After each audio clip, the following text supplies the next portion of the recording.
And an elder is doing a smoking ceremony on the oval here at Rushton Park.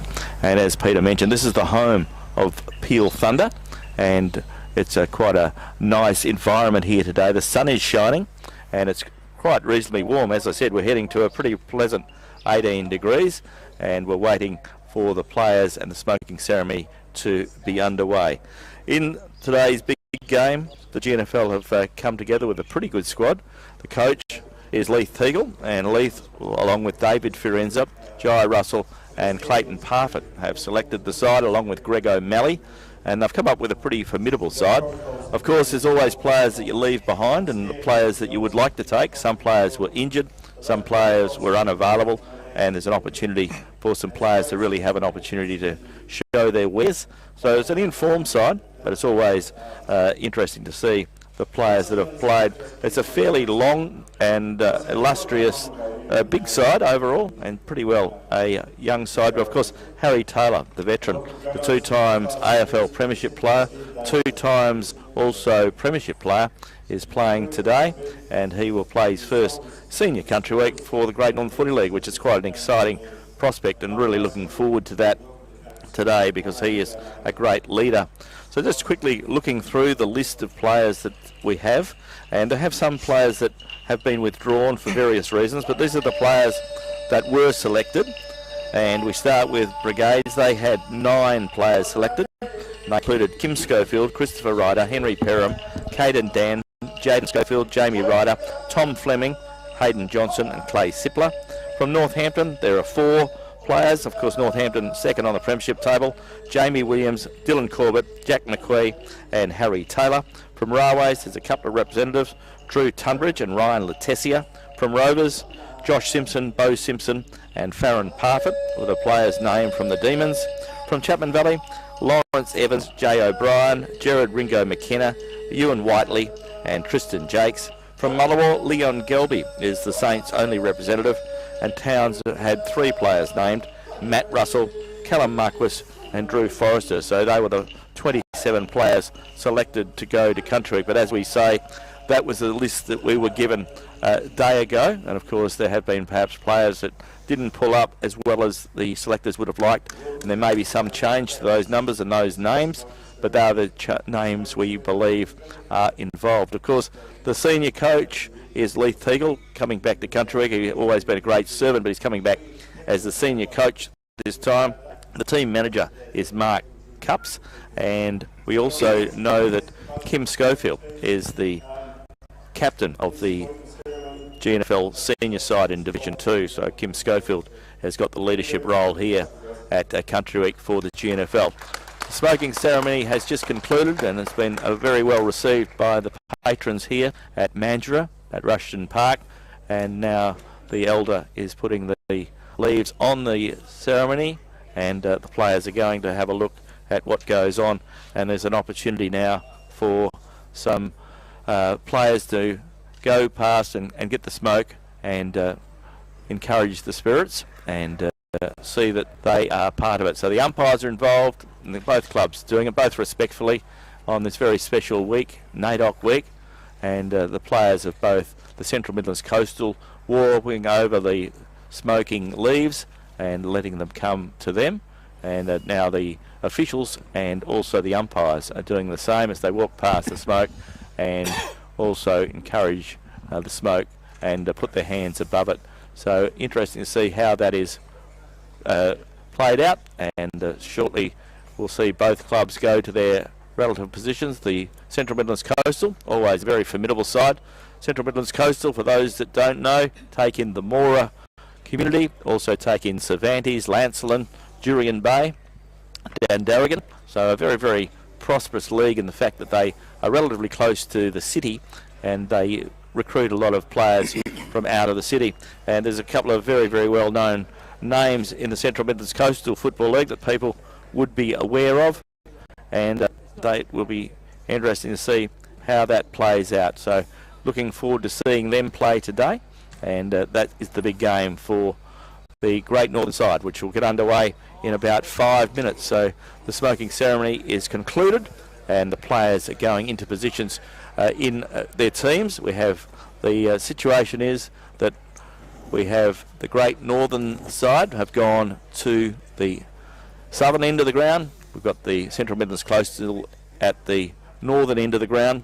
Umpires this afternoon for the big game are Robert Bennett from the Great Northern Footy League, Lockie O'Callaghan and Frank Ralston. So they're the umpires for this morning's big game. Of course, these games are played 2 20-minute halves, and it'll be interesting to see how it plays out. And Peter, we spoke about it often in these very, very short games that we have. You've got to start well or you get yourself in trouble very, very quickly. Yeah, certainly is. A good start is what you'd be after, Glenn. But the conditions here today are very, very much conducive to the way the Great Northern players, or the type of conditions that they'll be used to back at home.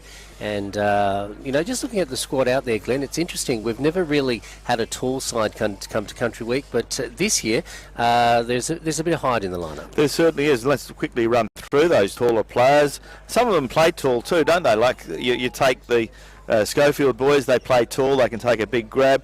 You've got the Ryder boys who are very, very good marks as well. And you've got players like Farron Parfitt. And of course, you've also got the tall players, Tristan Jakes, Thomas Fleming, Ryan Letessia and Hayden Johnson. So some big players. Bringing into the conversation now, Pud Worthington. Good morning to you, Pud. Good morning, Glenn, Pete and listeners. Also, you've got the big H there, Glenn. Yeah, well, that's a very good... His experience is just going to be so good for the younger blokes. And the beauty of this team this year is not only the tools, it's also the mixture of the experience and the youth. Instead of being one side, it's a really good side. So, Great Northern captain has signalled that we're kicking to the southern end. Don't see a flag. Flag's blowing directly across the ground. So Great Northern won't get a lot of benefit. It probably anything is blowing against where we're kicking in this first quarter, but it's more of a breeze blowing across the ground. So Great Northern captains, Kim Schofield, told the players that he's kicking to the southern end, and we see the Great Northern players in a huddle. They are at the southern end, and as I mentioned, the umpires include Great Northern's Robert Bennett, Lockie O'Callaghan and Frank Ralston. So we wish all the umpires all the best in today's big contest. So the players are breaking up and going into position. So we'll see who the interchange players are for Great Northern. Of course, with so many players involved in the play, we see that there are 7 interchange players for Central Midlands Coastal. So they are playing with 27. It'll be interesting to see. And Great Northern are playing with 26, it would appear. So we see Ewan Whiteley coming off for the Great Northern. Also a player there in Matt Russell. Also Jamie Williams, Tom Fleming and Callum Marquis. So Chalmers Valley Great Northern play with 5 players, 5 on the interchange. So I'd say they're starting with 25 today, and Central Midlands Coastal starting with 27. Umpire to get the game underway in not too many moments. The players going into position. Beautiful conditions here. As I mentioned, we're heading for 18 degrees and it's a very, very pleasant day. There were a few showers forecast, but at the moment conditions are good. The ground has been cut up a little bit with the Colts played yesterday, and we're about to get this first half underway with thanks to the Community Bank Geraldton on Radio Mama, the home of GNFL football.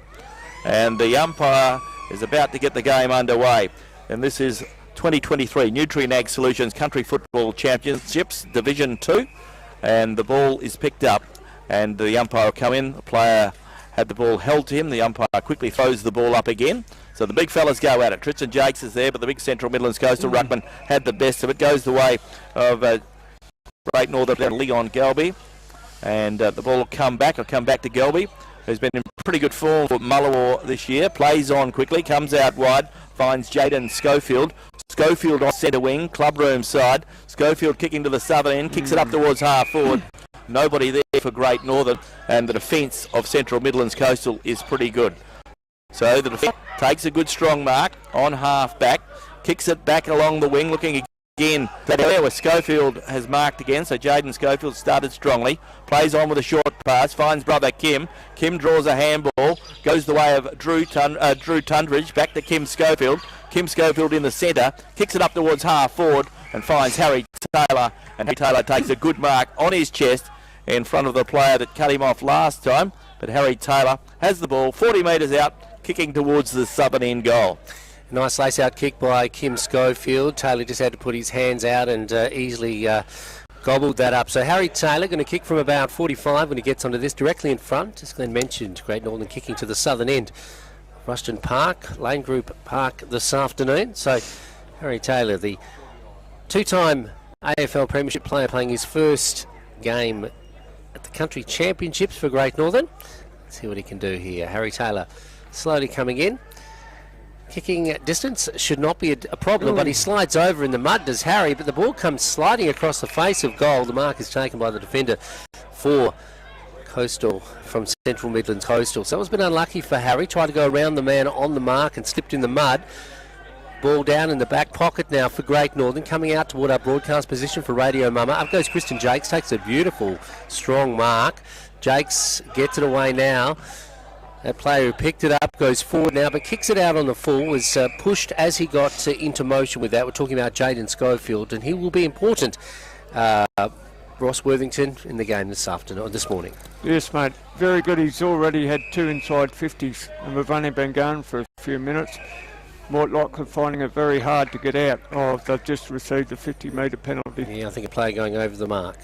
Okay, so we'll have to keep up to date with the scores. I don't think there's a scoreboard working at the moment. The ball comes forward, goes the way of the player there for the Central Midlands Coastal, pushing his way towards the forward line in Todd Kenny. Ball picked up by the defence of Great Northern, comes the way of Schofield. He got the ball from Corbett, comes up the ground, finds a teammate there in Great Northern player in Jay O'Brien. He kicks it forward, looking again for a teammate. Ball spills, comes back to the Central Midlands Coastal, and Og gets the ball forward. A big new player, big senior player, gets it up towards centre wing. Ball comes the way now of Central Midlands Coastal and Dylan Allen from the Cervantes Club. He gets it for the field, finds a player there in Reece Waters. Waters gets it deep into the forward line, and a free kick. Free kick's been picked out to go the way of Central Midlands Coastal. They're kicking to the northern end, and they're about 50 metres out from goal. Plays on quickly, does that player there, and gets it to a teammate, and a good strong mark taken there by David Boyd, and an opportunity there for Isaac David Boyd from Cervantes. 30 metres out, kicking the opportunity to kick his first goal of the afternoon and kick Central Midlands Coastal first. So Central Midlands Coastal have started well, and that ball fades away to the left-hand side. First score on the scoreboard for Active West Real Estate, and 1 point only to Central Midlands Coastal Football League. Ball coming out of defence now for Great Northern. Schofield playing along this wing. Hopefully we can begin to dominate. He's got the ability. He sends it inboard now. Nice mark is taken inside on this occasion by Forrester. Forrester goes further afield. They're off and they're away as the ball goes away of Jay O'Brien out to the outer side. Now Great Northern can set something up as they come toward the forward 50 on the far side of Rushton Park. Player is dispossessed. Goes back to Great Northern though. Northern can set something up just outside the forward 50 once again. Player sets themselves. That was a beautiful mark, a beautiful lead. And that player for Great Northern in Christopher Ryder will have a shot at goal. So Ryder is a little bit far out for his liking on a pretty severe angle, but he knows how to shoot a goal or two. So Ryder to come in now from the far side of Rushton Park, kicking toward the southern end. Looks pretty good off the boot. Coming inside the goal square. Up they go. Comes off hands and through for the minor score. So looking at the scoreboard for Active West Real Estate, GNFL are 1 behind. So too are Central Midlands Coastal. So the ball to be brought back in from the defence of Central Midlands Coastal. Short pass. Picks out a teammate. And that player gets the ball forward there in Waters. Gets it out wide. In the big fella, Tristan Jake slips over the crucial stage for Great Northern Footy League. Rebounds. Ball very close to the boundary line on the Hayden Ballantyne wing here at Thunder Oval Lane Stadium. Ball thrown up. Ball very close to the boundary line. This time there'll be a boundary throw in the true centre wing position on the outer side. Early stages of this first term were thanks to Community Bank Geraldton, as we see the boundary umpire to put the ball back into play. So time is ticking by in this first quarter. No damage done to either side yet, so both are very much still in a contest. Anyone's game. Opening 5 minutes of play. Ball comes the way of Central Midlands Coastal. They move the ball well. Good handball. Great Northern in a bit of bother now as we see the ball go forward. Central Midlands Coastal player there, and Dylan Allen gets it up towards the forward 50. And the umpire has to come in, umpire Bennett, and will throw the ball up about 30 metres away from the attacking zone, the northern end of Rushton Park. Ball comes the way of Kim Schofield. He's been prominent early. Schofield, the captain, gets it to brother Jaden. Jaden takes the ball, takes a bounce, gets an awkward bounce, then has to retrieve it. And the player there has done well to hold them up. So a good bit of play there from the Central Midlands Coastal player, who did very well in holding that up, and that was Reece Waters. In goes the big fella. Tristan Jakes gets the best of it for the Great Northern. Ball spills, comes out, looks the way of Gelby. Gelby waits for the ball to come, then pushes off, uses his strength to good effect, kicks it up towards full forward, looking up there for the big fella. Jay O'Brien's there, feeds it out towards Ryder. Ryder throws it on his left boot, and that's Christopher Ryder, and he's a very skilled player, and Christopher Ryder gets his first goal of the afternoon. And on the Great Northern Football League scoreboard for Active West Real Estate, Great Northern get their first goal. Great Northern 1-1. They lead Central Midlands Coastal 1 behind. Ross, Christopher Ryder is certainly a danger around goals and get an opportunity, and he'll certainly pick it up. And on that occasion, quickly onto his boot, and did make a mistake on that occasion, getting a much-needed goal early in this game for Great Northern. Yes, mate, I'd love to be up the forward line because they're getting many deliveries. Great Northern have had 7 entries into the 50 to Mortlocks 2. Ross Pudworthington was premiership player with both Railways and Brigades in the Great Northern Football League, joining us here for commentary. Played in some Country Week campaigns as well. The ball back in the middle with umpire Bennett. Of course, he officiates in the Great Northern, but here at the Country Championships for 2023. Great Northern 1-1. Lead Central Midlands Coastal just the 1 point. Up they go now, setting themselves. Christian Jakes up into the ruck. He wasn't able to tap the ball down. Goes the way of his opposite number. He's quickly brought to ground. The ball spills free. Out of the pack it comes, but the ball is then picked up by the player there, David Boyd, for Central Midlands Coastal, in fact. And he is caught and wrapped up, and the umpire will grab it and throw it up again. Up they go. It's still in the middle of the ground, a bit... players diving on top of each other as it goes forward now for Midlands Coastal. The player was held. The player was the Great Northern defender off the half-back line now. Great Northern starting to get a little bit of ascendancy, one would think. So kick it on the far side, the Hayden Ballantyne wing of Rushton Park. To the outer side it goes, going the way of the Great Northern player who's unable to collect it. There's a host of Central Midlands players out there, but no one can get possession of the piece of leather, and the umpire goes in to relieve the pressure once again. Okay, the ball goes up again. This time Jake slaps it to ground. Great Northern player was tackled high. Free kick will go his way. And once again, he started like a German band. Kim Schofield takes the free kick, feeds the handball out to Dylan Corbett. Corbett finds Jay Schofield. Jaden Schofield gets it in, looking there for the run of Gelby, who's been good also, used his strength to good effect. Gelby kicks it in towards the forward pocket where he finds Jay O'Brien. O'Brien centering the ball now. 2 big blokes there, almost damaged each other. Picked up by Great Northern, throws it on his boot. Well done there, and Ryan Letessia. The 2 big fellas nearly interfered with each other, but Ryan Letessia, good recovery. Grabbed the ball from the ball when it came to ground, put it on his left boot from 30 metres, straight through the centre, and a very, very handy goal. And now on the Active West Real Estate scoreboard, we see Great Northern 2 goals, 1. They lead Central Midlands Coastal 1 behind. Gee, the taller players, Glenn, we mentioned it at the beginning of the broadcast this afternoon, but already paying dividends. Yeah, very much so. It's great to see plenty of options up there. You've got Big Harry Taylor, you've got Ryan Letessia, and you've also got the Ryder boys, who are pretty handy, of course. They're not very tall. Well, they are tall, but they're tall and slender, and they're very good above their heads, as we know. And they've also got Caden Dan. So it's a pretty potent forward line, along with Jay O'Brien, who centred that ball and must take credit for his give-off. Yeah, good positioning by players and good direction by O'Brien. The ball up in the air again, won by Jakes as he gets it out to Schofield. Loved his game so far. That's Jaden Schofield. He's almost tackled, gets the ball away towards the boundary, and it does go to the boundary right in front of our broadcast position. Radio Mama. Thanks to Bendigo Bank, Elders Real Estate, Courtney Keefe, and also Bubbles, Glenn, for coming on board to sponsor Country Week. Yes, so lots of people have come on board to make the GNFL be able to send a side to Country Week. Of course, GNFL send a Colts side. We'll bring you up to date with those scores when they come in. The Colts not playing until midday, and hopefully they have a win and can push their way into the final mix-up. As the ball comes forward from the Central Midlands Coastal, and they're starting to move the ball quite well. Ball comes the way now of that player there in Cooper Watson. He feeds it out to the hard-running player there in Todd Kenny. Kenny gets into the forward line, deep in the pocket, and an opportunity now for Central Midlands Coastal. Under pressure, screwing the ball around. Great Northern defence, under pressure.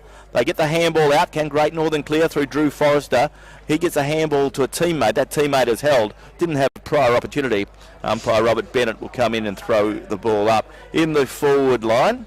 So Umpire Bennett, very senior umpire in the Great Northern Footy League. He's got both GNFL games this afternoon or today. It's morning now, and we'll be playing our next game later this afternoon. Ball comes back into play, but only as far as player there in Hamish Rogers. Rogers kicks it in. Oh, nice. And picks the teammate out. Unfortunately for Central Midlands Coastal, couldn't put a handle on it. Ball smothered off the boot as Great Northern try to clear the forward, the back line and get the ball out towards the boundary line. About 6 is around from the left point post on the clubroom side of Lane Group Stadium here at Mandurah, the venue for Division 2. Boundary umpire puts the ball back into play. Central Midlands Coastal have the best of it. Central Midlands Coastal picks the ball up, handballs it very close to the boundary line, picked up again by Schofield, Kim Schofield that is, goes by hand to Russell. The ball spills, goes the way of the Central Midlands Coastal player, gets it forward, and an opportunity now, but well smothered, well done by the big fella there for Great Northern. He cleared the ball well in Hayden Johnson. Yeah, good. Now the ball comes the way of Jaden Schofield. He gets in the way of Jay O'Brien. O'Brien has the ball, 60 metres from goal, turns around, kicks it towards Letessia, deep in the forward pocket. Ball is out of bounds, and the boundary umpire will throw the ball in. Deep in the left forward pocket at the southern end of the ground. So Great Northern have it in their forward 50. Great bit of play there from Hayden Johnson. Also Jaden Schofield, and picked up again by Jay O'Brien. So big names getting their hands on the ball. Ball comes back in. Great Northern player slaps the ball forward. That's Harry Taylor. Whistle on play. Free kick has been picked out. It'll go the way of Harry Taylor. So Harry Taylor is 40 metres out on a 45-degree angle. This time, Glenn. Let's see how he goes.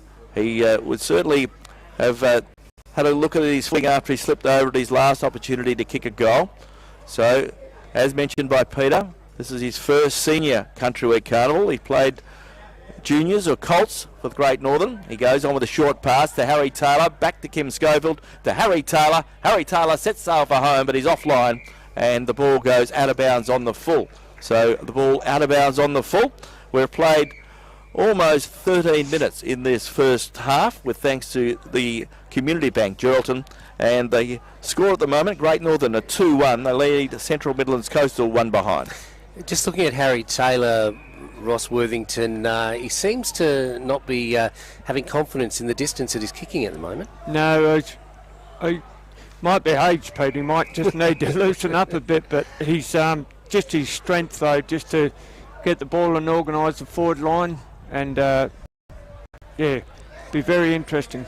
Williams on the far side, the Northampton custodian, sends it in for Great Northern. Players setting themselves, and up they go, and an easy mark taken in the goal area. So it's Hayden Johnson, I think it is, isn't it?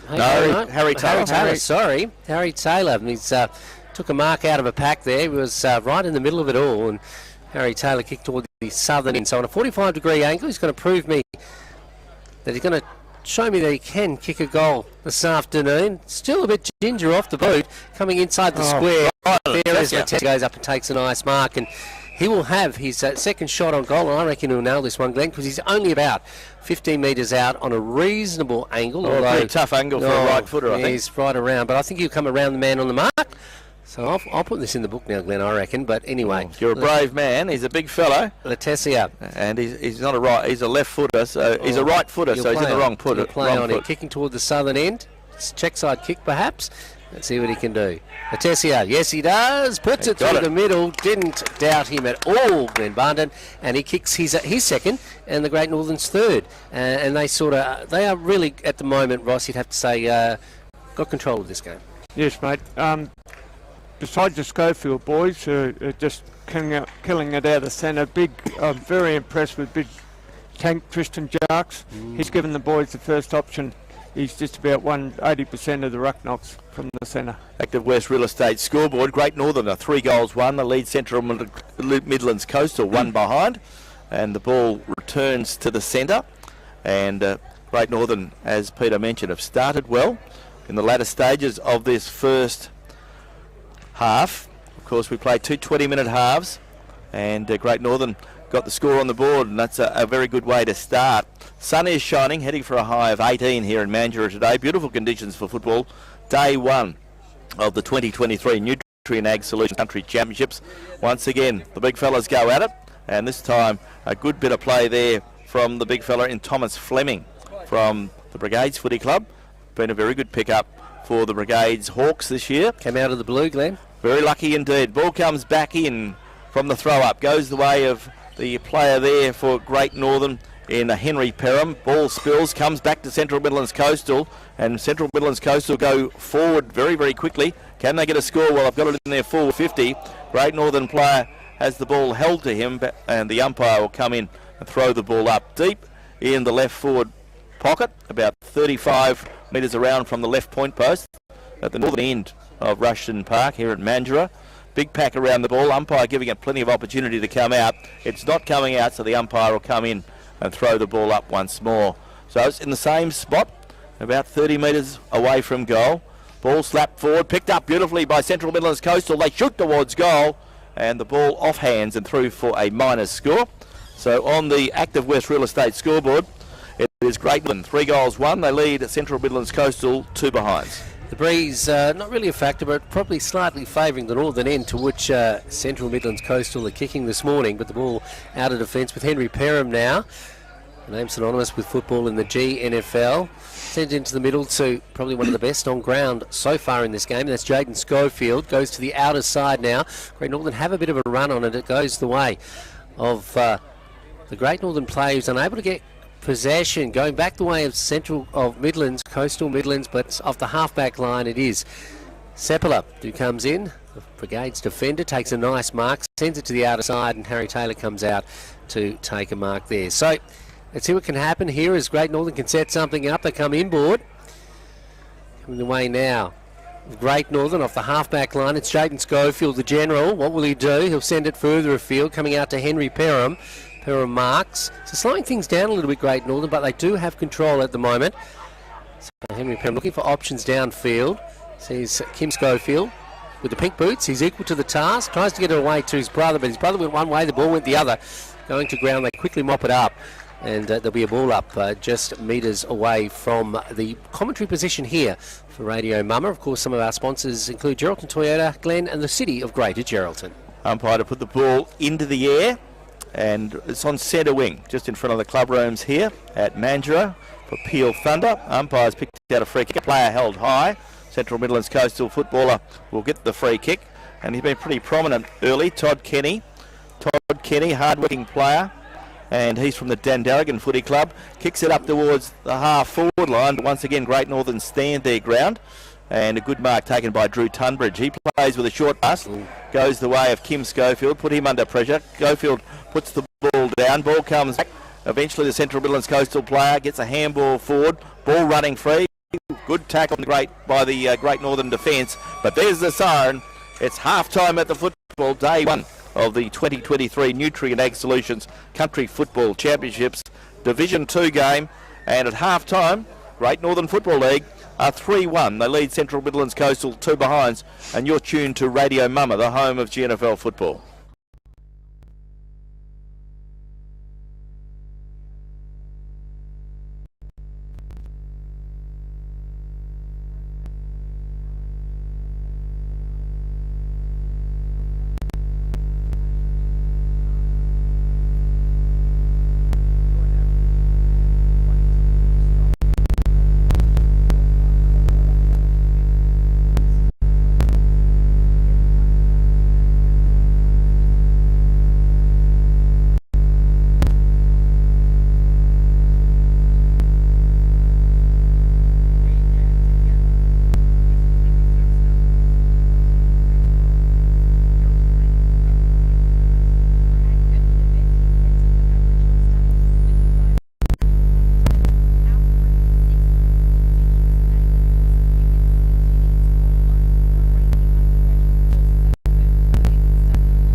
Day 1, Division 2, Game 1. And at half-time, Great Northern a 3-1. They lead Central Midlands Coastal Footy League 2 behinds. And looking at what's been happening in the first half, what do you think of it, Ross Worthington?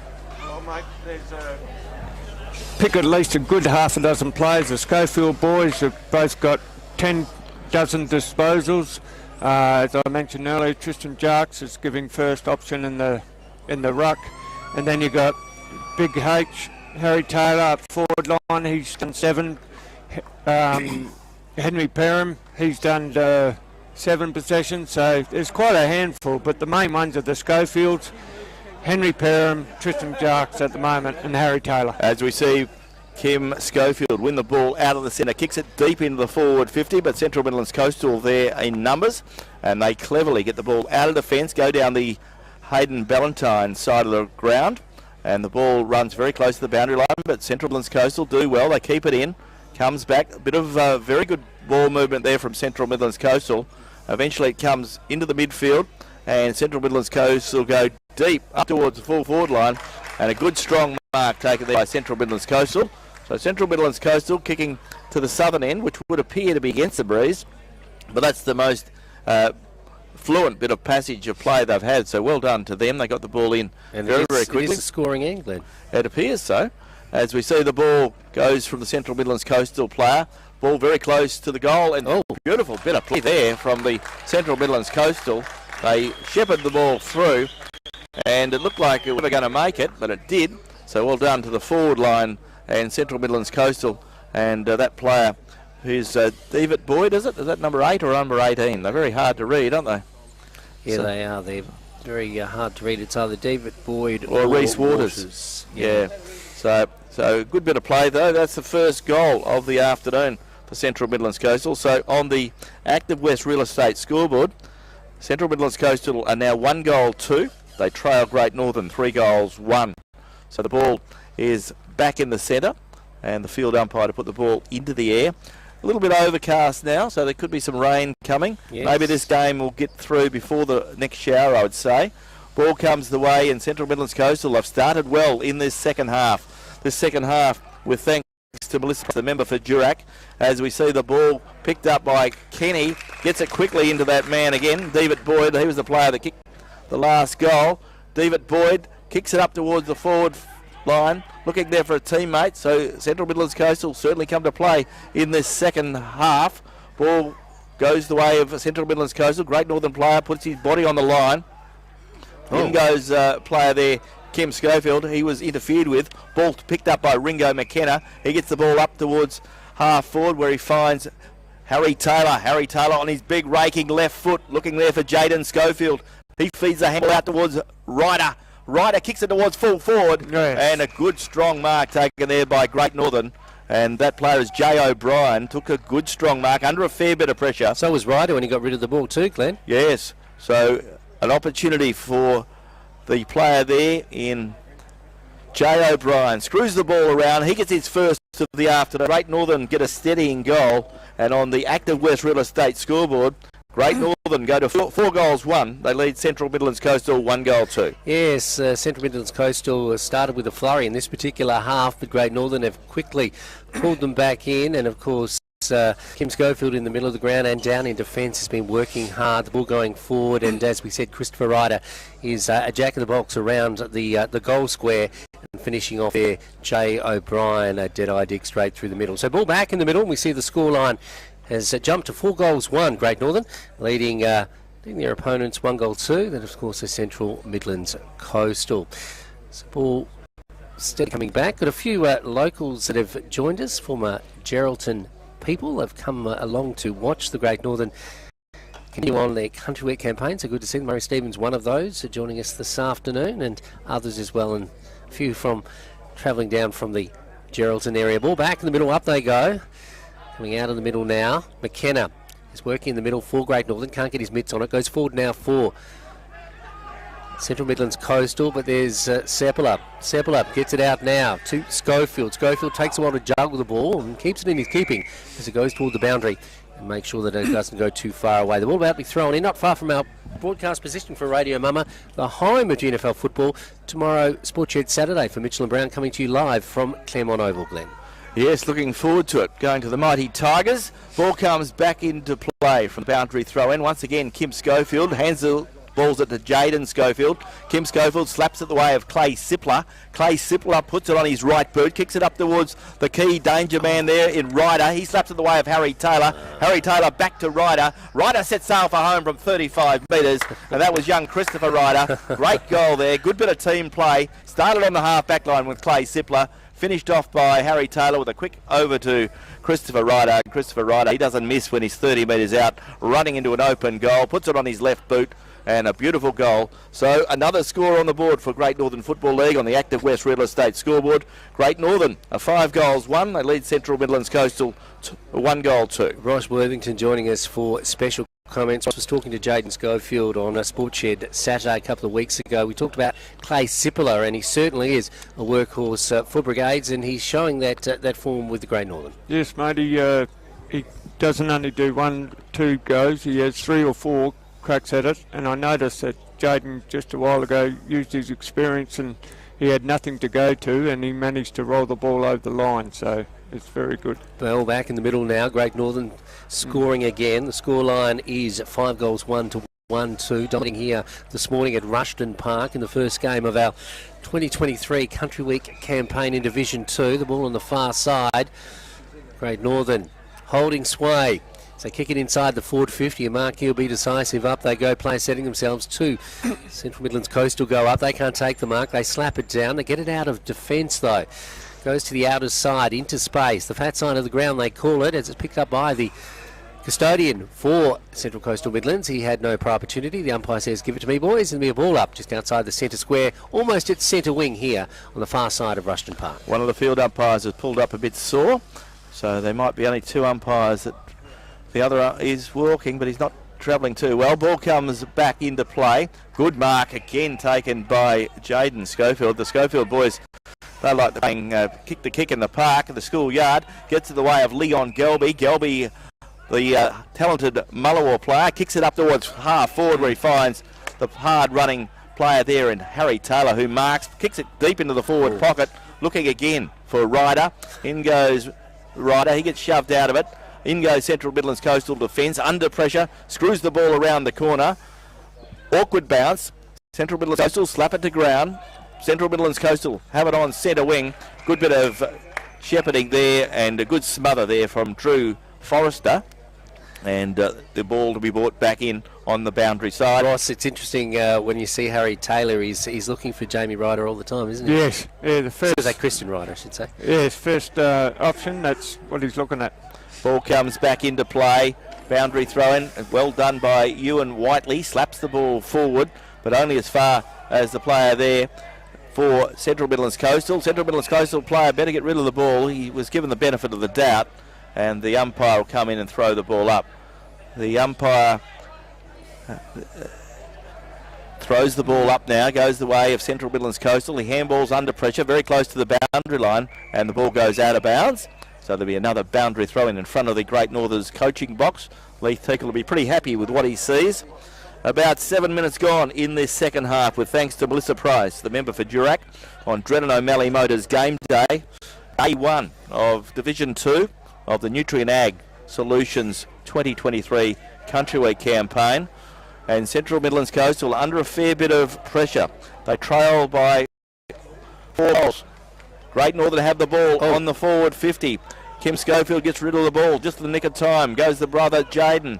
Goes the brother player there in Marquis, in fact. Gets it forward. Goes the way of the player there in Great Northern in Ryder. He slaps the ball forward, but only as far as Central Midlands Coastal. And Central Midlands Coastal get the ball forward. Picked up by Letessia. He goes by hand to the big H. Harry Taylor has the ball smothered off his boot. Goes back in and retrieves it. Feeds the handball out. Gets it to a teammate. Great Northern go forward again. And they have an opportunity through Henry Perham. But the ball drops short. And Central Midlands Coastal can relieve the pressure. continuing to pepper their forward 50, the Great Northern. It's almost like a blitzkrieg at the moment upon their opponents, the Central Midlands Coastal. The ball with that team at the moment as they kick to the broadcast side of the ground, coming into space. Forrester is first in the race for Great Northern, or is he? He ensures he corrals the play. His opposite number toward the boundary. The boundary umpire says, yep, boys, the ball went out. There'll be a throw in just in front of our broadcast position. Thank you to Geraldton Fuel, Community Bank Geraldton, and APE Medical Supplies for their support of the Country Championships. Once again, we've got the best six on Radio Mama, the home of GNFL football. Boundary umpire puts the ball back into play. Central Midlands Coastal slap it forward, going the way there of Waters. He does well, runs through traffic, kicks it forward. In goes the player there in Caddy. He gets the ball on his boot, kicks it towards full forward. Ball running free. Ball goes the way of the player there for Central Midlands Coastal. He sockers it towards goal, and Great Northern see the ball through for a force behind. So on the Active West Real Estate scoreboard, Central Midlands Coastal now 1 goal 3, trailing Great Northern 5 goals 1. Great Northern bring the ball back in from defence. Beautiful kick, and picks out Kim Schofield. He goes by hand to his brother Jaden. Jaden kicks it up towards half forward, and a good strong mark. Harry Taylor doing it well, feeds it out, goes the way of Ringo McKenna. McKenna spears the ball in, looking there for Ryder. Ryder couldn't control the ball. Free kick. He was held while not in possession. No, he wasn't. He put the ball down, the umpire says, and the ball will go the way of Central Midlands Coastal Football League. So the ball with Central Midlands Coastal defence, and they're under a fair bit of pressure. Ball comes forward, and the Central Midlands Coastal player has the ball cut off. Harry Taylor's like a boy in a lolly shop, Glenn. He's having a birthday, isn't he? And he's working hard. Harry Taylor played first ever game of Senior Country Week. Of course, he played Colts Country Week many years ago in the early 2000s. Gets it to his mate Christopher Ryder. Yeah, Christopher and him. Right-hand man. Yeah, they're working well together. So Christopher Ryder has an opportunity. That's Jamie, in fact. Oh, Jamie, I apologise. Yep, Jamie has got the ball. And Jamie kicking towards the forward line. So Jamie has an opportunity to kick a goal. His brother has kicked one. And now Jamie has kicked a point. Oh, jeez. So on the scoreboard for Active West Real Estate, it is Great Northern Football League of 5 goals 2. They lead Central Midlands Coastal 1 goal 3. And we've played 10 minutes in this second half, with thanks to Melissa Price, the member for Durack. Yes, getting well and truly on top now in this game, Pud.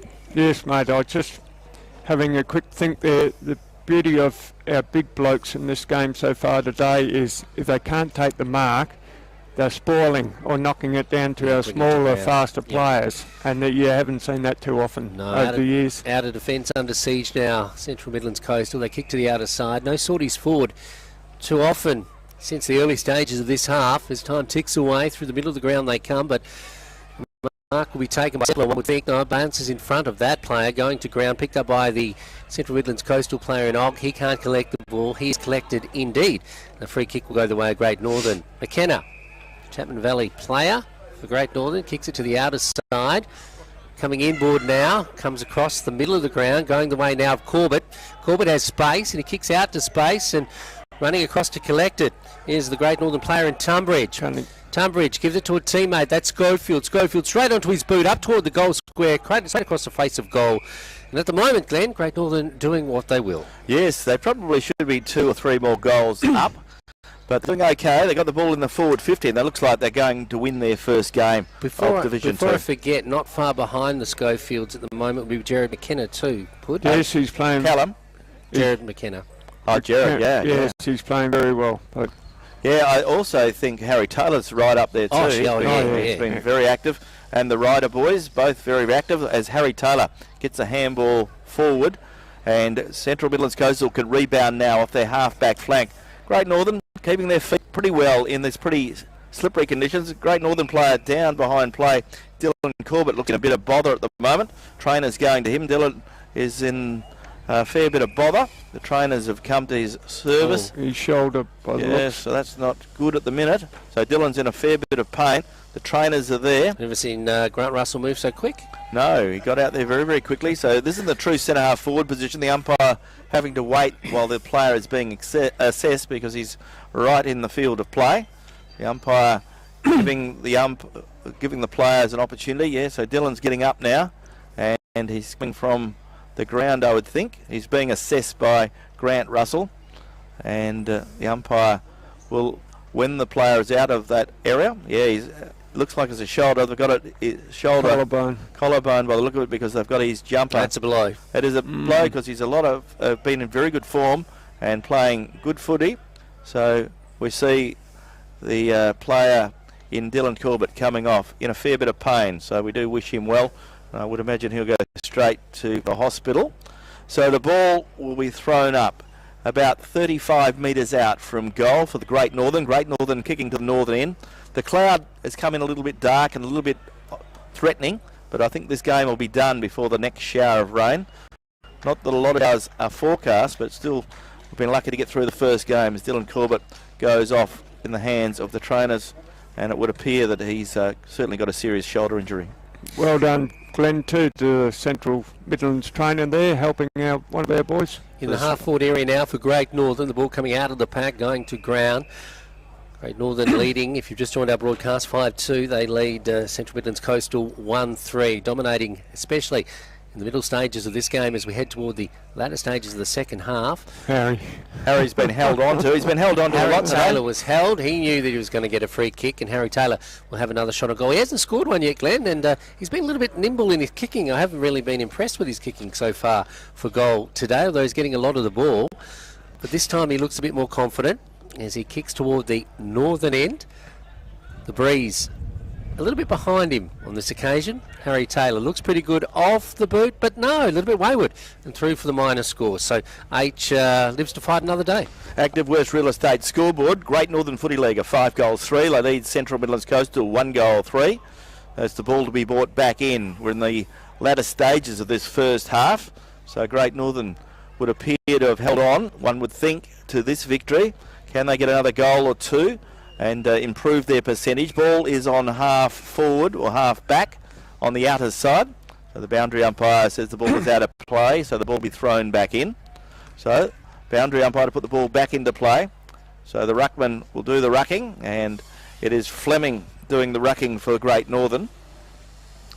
Waiting for some movement. There it goes. Goes the way of a player for Central Midlands Coastal Footy League, and they clear the ball. And the ball is on centre wing, but in goes Drew Forrester, feeds a handball out under pressure, ball spills, goes the way of Central Midlands Coastal. Fleming put a good tackle on him, and the umpire will come in and throw the ball up. And there's a minute scoreboard under the Bendigo Bank sign on the far that side makes of the life, yes. It would have been nice if someone had binoculars to see it though. 5 goals 3.33 to 1 goal 3.9.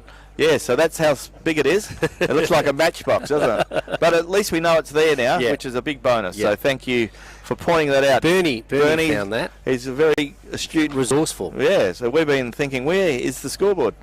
But all you had to do was look on the ground and it was there. So well done.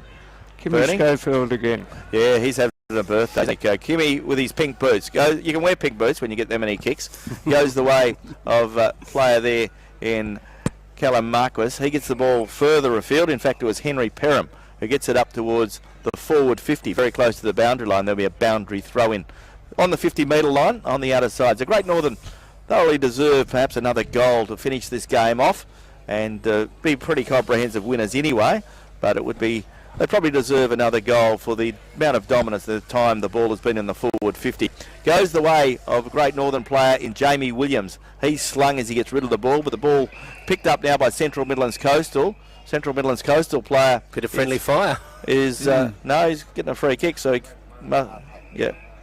So ball comes back. So he's in a better. Central Midlands Coastal player now is in a fair bit of bother. Looks like he's got a leg injury. He's getting himself up. He's a tough fella. So free kick will go the way of someone else. Goes by the way of Central Midlands Coastal. Handballed it to a bloke who wasn't quite prepared. Comes back towards Caden Dan. Caden Dan has the ball taken from him. So Central Midlands Coastal quickly rebound. They have the ball on centre wing on the outer side. But out goes the hard running player there for Great Northern. Comes the way of a player there in Sipler. He gets it out further afield and finds a teammate. That's Marquis. Marquis goes to Ringo McKenna. Back to Kim Schofield. Schofield gets rid of the ball just in the nick of time. Ball running free. Picked up by Fleming. Well, he didn't pick it up. He socketed the ball forward, giving an opportunity for the Ryder boys to come in and swoop. umpire will come in and throw the ball up in the forward 50. About 30 metres around from the goal, and Great Northern kicking to the northern end in this quarter. Time ticking by in this second half, and on the Active West Real Estate scoreboard, Great Northern a 5-3-33 and Central Midlands Coastal a 1-3-9. Ross Pud-Worthington joining us for special comments.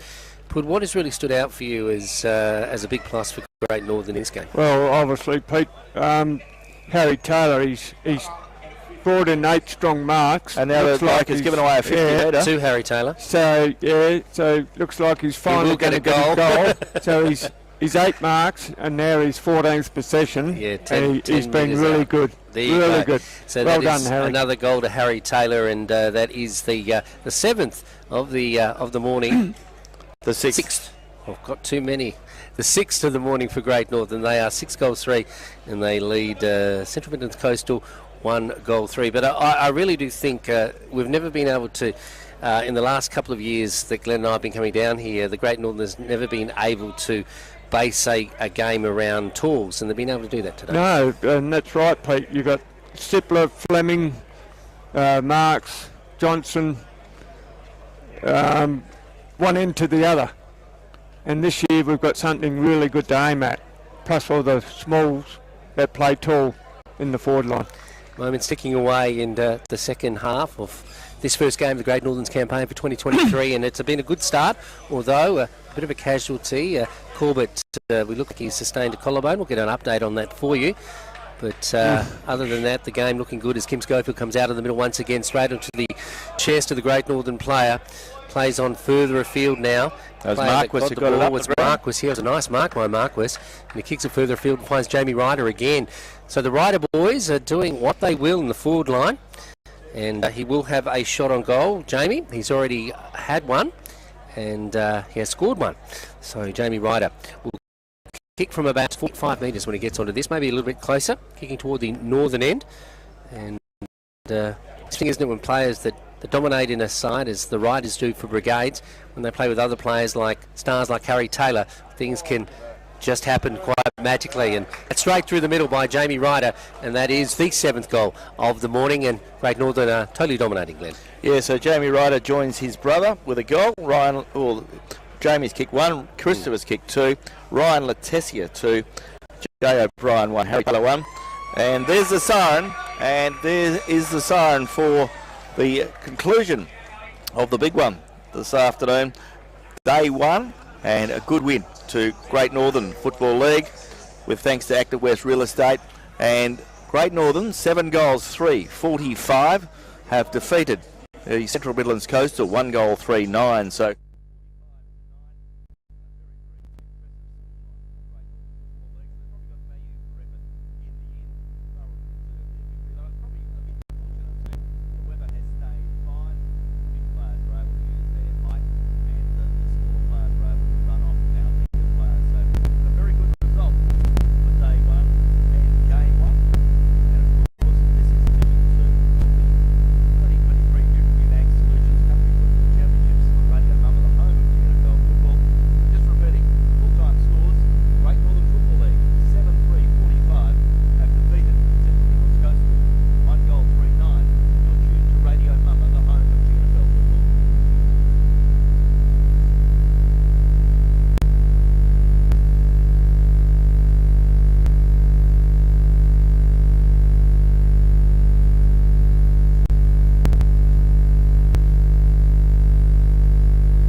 anything over there? I've got these, mate, so it's all good. I've been writing them on down. Yeah, you're right. It's a round robin competition. And then I'm looking over here. You do lose, you're still in the draw. Round robin. Great Northern, 2 games today, and then some games tomorrow. Tomorrow their first game. These blokes, they doing another game as well? No, we're just about to. Jump out, yeah. He's just about to go. I think just with the 3 grounds and then trying to work out what they're covering, I don't know what I'm walking into. So, Great Northern. And there's the second game, Great Northern. It's 2:30 tomorrow when they take on Hawthorn. It's also another strong league. So even though it is Division 2, there aren't easy wins here. It'll take a lot of work. So we see both sides out on the ground now. As I mentioned, the next game, Eastern Inventory League playing Goldwood City League. And Grab your, field up by can you get the guys to wander up? If you haven't heard, Great Northern. Probably close.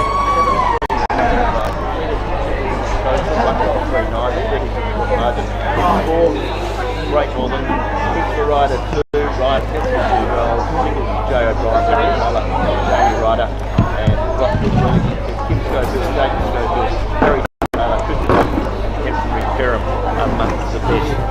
So let's look forward to something a little bit later on this afternoon at 4:03. This has been Glenn Barden, Ross Woodworthington, and Peter Fiorenza at Mandurah for Radio Mama, the home of GNFL football.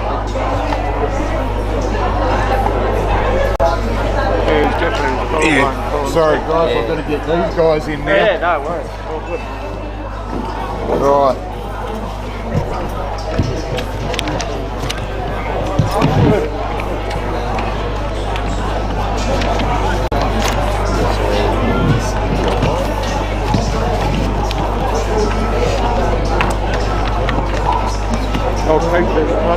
Yeah, no, that's alright. You're good, bud.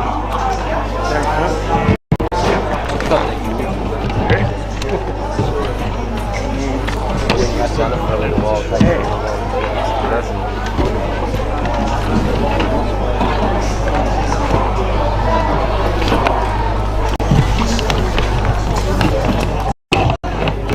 Chuck all my crap over here. Thank you. You're leaving this on? Yeah. I'm going to throw this in the bin, alright? Yeah. Just let mine first,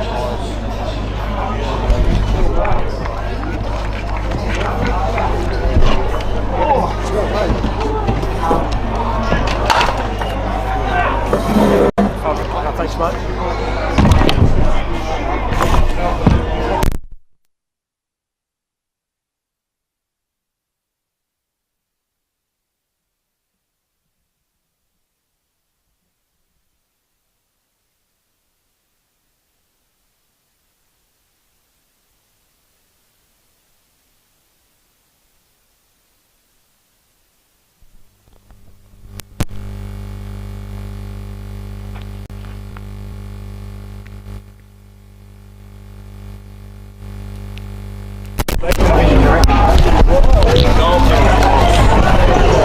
I'll give you guys that. Oh, thanks, I'm mate. going to put another extension on there. Oh, champion, mate. Thank you.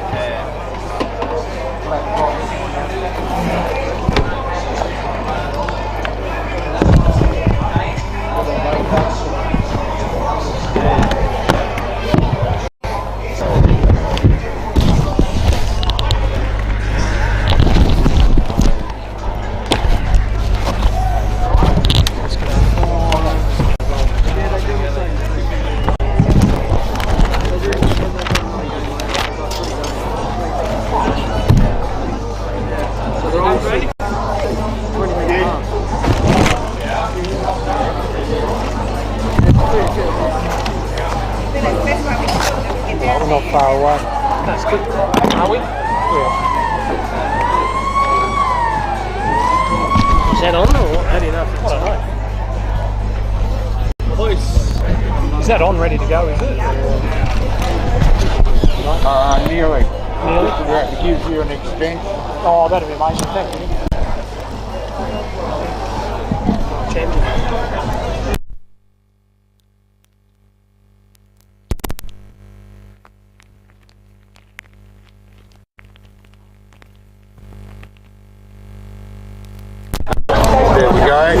know with this one, sorry, because I'm an amateur with it. If we need to turn it off, it's got an on-off down the bottom, does it? He will do. Yeah. Are you doing all the with it? You're doing the on and off with it. Cool. Oh, no worries. Right, so don't sweat. Yeah, cool. That's pretty standard. Not me, so you have to put up with us talking, that's all. I hope you're not mind doing that. No, Yeah, cool. We're just about to start.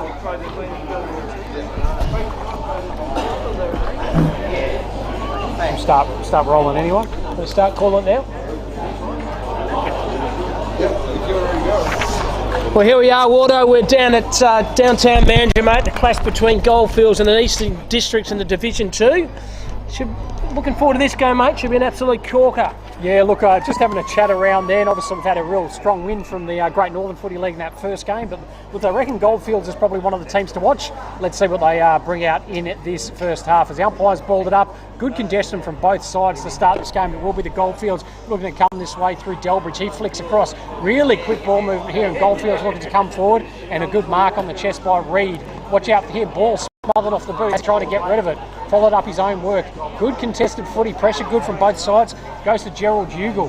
Ugle goes inside 50 there. Oh, almost a great mark there, dropped by Gillette, I think it was. Ball flicked across there. First goal on the board, and that is by Ryan Fisher from Kumbola, and Goldfields first on the board, and red hot footy nice and early, mate. Tell you what, Wardo, quick out the centre was it, and Gillette dropped the mark, but front and centre goaling by Ryan Fisher, absolutely sensational.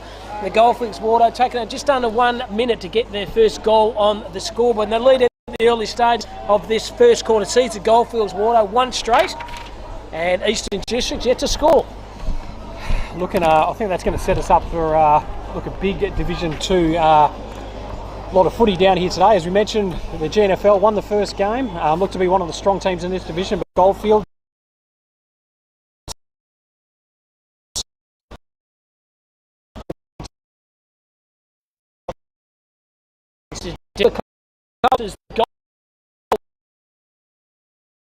again at Cameron Roberts and Ward Harris doing the calling for good.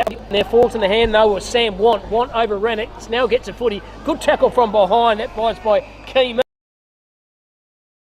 He's on the kitchen early stages. Water have done the Colts. Now we're up to the seniors, and the game's that much more quicker. Oh, look, it's got up another level straight away as the two rucks compete. Good knockout by the Goldfields there. Follows up his own work and goes inside 50. Good contested ball there. Biglin it is that sits there and spoils it there, and Eastern Districts will look to come back the other way. Contested ball right through the middle. Bumbles, and Goldfields will go inside 50. Well done by the Eastern Districts player just to get his hand on the footy there, and no one up to get clean position. Bouncing down there is Blair, who's tackled straight away, and we'll have a ball up 55 metres out from the Goldfields home. Look at that windsock there, Warder. It's basically going straight across the ground here at Lane Group Stadium. Well done by the players. He threw it surely. The umpire said he certainly did.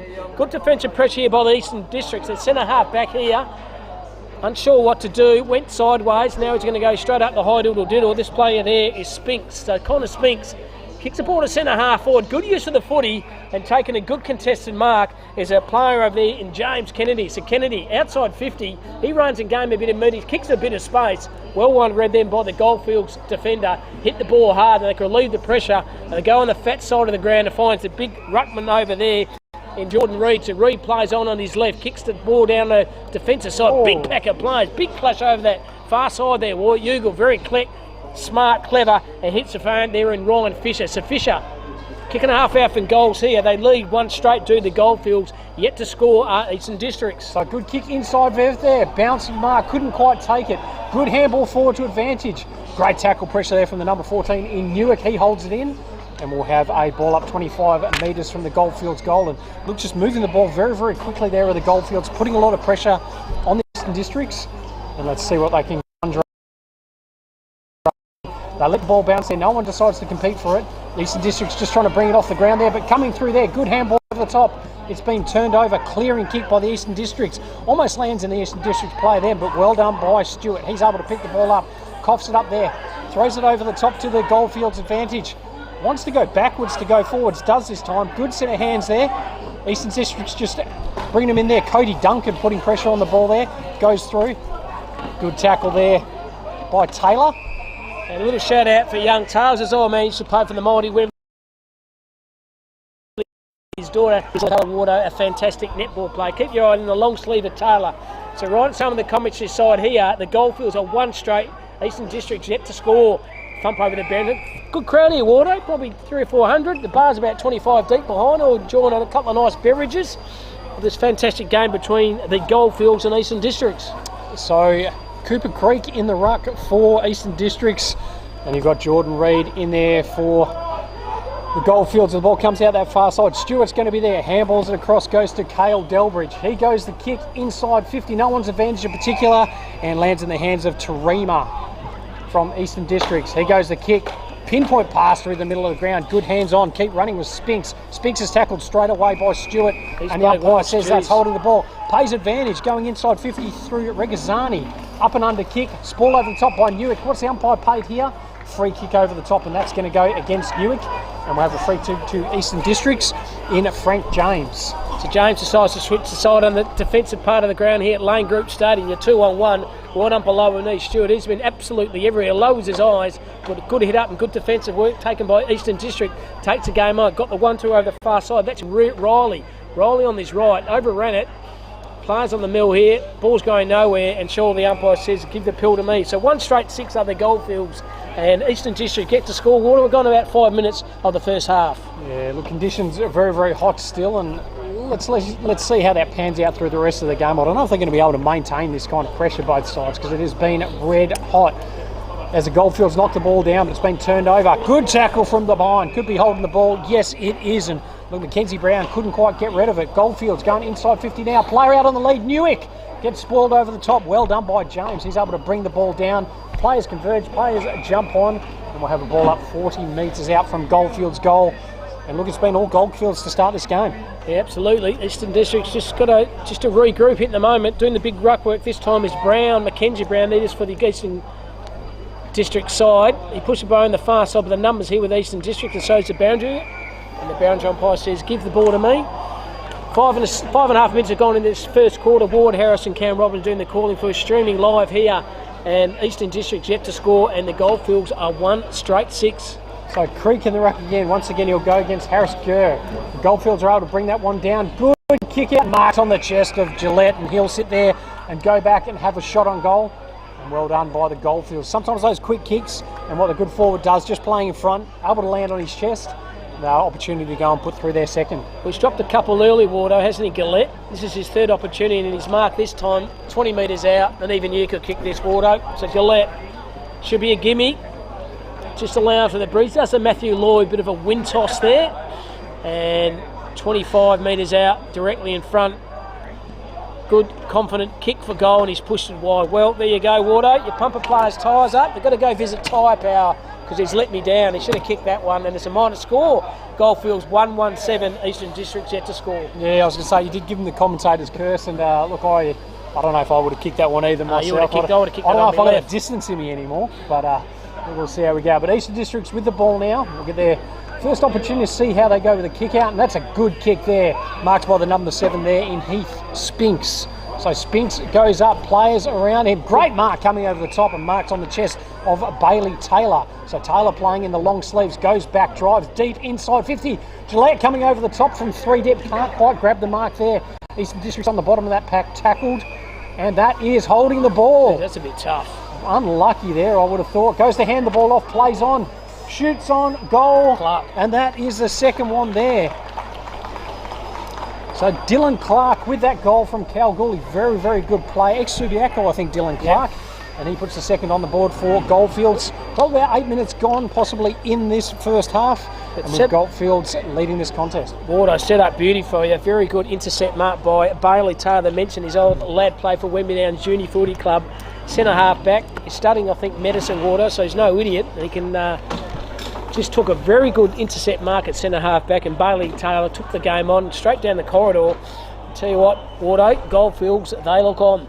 Yeah, looking very, very good so far, and it's all starting through the middle of the ground here. Jordan Reid started the game very well. Let's see what Mackenzie Brown can do in the ruck and see if he can get his on-ballers into this game as the umpire throws it up again. It is Brown that picks it up. this time picked up by Duncan. He's able to kick the ball forward. Good below his knees, but he's tackled straight away. Was the play there in James. Ball bounces out. Is Duncan again, who hooks the ball. Left foot kick, kicks high. And it is Taylor. He's converged on, but shrinks well out of it. And is able to get that ball out. Umpire pays the free kick and then says play on. Goes across to Ugal. He handballs across. A nice little chip kick there. Goes across to Reed. He wants to go. Goes to the play there in Regazzani. He goes deep inside 50. Player at the bottom of the plaque, the number 3 there in Garland, I think it was. Handball coming out now, and he'll look to follow up his own work there. Good work. Eastern District's low ball out. Smart handball there, but the pressure is absolutely phenomenal. Chips on goal, and could have done more with that was Joey Ugal. But Mike on the last line of defence. Oh, it's been turned over again. Here they go. Surely they finish this time. And yes, they do. Third goal on the board for the Goldfields, and looked just a bit casually out of defence, and that was the number 5 there for the Goldfields, who I don't have there. McGowan, but we'll have a look, Wardo. We'll get the old... no, I reckon... not in my budget, mate, unfortunately. Not in my budget at all, so maybe get those budgets into us, but according to my number 5's Tommy McGowan. I don't think it's Tommy McGowan, but he goes down as a goal. Doesn't matter, Wardo. Goldfields have kicked 3 and started this game off extremely well, and unfortunately Eastern District's yet to score, mate. They've a lot playing on at all times too. Goldfields, Wardo, they get the ball, they run and they spread, and they're at the moment too quick for the Eastern District side. Yeah, I've liked the work of Reed so far. He's quite happy to he marks well around the ground for a big fella, but then he just flicks it off straight away, and he's got players running past him all the time. So it's Reed versus Brown. Brown went early, hence it didn't go his way. Sock it off the ground in the middle, ball's going nowhere. Umpire, that's a field umpire, says give the ball to me. And the middle of the lane group stadium once again, doing the ruck work. Both players there, Reed and Brown. Sock it off the ground, this time by the player there in Baldwin. I wonder if he's in relation to Elwood Baldwin. Probably not. Go through the traffic here, good through traffic, got the 1-2. Well read over there, play here by Duncan. He's been good. Jaws the player over the top, can get it back and again. He's going to go way back rather than forward. Now he's put his player under all kinds of pressure. But well done, the Goldfields still have the footy. And there's good ricochet off the effort then by Taylor. He's been good. Now Goldfields are out, but the handball's pretty ordinary. Handball back here, finds a play over there in Baldwin. Baldwin around the corner, good place, good space over the top. Fantastic intercept mark. Been taken by the Goldfield. Who brings the ball in the corridor? And the mark's been taken by Bell. So here comes Bell through the middle of the ground. Not a lot to kick to, and doesn't use the ball as well as he could have.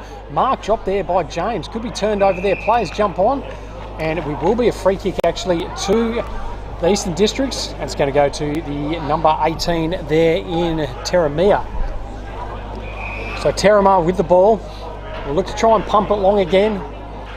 Pack of players comes. Player running it there. Great mark out on the lead was the play there in Jack Norris from Bruce Rock. He looks to try and play on nice and quickly, but turns it over. Handball there from Hooks. Play just goes a nice little chip kick, and waiting all by himself was Dylan Clark. One of the goal scorers so far for the Goldfields was Dylan Clark. He looks to just wait for the leading play there. Great mark out on the lead, this time by Rory Harris-Gurr. He brings the ball back into the middle of the ground. The number 5, the last goal kicker for the Goldfields there. Looking to just try and use the ball nicely, and well done by Bailey Taylor. Fakes one through the middle, decides to keep going now. Took a bounce, went inside 50, and Clark is sitting there at the bottom of that pack. He's sitting there going to chase it. Ball comes out now. A little bit of time to try and bring that ball back in again. Good vision. And a nice kick across there. But well done by Duncan to compete there. Goes and pushes the ball in. Is Harris-Gurr again. He sits there and follows up his own work. Ball's going to be bounced on, jumped on. They're having a fair dinkum crack, Wardo, aren't they? Oh, look, both teams going absolutely red hot to start this game, which is what you want to see. It's a men's Division 2 Nutrien and Championships, and they're leaving it all out on the park. So 55 metres out from the Goldfields goal. Falls in the hand somehow into Delbridge. Delbridge to space, and good effort, Tommy Gillette. And he's in a similar position he was before, Wardo, and I won't put the commentator's course on this, but I will. He should click this one. Oh, look, he should indeed, but the kick inside 50 there from Jordan Delbridge was absolutely phenomenal, just right to his advantage, and Gillette just there at the right place, right time. Similar kick, but I reckon he's got this one in. He would have learnt some lessons. He has gone to Matty Lloyd again. So Tommy Gillette, 25 metres out, same position he was before. Hopes he's learned from his last kick. He has learned from his last kick. And another goal here to the Goldfield side. They are on song here. That's number 4. 4 6s at 24, Wardo, and Eastern District's yet to score. So red hot start from the Goldfield side. It'll be interesting what happens at half time. Greg Vaughan is going to want to try and get his boys in and just probably get them back to the basics. I think they've got to start trying to win their ball around the coalface. And look, when they do try and get the ball inside 50, not rush. There's been a couple of times where they've got the ball and they've even gone backwards and not really trying to push forward. So not a lot of dangerous options at the moment for Eastern Districts, and Goldfield's having all the answers. It's a lively game, Water. Only 2 20-minute halves, that's it. So you're off for a bad start. You're behind the 8 ball for the 5 or 6 minutes in the first half. You are indeed, as it is once again Reed that wins that one over the middle. Goldfields go inside, bump ball there, good pick up by the Eastern Districts. Doesn't handball to the best spot, shrugs that tackle. Was number 14 in Newick. Could have been taken high. Umpire says holding the ball, and it is going to be a free kick there to the Eastern Districts, and it's going to go to the number 19 in Darcy Lowe. So Lowe with the ball, 25 from his own home. He'll go kick, and that is an absolute Barry Crocker. Jack Varian with the ball. And he's going to kick the ball from about 55 metres out. He'll probably just set it up. Players in the goal square calling for it. Clark goes out on the lead. Good kick to advantage. And Dylan Clark with the mark 40 metres out. Very, very tight angle. But I'll tell you what, I reckon he's got this one in him. He's been everywhere, hasn't he, Clark? Dylan Clark. Tucked in his pocket, but Wardo is going to back himself in here. I'll tell you what, the rain's not too far away, Wardo. Hope we don't get wet here. So here he is, Clark, tucked deep in a pocket. Will suit that left foot as is. He aims at left, goes around right, and good spool at the back. Still runs in the contest here. Well done, bit of pinball competition there. They're out here, and well done. Tick over the far side for the player over there in Cooper Creek. They go on the defensive wing. Front and centre there was Hooks. Hooks went back, gets the 1-2. Well done by Hooks through the Goldfields. He tricks back and finds Taylor. He's been sensational, this lad from Wembley Downs. Bailey Taylor, centre half back, bright orange boots, long sleeve jersey. He has a footy now, does Taylor. He kicks the ball down the defensive wing. Numbers on the contest, just about a mark in the end to Kelman. Ball comes to the contest.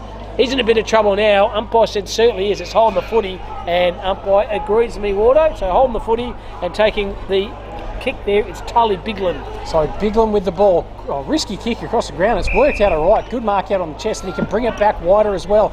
Does under pressure, and the ball is going to be turned over. Oh, they've somehow made that work. James with the ball, but it has been turned over. Newick, 40 metres out. Player on his tail. How has that ball held up?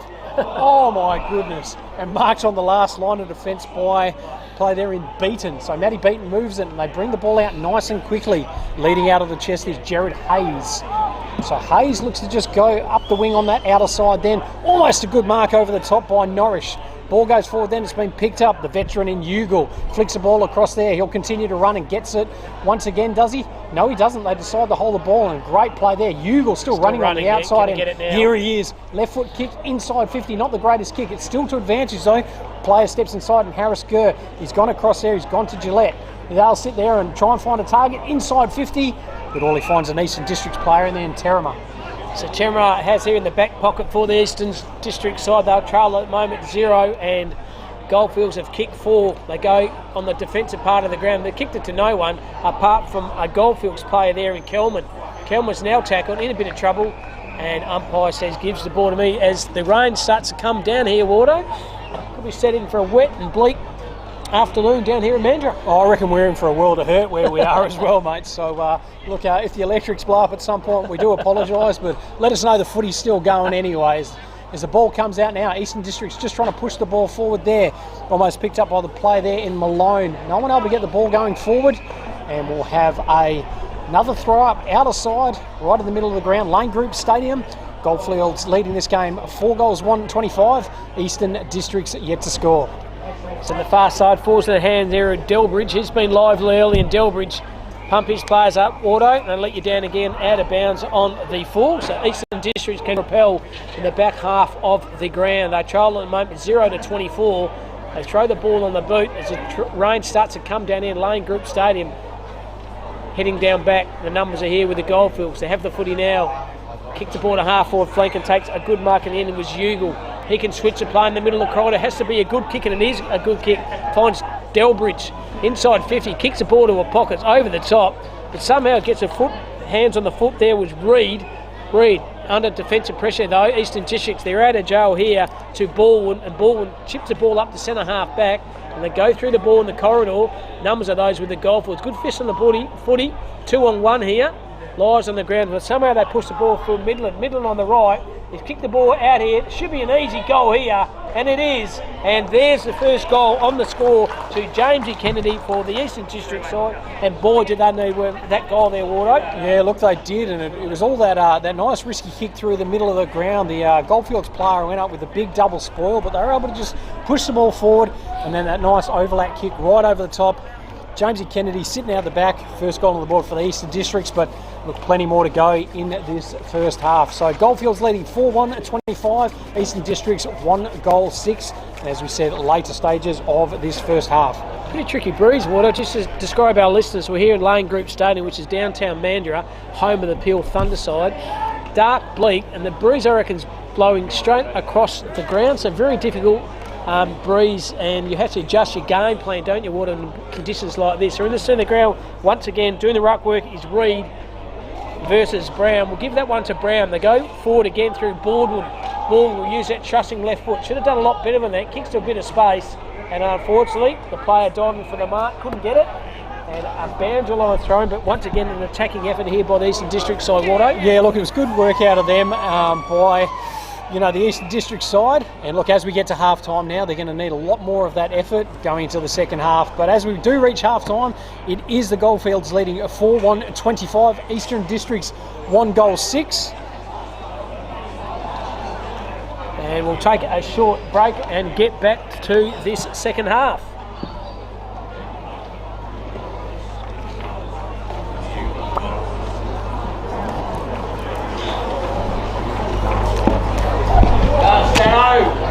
Strange one, isn't it?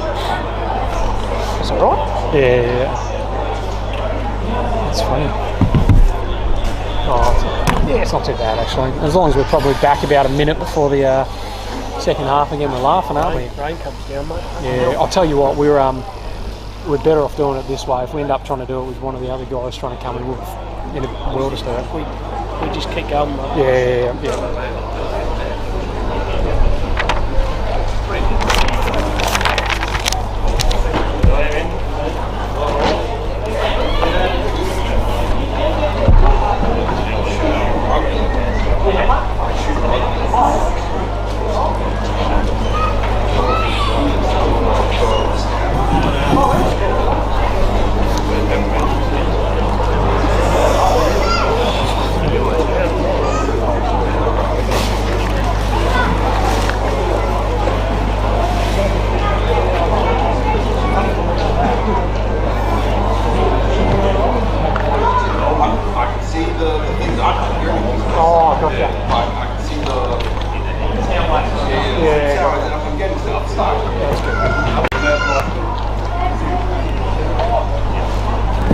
That's the main thing you want, isn't it? At least we know that's good. So with SEN you have these box like those guys have. Yeah. So now to hook it all up. Yeah. Once the lights go up and down. Yeah. You know you're good to go. You're good to go.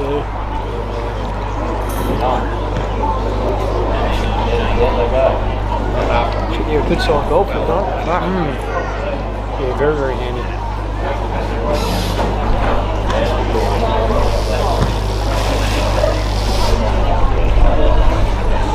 We're there. Yeah, well the winds, it was like rain on the table yesterday when we were sitting there doing it, so look, we'll see how we go with it, but it might be a bit of a pain.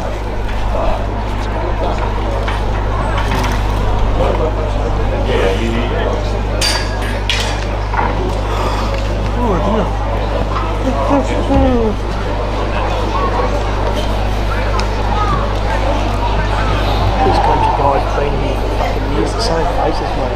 Yeah, I was looking across going, there's a lot of familiar faces kind of floating around. It's almost an opportunity for everyone to kind of get together and mingle and catch up, isn't it? So, These guys take time off work. they have to. Thursday, Friday. Just take time off.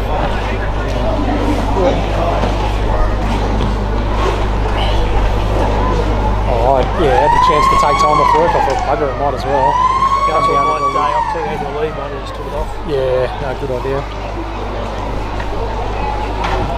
Yeah, who's number 5 for golf? Yeah, we've got to try and find it out.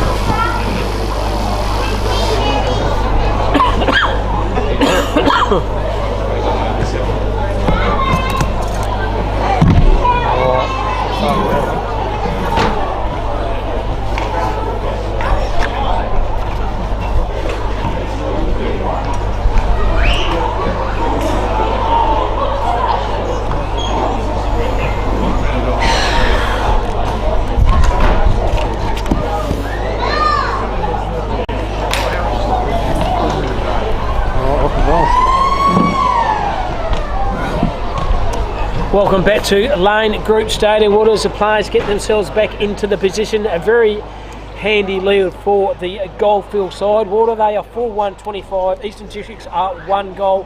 Major goal scorers for the Goldfields are Clark, Fisher, Gillette and Tom McGowan, number 5. But I don't think it's Tom McGowan, but his name is Tom McGowan, so that's who he is to us.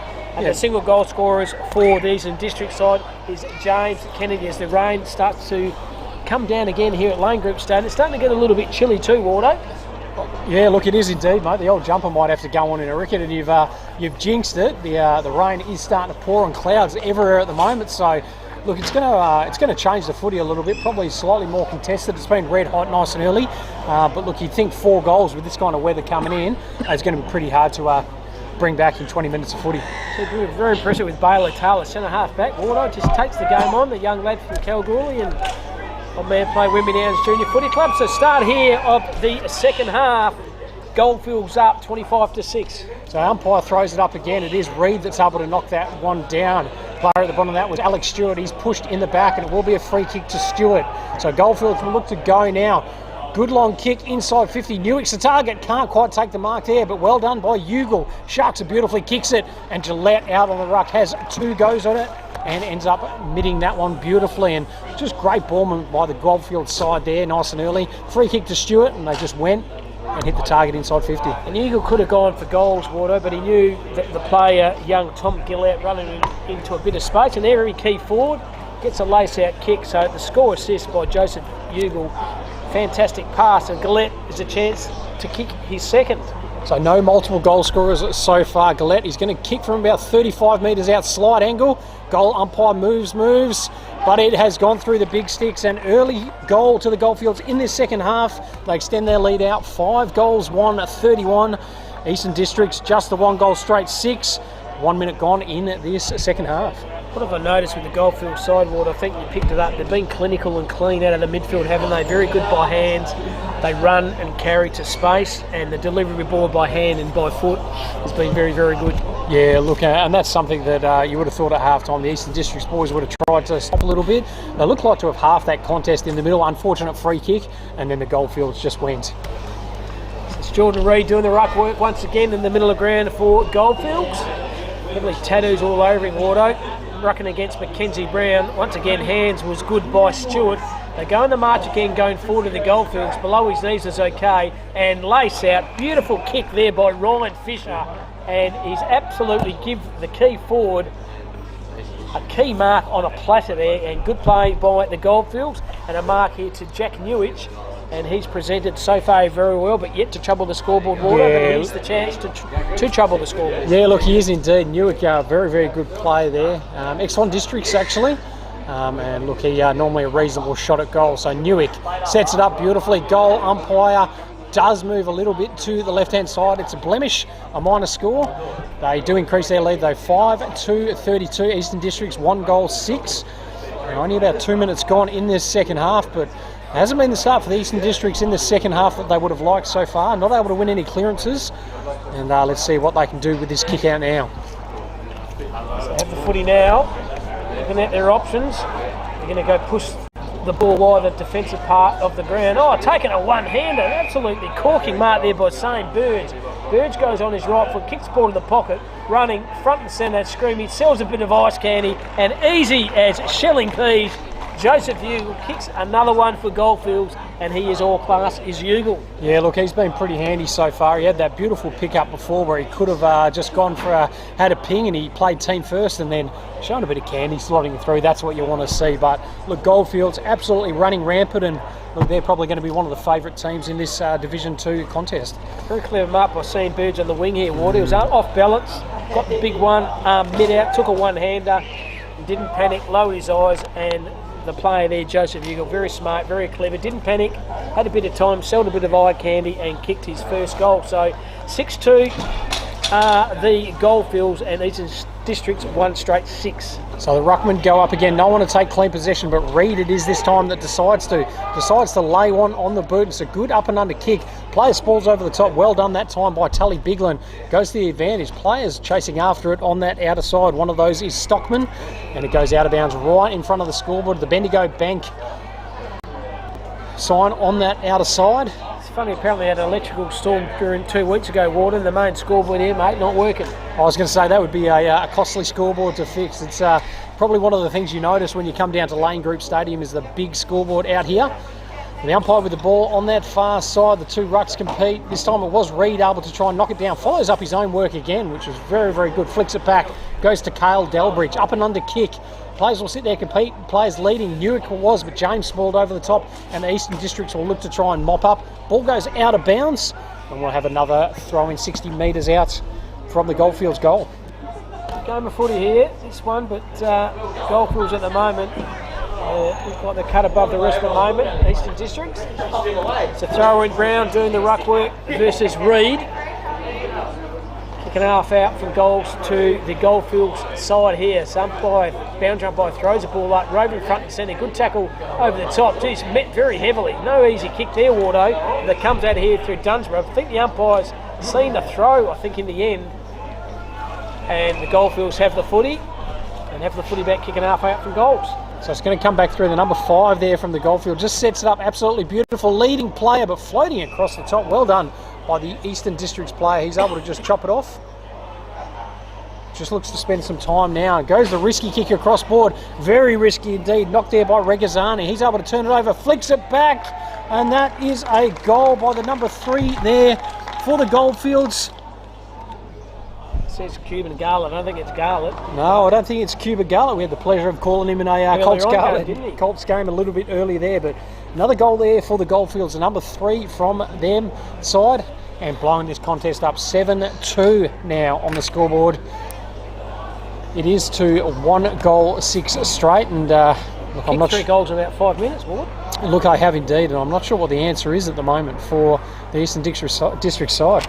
Just too quick and slick on the Goldfield side, and that's why they are one of the favourites for the Divi 2 Premiership, Wardo. They are very quick, they're cool, they're calm, and they're collective as the Seagulls come down here at Lane Group Stadium, but the rain is held off a bit now. It's in the centre of Lane Group Stadium again. Big thumping knock's been taken this time by Creek. He's got tackled, well tackled, and in a bit of trouble now. Good defensive tackle then by Delbridge. And the umpire says, give the ball to me. The ball's going nowhere. Seagulls chasing those chips, Wardo. Have you got any sandwiches here, mate? They might take a piece of your sandwich. No, all ready to go. And taken high he was this time. Good free kick given away that time by Baldwin just to try and hold it up. But they look to move the ball nice and quickly on that outer side. Great spoil coming from the side there was Spinks. And he's happy to see the ball go out of bounds right in front of the scoreboard out there. It reads 7-2, 44 to the Goldfields. Eastern Districts 1 goal 6 and about 7 minutes gone in this second half. One of those Spinks relation to Brett or Jason Spinks played some league footy for South Fremantle, mate. They were and I think a couple of played for West Coast as well. So go down the defensive part of the ground. Well, copper one high, surely was a Goldfields player. The umpire picked that up very well. Definitely high. Caught one right in the back of the midriff. It's Harrison Orr, Rory Harrison Orr decides to play umpire. Chain of handballs, can use Ugle, does you Ugle, running through the middle of the ground. Joseph Ugle sells a bit of candy, beautiful vision and fantastic kick. And Jack Varian takes a good mark. The class once again on number 10, Joseph Ugle, is very evident, Wardo. Yeah, look, very, very good player. I think he came through the Perth Football Club. And look, was a highly touted junior across at that club there as well. So obviously plying his trade out in the railway side at the moment, and a very good play for the Goldfields today.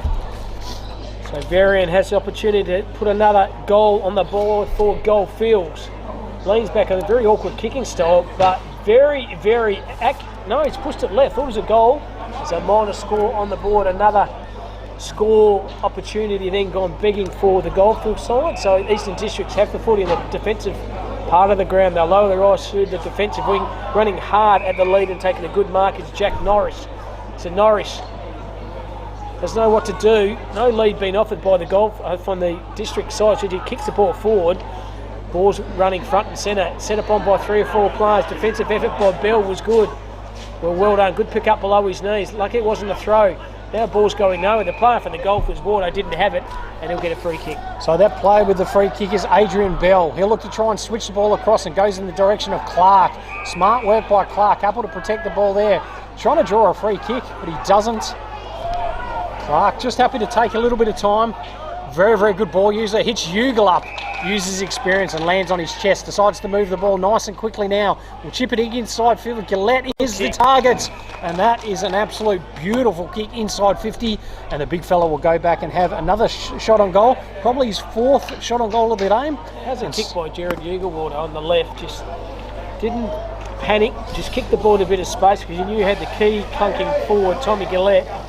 But the way he kicked that goal from the distance-wise, Wardo won't be a problem. It's just the accuracy. Can he convert another goal? He's already kicked 2. Oh, look, absolutely. And he kicking into the breeze last time. Distance should not be an issue. He'll kick from just outside 50. Sets it up beautifully. Sets it up straight. And that is an absolute beauty of a goal. Tommy Gillette kicks his 2nd and most importantly the 8th goal now for the Goldfields. 8 goals, 3, 51. The Eastern District's 1 goal, 6. And we've got about halfway mark of this second half. Do you reckon he ever gets called the nickname, you know, the shavers, Gillette, the shavers, Bick? Does he get Bick or he gets called Razor, you reckon?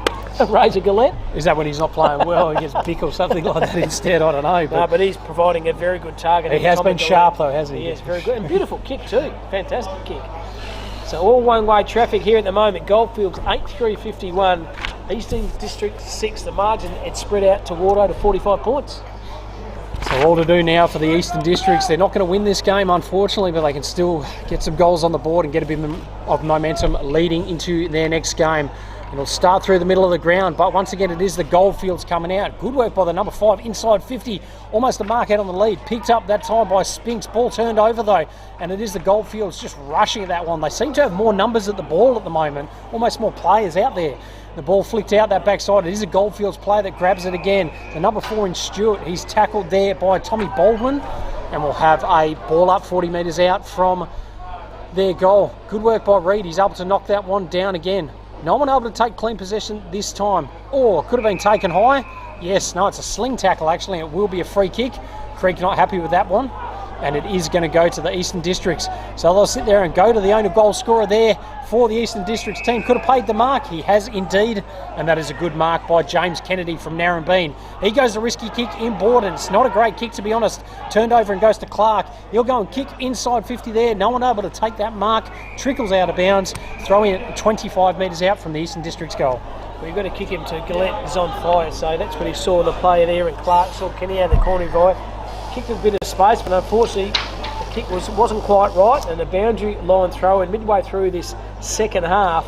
Goldfields 8-3-51 and Eastern Districts 1 straight 6, a margin of 45 points. Umpire throws the ball up. Good defensive pressure. The Eastern Districts go out. Pretty ordinary bounce, well trapped in the end there by Flowers. He's overrunning. Good hit and shot over the boundary line. I tell you what, Wardo, for a Friday down at Lane Group Stadium, you ain't going to get an easy kick apart from getting poleaxed over the boundary line. Exactly what happened then. Oh, look, absolutely. Pressure's still right up and about for everyone, and look, going about as hard as you can. And look, that's representative footy, and that's what you want to see as the umpire throws it up again. Reed able to bring it. Jordan Delbridge picks it up, snaps around his body, and Gillette at the front of the pack has taken that one right above his head, and that is a good mark by the big key forward there. Boulder, just 22nd of the 8th, 2003, Wardo. He's just a big, strong clunk of a man with big hands, isn't he? Oh, look, if those let's base that on the jumper numbers being right, but yeah, a big 20-year-old that's that powerful could be very dangerous in this competition. So player struts in, kicks it through the big sticks. That's his 3rd, 9th goal on the board for Goldfields. They lead this contest 9-3-57, a margin of 51 points. And we've got about 7.5 minutes left in this second half.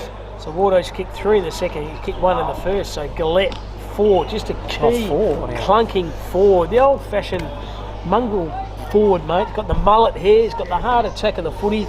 He just takes a good mark. Very, very reliable kick for goals. Oh, look, and that's what you want out of a key forward, isn't it? Big target, yep. And when you do get the opportunities, put them through the big sticks. So danger signs here for the Eastern District side. Goldfields well on top here. Midway through this second half, just repeating 2 20-minute halves, Wardo. That's all there is. There's not 100 minutes of footy. There's only 40 minutes of footy. And it's been an electrifying start here by the Goldfield side. In the middle of the ground once again at Lane Group Stadium. Throws the ball up. Good ruck work. Nimble read it. Overran it this time is the Eastern District's player. Overran the footy, but below his knees was okay by Reed. He got tripped. The umpire saw that as well. So Jordan Reed has the footy now, small by stature, but tell he's got a bit of courage and a bit of pace.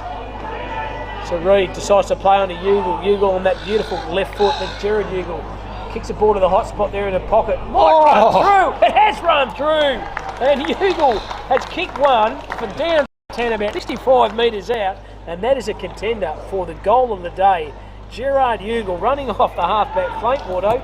He's kicked the goal from the half-back flank and kicked a goal. Oh, look, that was absolutely sensational. And the thing I like most, he kicked it, didn't even see where it goes. He started running off to the boundary time because it was his time to go. And by the time he got there, it was a goal. Hand up in the air and straight through the interchange gates. So, yeah, he called it nice and early, but 10 goals now on the board for the Goldfields. 10-3, a 63. Eastern District's 1 goal, 6. A big, big margin. And the rain comes down again, Wardo. I know, here it comes, mate. So umpire just taking their time to bring the ball back to the middle of the ground. They've had to do that a lot so far in this game. A lot of running back and forth with the footy. You can see our Goldfields team just keep putting the runs on the board. So Brown in the ruck this time for Eastern Districts. Harris or again for the Goldfields. There's Brown that's able to win that one. Good follow-up work he does this time. Handballs it off there. Duncan will sit there and kick it inside 50. Ball's holding up. Good body work there by the Eastern Districts player. It is Kennedy is able to flick the ball forward on his right boot. Mialini. And that is a really good passage of play. Really good goal by the Eastern Districts. A well-nailed consolation goal. They kicked their second. But great work by Mialini there from the Eastern Districts. Front and centre, clever goal by the young lad, Mialini. And good effort by him. Just a very clever goal here. The boy from Narrabeen. And clicked a very, very clever goal. But they need more of those, Wardo, to peg that margin back, because Goldfields kicked 4 in the first quarter and they've already kicked 6 so far, probably a couple of minutes to go in the second, 4 minutes to go in the second half. Yeah, look, not much longer to go in the second half, and Goldfields really look shaping to possibly be one of the teams of this men's 2 division. So umpire back with the ball, middle of the ground. 2 rucks compete again. No one able to take clean possession. It is Eastern Districts with their hands on.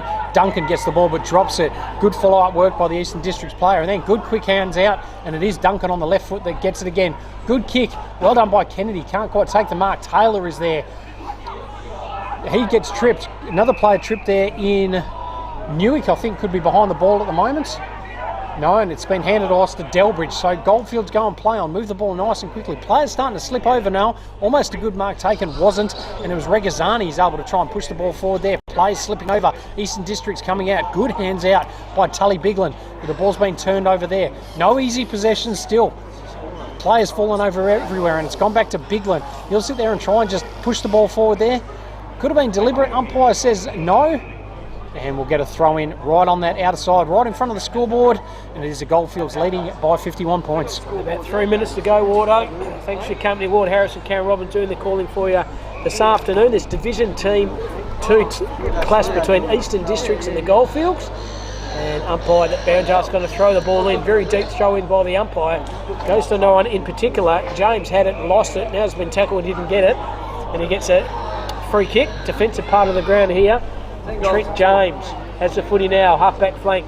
Going to be a good kick, and it's a good kick. Finds Baldwin, Tommy Baldwin. He pulls the trigger on the corridor. Good effort here. They're using the corridor, and Duncan, he's been a good player. Duncan decides to play on in the middle of the ground. He uses that trusting left foot, kicks the ball to half-forward flank. Geez, lack of talk by both players here. One of those players there was Norris. He's overran it. They made a meal of it at the moment, the Eastern District side, because once again the defensive pressure by the Goldfields has been good, but somehow they get the footy here. They kick the ball to the pocket, try to find the play, kick the first goal. James Kennedy, good tackle from behind. Good defensive pressure here by the Goldfield. Kennedy somehow gets another attempted goal. He's been set upon by 2 or 3 players, and the umpire says, give the ball to me throat. Fantastic defensive pressure by the Goldfields, Wardo. Oh, look, really good by them, and they seem to have a lot of numbers at the fall of that footy when it came down. Kennedy was probably 1 on 3, and the Goldfields did it very, very well. Also not to try and give a free kick. Taken out of the ruck, could have been smothered off the boots. Definitely touched off the foot, could see it from here. Yeah, I think so as well. The umpire, I think the goal umpire was ready to call that a goal, actually. We're going to have a touch. We saw it from up here, Wardo. Touched! We heard it for sure. Touched ball there. He must have heard me, mate. He must have heard me. So 1:40 to go. It's like the defensive kick. It's going to be Bailey. Taylor's been very impressive down centre half back here for the Goldfield side. His bright orange boots and the long sleeve. Taylor takes the game on. He just kicks the ball straight up the high diddle. Good kick. Came with a lot of distance here. Umpire said you had it when you didn't have the opportunity to get rid of it. So they have the foot in there. They play by hands to Delbridge. Delbridge is good, clever, smart, hasn't panicked. Can use Clark, doesn't use Clark. Have the contest there. Could have been a push in the back. It is a push in the back. Falls in the hands of Clark. Clark again on that left foot. Kicks the ball in a bit of space. They've got numbers everywhere here and there at the Goldfields. Favourite there is Ugle. Ugle to space. And fantastic end-to-end footy here. Falls in the hand of Jordan Reid, the big ruckman. And Reid has opportunity to kick the first goal, Wardo. Yeah, look, been a very good player today all day, Reid there. But once again, it's the Delbridge boys going through the middle. Regazzani land in the hands of the playmaker in Joey Ugle. He's just able to find the big fella there in Reid. And let's see what he can do. Distance will not be a problem. He's on a 45-degree angle. Bit of breeze out there. Let's see what he can do. So Reid goes just across the face of goal, does he? No, he snuck it through. That's the 11th goal now for the Goldfields. They lead this game 11-3-69.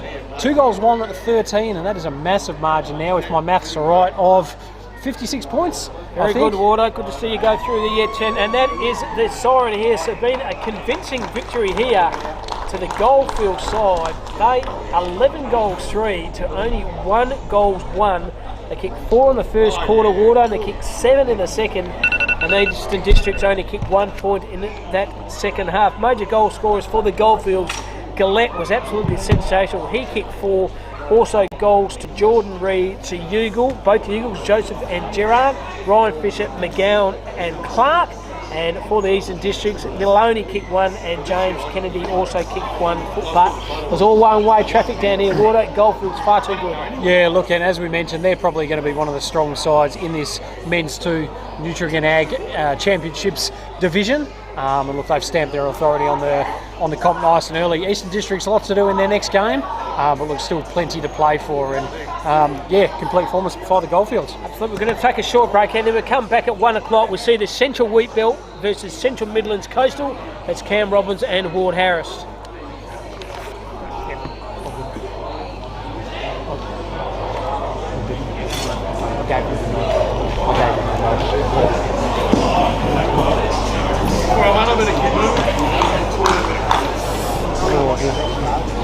It's time now, mate. I was going to say we've got almost 15 minutes till the next one. But at least you get a little bit of a break between games, which is good.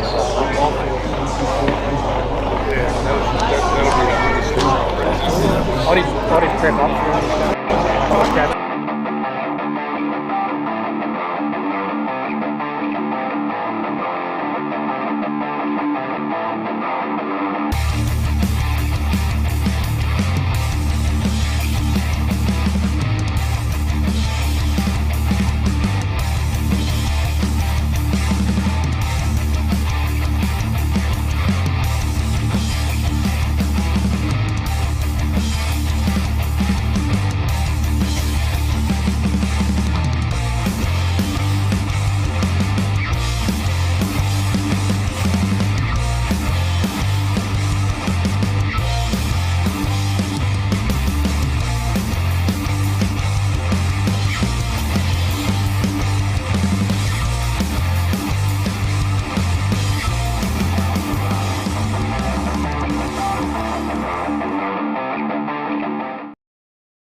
then I saw you doing some of this for amateurs footy. Oh yeah, footy.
I reckon I might have to jump out to your car a bit after. I think I left my jumper in there. Where? See how we go. Welcome back here, Wardo. Round 2 sees Central Wheatbelt versus Central Midlands Coastal in this clash down at Lane Group Stadium. My name's Cam Robbins and Ward Harris, the dynamic duo. Wardo, looking forward to this game? Oh, look, should be an absolute belter, to be honest, and really looking forward to it. Look, obviously Central Midlands, I think they've already rolled out once today, got touched up by the Great Northern, who look to be one of the form teams. But the Central Wheatbelt, their first game, I just had a chat before, and I think we've got a bit of a guest coming in who, obviously will pump up their tyres and probably talk through a few of their best players.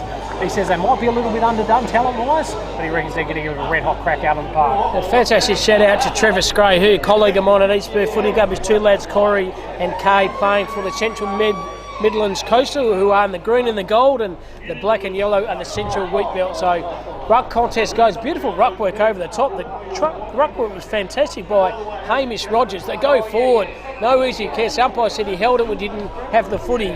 And Hamish Rogers, Wardo, the ruck out of the contest was absolutely sensational, running hard front and centre and running to a bit of space after a good kick by Curtis Purser. And the opportunity here for Central Midlands Coastal Wardo to have a crack at goals. So Reece Waters with the ball, very good player, obviously from Subiaco back in the day. I was going to say he's looking lean out there at the moment as well. So look, he would have kicked a few goals down at this ground before, I would have thought. Smart.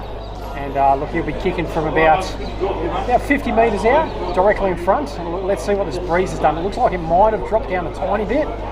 Oh no, he's got a nice little chip kick. Smart. Very smart kick. And a player out on the lead marks on his chest, and he'll go back, and that is the number 14 there in Todd Kenny.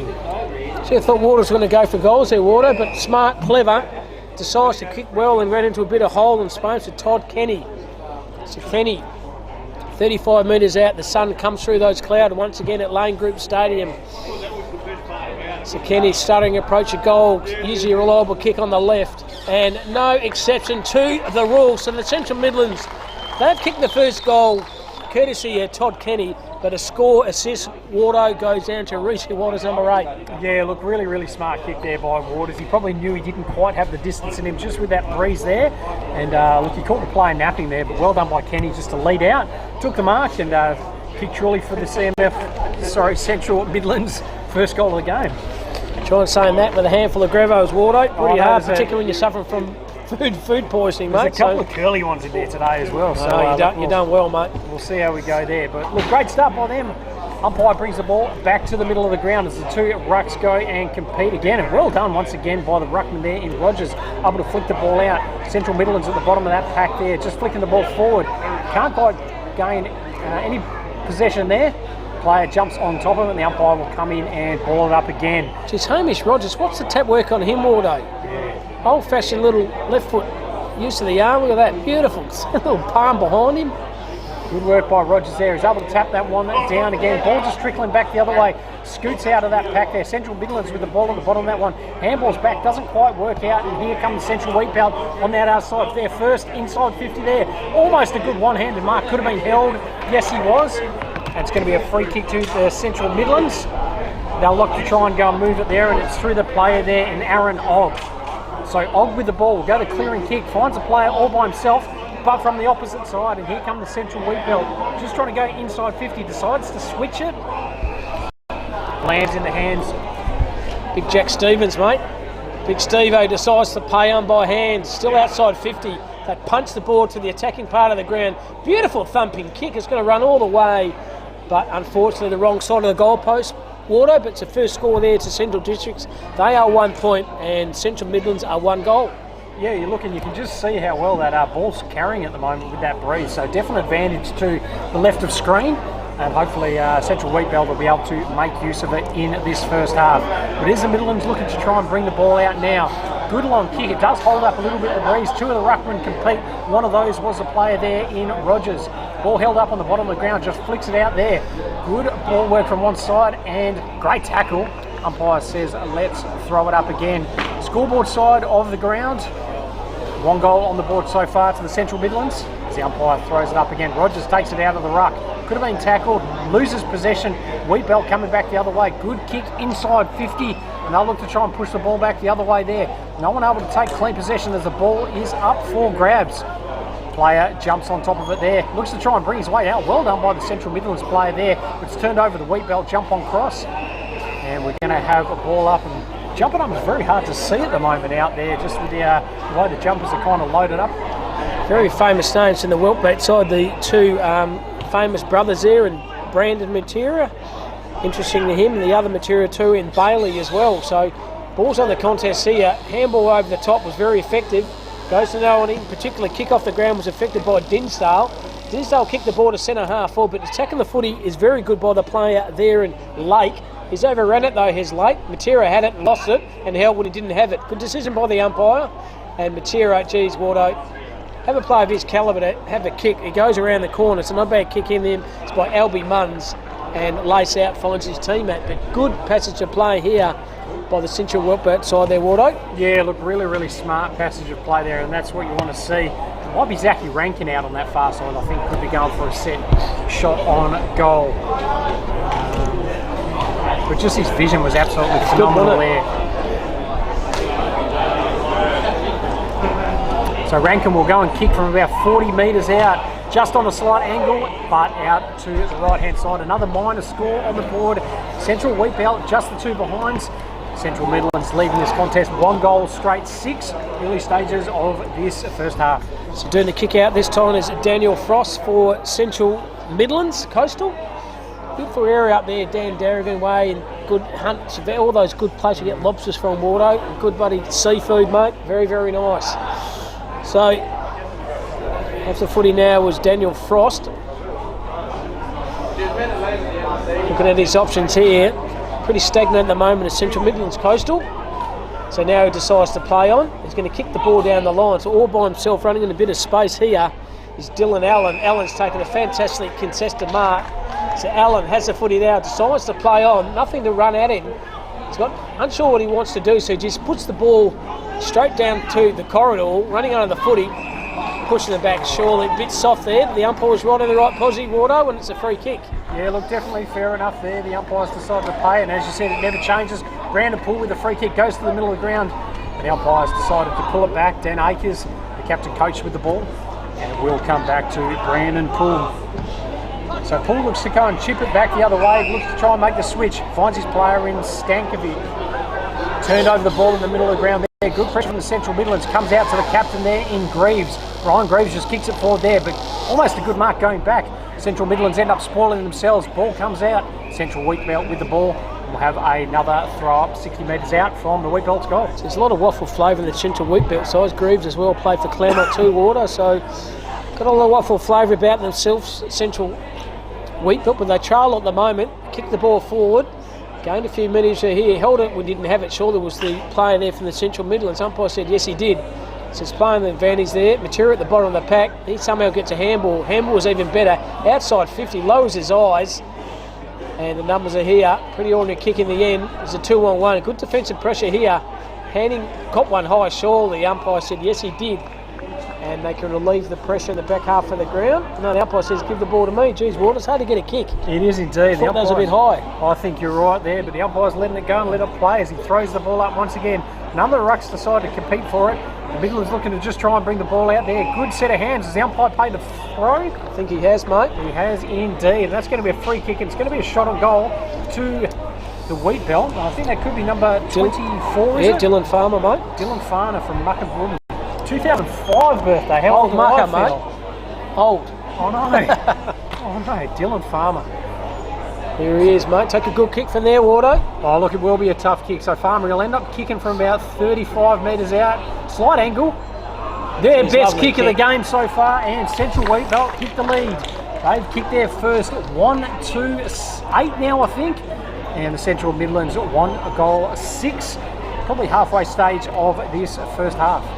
You know, when you kick a goal, Water, as soon as he kicked the ball off his boot, Farmer, he knew straight away that it was not going to miss. Beautiful timing of the footy, good kick, and they have settled after electrifying start by the Central Midlands Coastal, but the Central Wheatbelt side, Wardo, last 2 or 3 minutes, they're starting to get on top of the contest, and hence they're in front 1-1-7 to 1 straight 6. Yeah, look, played good footy so far. It was Central Midlands who came out probably definitely the hottest side, and good ball movement inside 50, but the Wheatbelt just settled nicely and starting to win a little bit more around the contest now. So umpire with the ball back in the middle of the ground. Rogers it is, goes the big spike there, goes through Greaves. Hands there. Central Midlands looking to try and push the ball out. Greaves just chasing, picks the ball up, he's tackled straight away. Umpire says, give it back to me, and we'll have a ball up just outside the dial here at Lane Group Stadium. So throwing the ball up again is the umpire. The ruck work by Rogers, sensational. He's shrugged off his opposition ruckman. It's Ben Cowdery. Cowdery decides to play onto Matera. Matera, good handball. Handball he played, ran into Wardo. He's tripped over, but the handball, the ball back to Cowdery.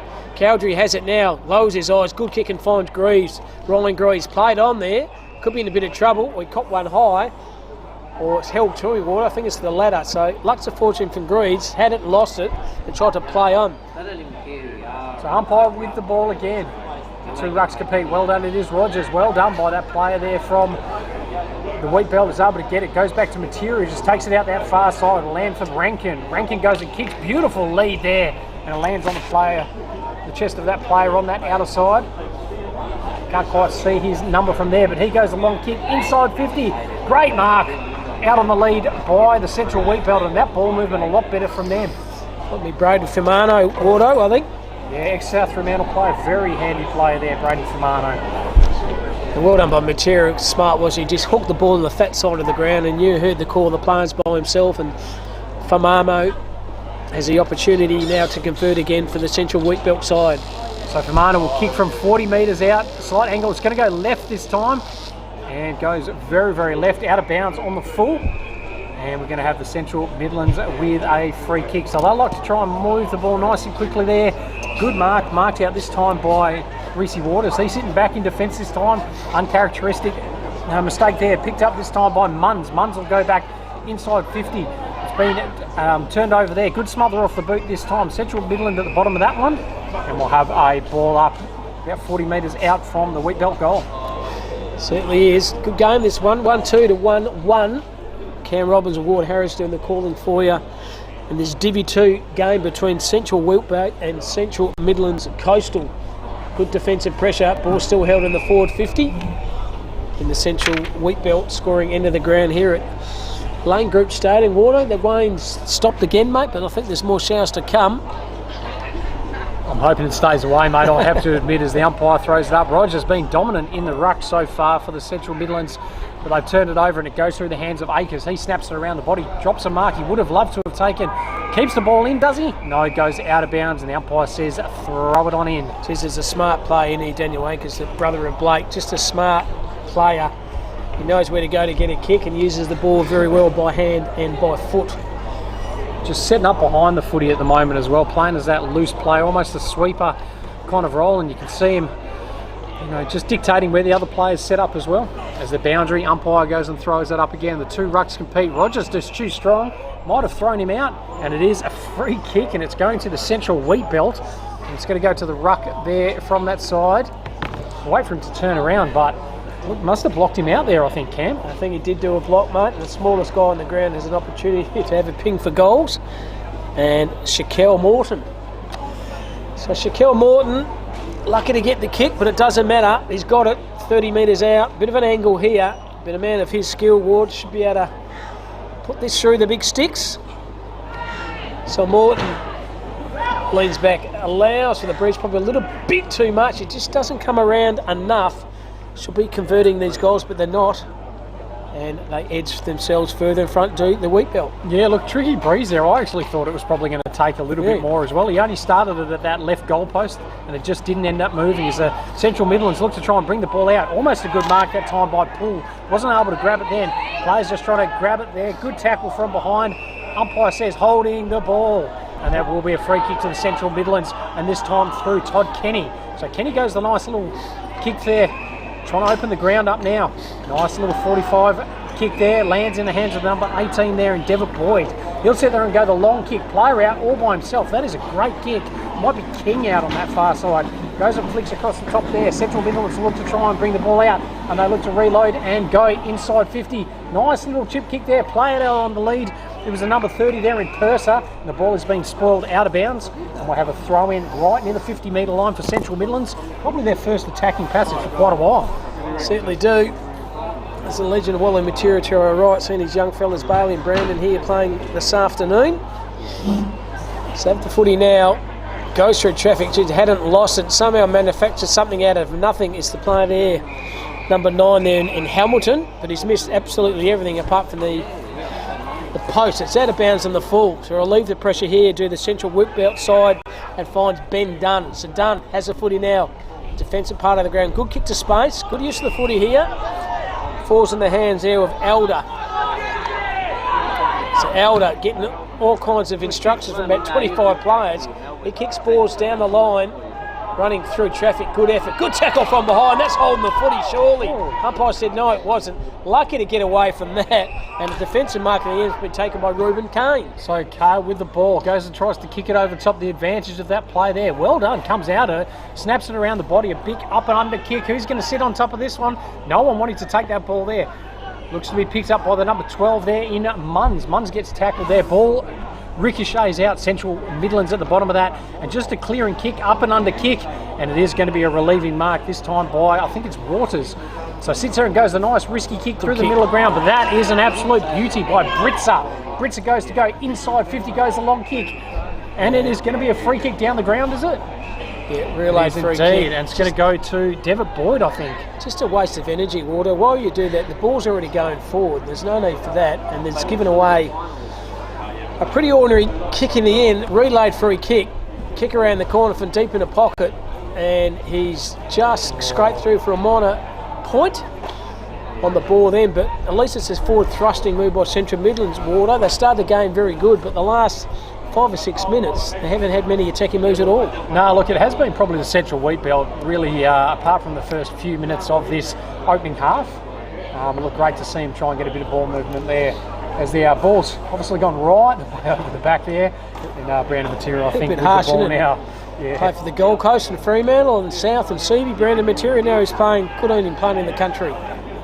So it goes a nice little kick in there, goes to Akers. Ball just sits up very nicely for him. You might look to go across the top, but goes over the top instead, lands in the hands of Famano. Famano goes up the line.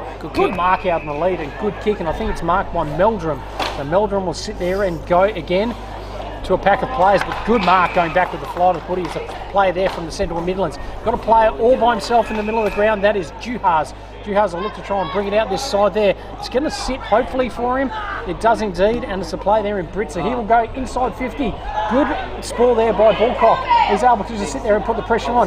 Dever Boyd flicks it across. Oh, and just missing to that side is Britzer, who followed up his own work. A costly let-off there potentially for Central Midlands. Probably had a bit more time than he thought was Britzer, and a minor score only in Brandon Mitchell. Looks like he's a designated kicker. Water, you've got to jump the fence, get your own pill. Now he's got to get the ball, jump back over the fence and then kick out. This is a tough gig playing this game of footy, isn't it? No one's giving him a hand. Look at him, he's going to run behind. Now get the ball, now pick it up and jump the fence and then kick the ball out. Oh, we almost saw him at Mandurah Forum there, mate. So, it certainly did. Yeah. So 1-2 apiece, 8. Later stages of this first half between Central Whitbelt and the Central Midlands Coastal. So Matera, that's Brandon Matera. Player from Gold Coast, Fremantle, Subiaco and South. That's the footy now, just Matera. Good kick, usually uses it well, and this one's no exception. Finds his teammate, laced out. That's Jamaica Woods. Good passage of play here. They're holding the ball up well, the Central Whitbelt. They kick the ball down on the defensive wing. Bursting through a pack was very effective. Found Meldrum. Meldrum kicked the ball to centre half forward. Put the afterburners on outside 50. How's it going to run, Water? It's running and running and running for a fantastic goal. And good effort by them. And that's the goal they needed. Heads themselves forward. Pick that player up a minute. I think it could be Benny Cowdrey possibly. Benny Cowdrey certainly is. And good goal to Cowdrey. And good goal to Central Wheatbelt, and they go further ahead by 1 goal. 2 goals, 2-14 to 1-8. Yeah, and look, it was really well set up as they came out of defence there. A good couple of hit-ups, but it was actually the ball, just the way it kicked, and it ended up going to advantage. And Cowdrey decides to take the long shot, kicks it from 55, and look, a well-deserved goal there for the Central Wheatbelt. So Cowdrey reminds me of the guy called Colin Cowdrey, used to play Test cricket for England. There you go, bit of trivia for what it's worth, Waldo. No, we like a bit of trivia. That might be before my time, I reckon. Well before your time, mate. Yeah. So umpire with the ball back in the middle of the ground. Central Wheatbelt leading this contest. Not much longer left in the first half as the umpire throws it up and the ruckman taps it down there. Central Wheatbelt just charging through, but good pick up by the Midlands. Takes a bounce through the middle. Take another son. Go again. Player tipped over in front of him. Flicks it across. Keep running. Does indeed. Picks it up. Could have another bounce. Straightens up. Goes on goal. And that is absolutely sensational footy by Reece Waters. What a star. What an absolute good game of footy. We'll pick that player up in middle who ran all the way down from the half-back flank. Reece Waters has ended up with a goal, but I tell you what, there he is. Running down back, half-back flank, Cody Johannes, number 4. Absolutely sensational, and there's one of the best score assists you'll see in any forms of footy. Oh, look, absolutely great running carrier, wasn't it? And they just end up going in waves and the elite finishing of Reece Waters able to put the extra goal on the board and tighten the game right up again. Good player for Subi today, Reece Waters. So 2-2, 14 apiece. Later stage of this first half of this Divi 2 class, the WA Country Footy League Championships here from Lane Group Stadium. Cam Robbins and coughing something here, but there it is. Sirens going, Wardo, and we're 2-2 to 14, 2-2, 14 apiece. For the Wheatbelt side, Melbourne's kicked 1 and Farmers kicked 1, and for the Central Midlands Coastal, Waters has kicked 1 and also Kenny's kicked 1. We're going to take a short break. It's been Cam Robbins and Ward Harris. Come back for the second half very shortly.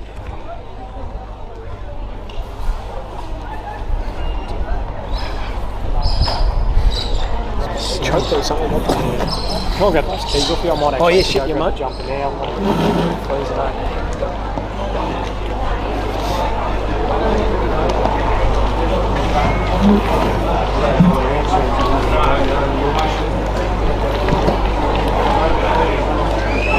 Cheers. Go for it, mate.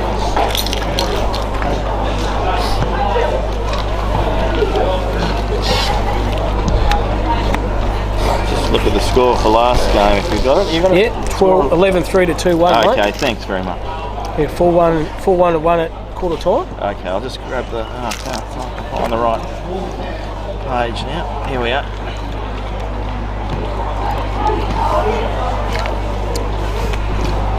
So yeah, 56 points to the Goldfields in front.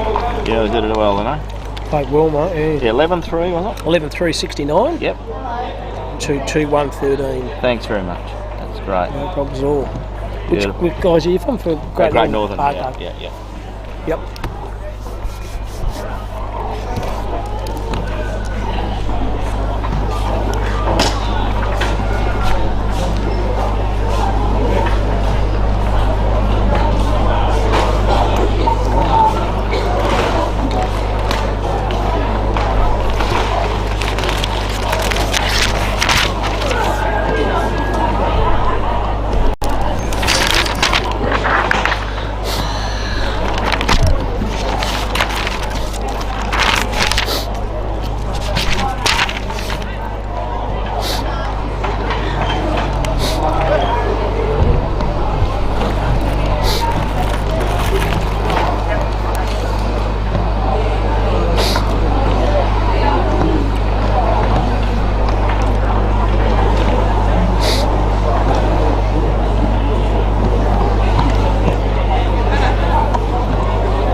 Welcome back to Lane Group Stadium as the players get back into the positions. It's 2-2 apiece here between the Central Wheatbelt and the Central Midlands Coastal. Important game this one. Very quick games of footy, 2 20-minute halves. The Nutrien AJ Solutions. Shout out to the sponsors: Build Up Insurance Commission of West Australia, Think Mental Health, Regional Men's Health and WA Footy Commission. Start of the second quarter. It's Cowgie this time doing the ruck work. Out-rucked easy this time by big Hamish Rogers. Brings the ball to the ground. They kick the ball to the half-forward flank to the Central Midlands. Over the footy. Could have got a kick. Should get a kick. Bit of courage there. It's got to come back here. When you put your Haggard over the ball, Water, and you get Polats, it's a kick 9 times out of 10. Still got to go back in there is Jacob Green. So has the footy now. Sorry, it's Curtis Purser. So Purser has it. Kicks a 2-on-1. The numbers of those, well done through traffic. Well done by Akers. Caught one high in the end. There might be a fend-off, I think. It's given it a fend-off here. And I didn't see it, but the umpire did, Wardo, and I think it might be that playing Reece Walters again. Oh, Maverick Hamilton, I think, might have the shot on goal now there. But look, yeah, you're right. He just ended up getting the high fend-off and a free kick. And look, he'll go back and kick a wobble. Should be an important goal from the Central Midlands. So Hamilton, here he is. 20 metres out, direct in front. Tricky kick from there with a breeze, but does not matter. A good goal and a good start by Central Midlands Coastal, and that's the start they needed, Wardo. They're in front. Absolutely right. So a minute gone in this second half. They lead this contest now Waiting for the scoreboard guy to move out the way. I can't see the score exactly, but I think it could be 3-2-20 to 2-3, 15, a margin of 5 points. Certainly is, Wardo. Bit hard, mate. You still haven't got the glasses, but unfortunately, when you're over 50 like me, mate, you need the glasses. Trying to avoid him as long as I can, mate, but that's all right. I tried to go the jumper. I reckon I might have left it across a Pinjarra. So no way. That's a bit unfortunate, but it's all right. Oh, no. We'll freeze up for the rest of the day. Geez, no one get a cold too, mate. Sit next to me as well. So umpire with the ball back in the middle of the ground. I think it could be Cowdery in the ruck against Rogers. It is indeed, and Cowdery it is that knocks that ball down. Well picked up that time by the player there from the Central Middle East. Goes to get tackled there, but good hands out. Great bump there was on Juhas. Player spins out of it there. Central Wheatbell just trying to track that ball back and through. Munns, I think it was. It's gone forward. Picked up by Rogers. Goes one way, goes the other. Picked up and kicked across the body now. It's going to go to a pack of players. Good spoil from across the top. And here come the Wheatbelt on that outer side. They look to try and kick inside 50 there. Good advantage kick there. And the umpire has found something. Could be a free kick against Lorison. It was Angus Lorison, you're right, Wardo. So Central Wheatbelt will go and kick inside there. Ball sets up nicely. Great mark going across the front of that pack. There's the player from the Central Midlands. He'll look to try and bring it out this side. Good kick to advantage. It does sit nicely. Almost ran past the ball, but shimmied back the other way. Good handballs by Watson. Watson flicks the ball across, went to Waters. Waters, great kick there. He keeps running as well. Lands in the hand of Steers. So Steers, player all by himself, goes over his head, manages to fall over, goes past Bullcock. He's able to try and recover, but he can't. Flicked around the body, and that is an absolute beauty of goal. I think that could be Reese Waters again, was it? Yep. Jeez, he just had followed all the play down here, Water, from the half-back flank. When you're fit, you play the game at the highest level in the waffle. He just followed the ball all the way from the half-back to the half-forward, right place, right time, and converts for another goal here. And good start here by the Central Midlands Coastal Water side here, Water. They've extended the margin out to 11 points. Yeah, and looking probably how they started at the beginning of the first half as well. Look, they were absolutely red hot and pushing really hard, and then Central Wheatbelt were able to try and get back on top again, which they did well. But look, we're set up for a pretty good next 15 minutes ahead. Certainly is. So early stage of the second, 4-2-26 to 2-3-15 in the middle of the ground once again doing the ruck work. He's been very impressive. Rogers wins this one. Goes in the centre of the ground, can use the play bit. And good shepherd off the board, taken by Cooper Watson. Hitting the board hard as Matera. Matera hadn't lost it. Now he's got the handball out. Could it be a throw? It is a throw. Well picked up by the umpire. Right on the right place, right time. The kick was there. And defensive pressure's good. And this guy, Waters, he's been everywhere. Reese Waters kicked too, Wardo. Probably right on the 50-metre paint. Be a good kick from there. Has he got the journey? Oh, look, I think he has with the breeze, the way it's sitting at the moment. From what we've seen so far, you don't need to worry too much about it moving past the goalpost, so maybe just set it out just to the left-hand side and watch it drift across. Goes round, runs, kicks beautifully. It's going to go all the way to the line, and it keeps going. Third goal on the board for Reese Waters, and he is absolutely setting his authority on this game. Yeah, very smart player, very fit, very dynamic, knows where the goals are, and good kick wasn't into a bit of a breeze. Just gained a bit of distance, went out on that arc. He only knows one way, and that's straight through the middle. But Reese Waters, boy from Jurien Bay, originally from Subiaco, he has been a very, very good player here this afternoon. Yeah, look, I'm really starting to take the game away from the Central Wheatbelt now. 3 goals very, very quickly. And look, it's going to be tough for the Wheatbelt to... Firstly, they've got to start winning the ball out of the middle again, and then try and get some of that scoreboard pressure back. So Ward Harrison, Cam Robbins doing the calling for you this afternoon. Thanks for your company. Good game of footy this. Middle of ground once again, the big ruckman. He's been good. Rogers bringing the ball to the ground. Road very effectively this time by Og. Og kicks the ball to centre half field. Matera camp down back, uses his non-preferred, that's his right, and finds his teammate lace out, that's Rankin. So Zach Rankin, half-back flank here for the Central side. He's always tried to bring the ball in the corridor. Risky kick, hasn't come off. In a bit of trouble now. Got the 1-2 here. Geez, ordinary pick up in the end. When you're 6'4", trying to pick the ball up, very difficult from there. Ball comes to the contest, well done by Ryan Greaves. 2 between 1, copped a heavy collision, still dives in the contest. Good effort by Greaves. Has the footy, well done by Matera. That's Brandon Matera. Get the handball out there to Stanic. Stanic on his left, finds his teammate on the far side. That's Rankin.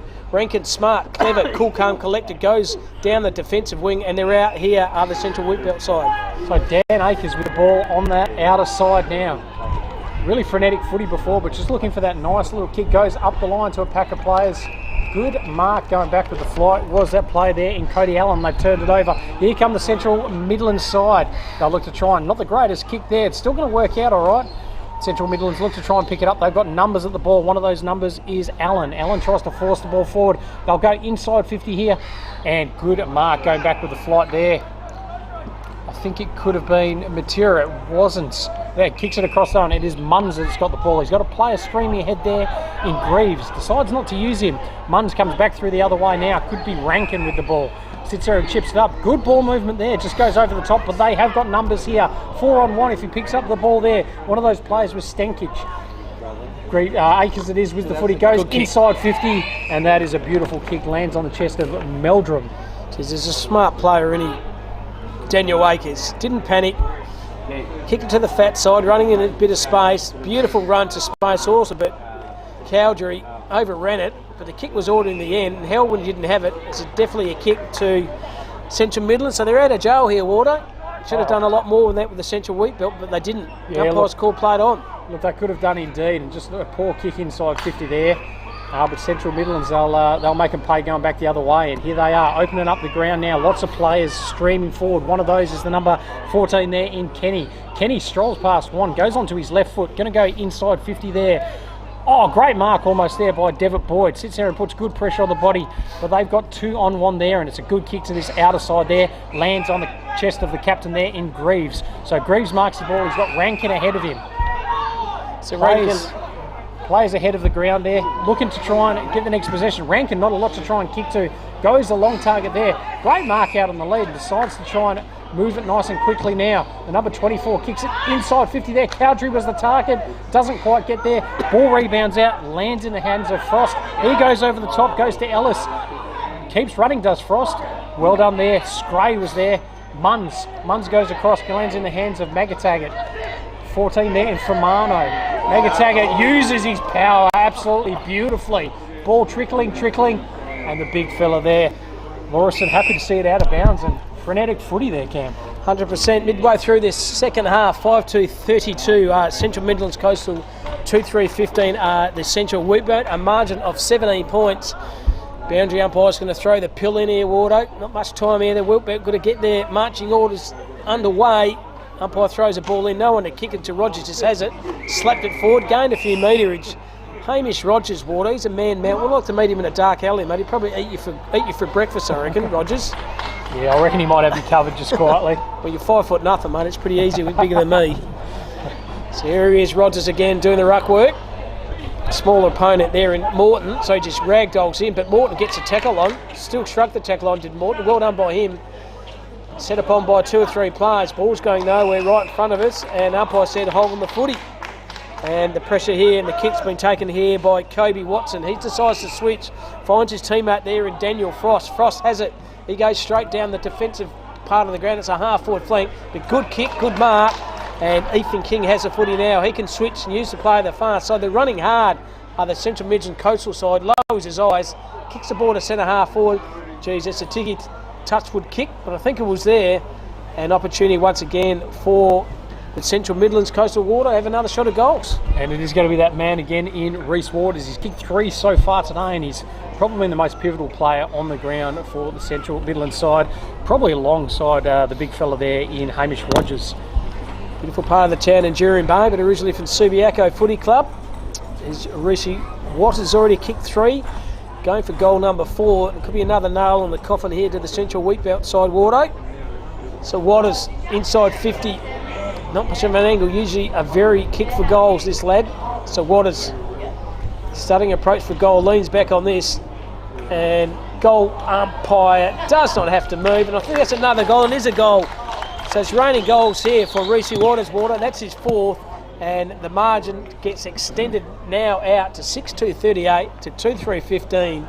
It's all one-way traffic this second half to Central Midlands Coastal. Yeah, look, it has been indeed, and you've touched on it before. It's been that work of Hamish Rogers in the middle, just setting him up absolutely beautifully. And look, his on ball, there's nowhere to go to him, so that's worked out well. And they're getting the ball inside 50 there. They've got a good target there in Isaac Devitt Boyd, but it has been Reece Waters doing the damage. Kick 4.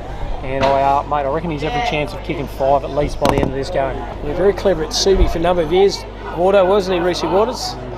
Knows where the goals are. Very smart and clever and dynamic player here.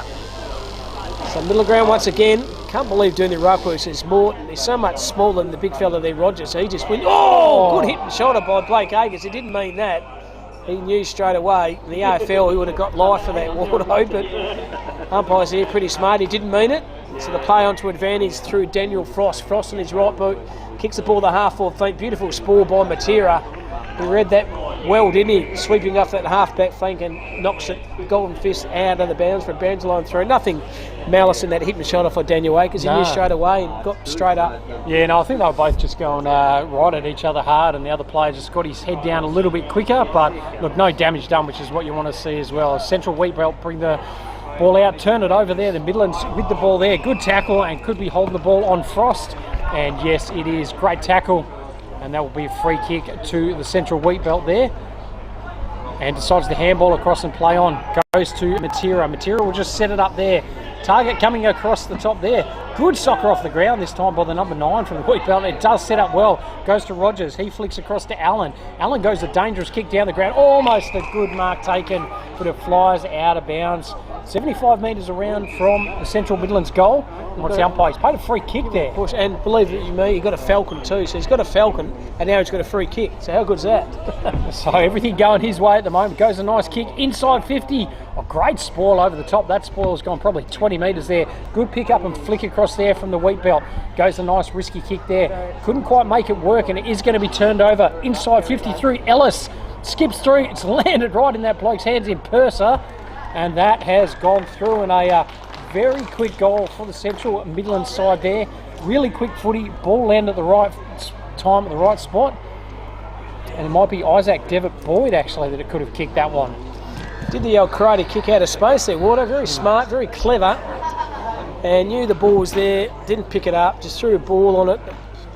Foot on the ball and kicked an easy goal in the end. And geez, tell you what, second half by Central Midland Coastal, Wardo, been absolutely sensational. They've kicked 5, and unfortunately the Wheatbelt side haven't registered the scoreboard this quarter. No, look, it's been a really tough half for them so far. Central Midland's just too good, and once again the big ruckman, they're not resting him, they're just letting him rock and roll through it at the moment. We have the ball up again. It's Cowdery in there. He goes up against that bigger opponent. Rogers still able to bring it down. Munns can't quite grab possession, but is able to knock it forward there. Good kick there and lands on the chest of the player there from the Wheatbelt. He runs, he carries, flicks across to Akers. Leading player coming out of him, Meldrum. It's not the greatest kick. Turned over and lands in the hands of Duena. Duena kicks it out, finds a player, makes that harder than it should have been, but drops the mark. Well done. Lands in the hands of the captain there in Greaves. Not a great kick, and goes out of bounds 30 metres around from the Central Wheatbelt goal. And you got to do better than that. Yeah, need to be using Unfortunately, the ball didn't. better. So Michael Doner has the footy now in the back pocket here for Central Midlands Coastal. Has the footy now, and umpire's call played on. It's gained a few metres, kicks the ball down here on the commentary side of the wing here. Big pack of players, ball comes to ground, roving front and centre is Allen. Allen kicked the ball on his boot, good defensive pressure. Well done, good tackle. Could be holding the footy, it wasn't. Going through traffic, used the player over the top. That was Martin. Martin goes on the attack here, and good spoil from behind by the player there from Central Whitburn. Excellent effort out, number 2 on 1. Did well to bring the ball in the contest. Now follows up his own footy. Excellent play here. They're under all kinds of pressure here. Just totally 2 or 3 players on for one at the moment. Nothing to kick to here. Finally goes around the corner. Fickle bounce in the end. Falls in their hands over the Central Midlands play in Allen. Allen to centre half forward, and good mark in the end. They're on the attack. Should have used the far player over the side there in Johannes. Didn't. Ball comes to the ground. Roving front and centre. Should have handball on the top and didn't. And you should use your team. Might have snuck it through. He has snuck it through. And that's another goal here to the Central Midlands Coastal. I thought he might have used his teammate Wardo, but he kicked it himself. And another goal here for the Central Midlands Coastal side. They are 8-2-50 to 2-3-15, a margin of 35 points. Yeah, look, I'm just trying to see who that was. I think it could have been Altina that might have kicked that goal there, but... They'll give it to him. You give it Curtis Altina, that'll do. He tried. Yeah, look, he did indeed. His name goes in the book far more concerned, mate. Curtis Altina, your name's in the book, you kick one, and I tell you what, this second half for Central Midlands Coastal Water has been a clinic. They have kicked 6 straight, and Central Wheatbelt have kicked 1 point. Yeah, look, just haven't been able to get on the board in this second half at all. So the ruckmen get ready to go. They've decided to change it up a little bit now, and it is going to be Cowdery in the ruck going against another undersized ruckman who's able to take that ball out there. Matera on the ball as well now.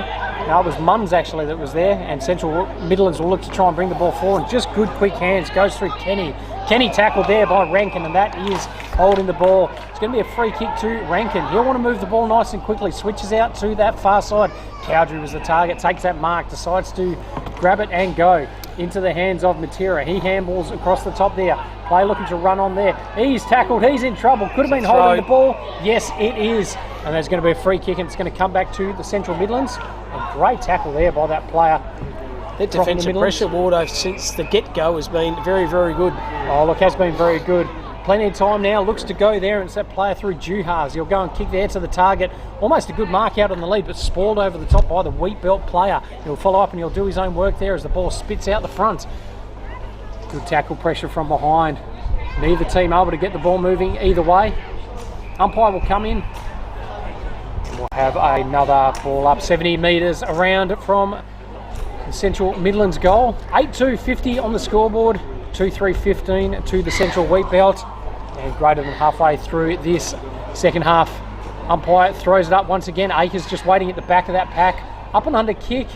No one's advantage in particular. Player waiting at the bottom of it was from the Central Midlands side. He's happy to see it go out of bounds. And we'll have another boundary throw in. So Daniel Frost, so defensive part of the ground, not too long to go in this game. Central Midlands can mark this down as a win, the coastal side. Central Wheatbelt, unfortunately, they've been totally outclassed in their second half of footy by a better side here on the Lane Group Stadium. So the umpire's going to throw the ball in.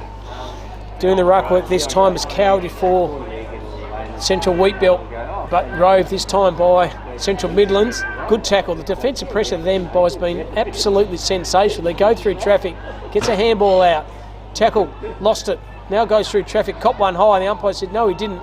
It's no, is he kick out there, Warren? The players don't need the play go on. Now he's just thrown him like a hot potato out of the frying pan, and he says you can't do that, and I'm going to give you 50 as well. Oh, they're starting to get a bit frustrated now, the lads, and I don't blame them. Yeah. So the kick now hit is to Cooper Watson. You know why? He's got peroxic dyed hair, blonde hair, that's why he got the kick. No, it was interesting. Akers ended up just slinging him around a little bit, and he said, yeah, fair enough, no worries. And the umpire's giving him a 50, unfortunately. So might have been a little bit rough, but hey, as you said before, you can't change the umpire's opinion. As Cooper Watson with the bleached blonde hair kicks it long inside 50, right at the hot spot there. Umpire's found another free kick, and it is going to go back the other way to the Central Wheatbelt. And they'll look to try and reload out of defence now. Looks to try and handball off now. Rankin with the ball. Try and gain some metres. Does that well, and does that indeed. Not a great kick though. And it goes out of bounds. And we'll have a boundary throw in on the outer side. 65 metres out from the Central Midlands goal. See, poor old Brandon Matera, mate, thought he was playing Subi. That ball would have gone lace out to in the right position of Wardo, but unfortunately, not playing for Subi. He's playing for the Central Wheatbelt, and the ball missed the target. So umpire with the ball. Again, the two rucks going out. Og, the veteran this time for the Central Midlands, looks to compete. The ball flicks out, and it is going to go the Midlands. Look to come back the other way. Scray around the body. Bounces once, bounces twice, and the Central Wheatbelt coming out through Rankin. He's tackled. Could have been holding the ball. And yes, it is. And that is a great tackle there by Jaeger Martin. So Martin right on the paint of 50. He's going to have a set shot after the siren. But it is the Central Midlands winning this game 8-50. Central Wheatbelt 2-3-15, and look, let's see if he can add to the score. So we'll kick from about 50, probably 53 metres out. It's going to be a tough kick from there, but the breeze is behind him. Sets it up, might get the distance. But just let one through. And there's the goal. Jaeger Martin, more cream on the cake. To then, so Central Midlands Coastal 9-2, that's 56. Central Wheatbelt 2-3-15. A margin of 41 points. Reece Waters, sensational water. He kicked 4. Goal scorers to Martin, to Kenny, to Hamilton, to Devitt Boyd and to Altini. And goal scorers for Central Welpert, 1 to Farmer and 1 to Lewis Melbourne. A very dominant second half by Central Midlands Coastal, who look very, very good. Yeah, look, very, very good. I know they got their colours lowered a little bit by the Great Northern in that first game, but they came out strong, had the response that they needed, and look, still put themselves in the position to compete at the back end of this division. So new callers are coming in. We're out water. We'll join you for the other game later on. Let's sign off here for this game, which has seen the side here at Central Midlands Coastal 9-2-56, Central Wheatbelt 2-3-15. We're up for another one. Are we? Yeah. I thought these guys are getting set up. Well, that's where, it's me and you, mate. Oh, so it's Ward and Morclock. That's okay. They weren't you ready, I mean. Yeah, one after. That's all right. Yeah. They were in the groove now, mate. Yeah. So sit down and smash this one through. So what's this one, mate? So we've done that. This will be Mortlock versus Goldfields. Mortlock will be alright, actually. Mortlock Eastern Districts? Nah, you wouldn't have written this one up. Because you wouldn't have thought you were doing Oh, it. fuck. Yeah, that's what I had before. So who is it? So Mortlock versus Goldfields. Okay, I might have to call from there, mate. Is that Yeah, right? yes, there we go. Yep.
Mate, if I bloody kick the football, my hamstring would just go pop.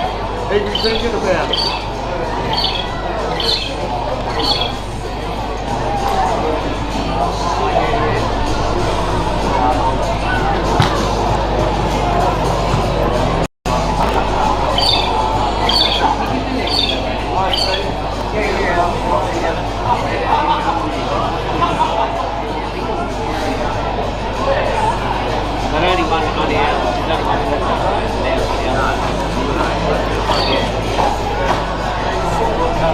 Going what? Oh, yeah, mate. Good, mate. Yeah, good. How's things? Oh yeah, you alright? Living the dream. Living the dream? Yeah, That's you? good. Yeah, not too bad. Not too bad. Good.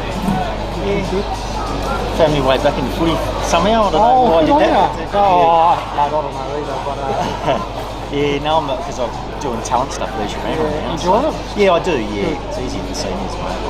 You know, seniors like they're all demanding, keep you work 24/7. Oh.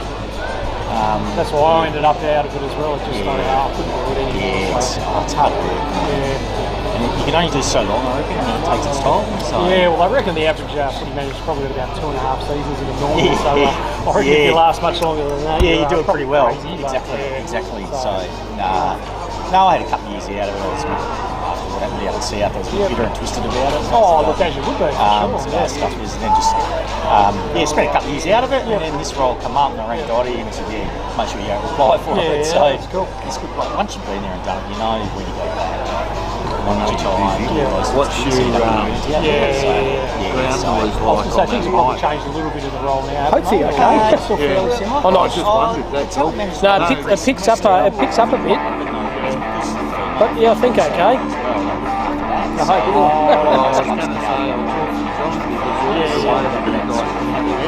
Really just right. Rather than have just sitting on the table. Oh yeah. Yeah, so and the other one was coming in the kids' club. Okay, yeah, I'm Selling how to do that. Yep. So at least today we've got just sometimes call it. Probably don't know these fucking idiots. We'll call them a game of footy yesterday. down there this morning. Yeah. Because there is an easier way to do it. Okay. And And it gives you clarity over the all you're hearing is him, Yeah. not everything else. Yeah. Oh, that'd be good. I think GNFL play the next game here, so They do. so that would be alright. It's been the afternoon evening, still look like I'm working, so I know there's that big kid from, what's his name, Death Lefson. definitely. Yesterday, he played a game early for us in Colts, but we're going to get him back down. Yeah, are you? Him and the other kid that went well, Lewin Valley. Oh, yeah. He's played the ball.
Oh, yeah.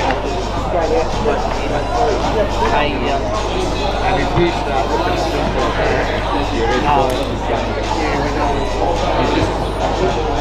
do.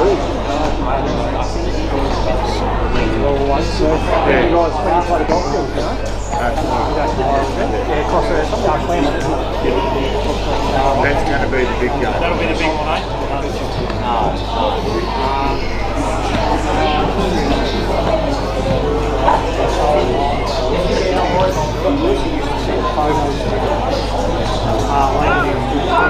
Yeah.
now, mate, sort of.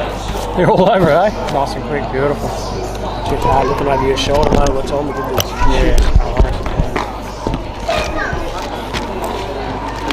Yeah, so there's a few that were different. We don't know if, yeah, because the number 3 last time, that wasn't Garland anyway, was it? Not Garland, no. Yeah.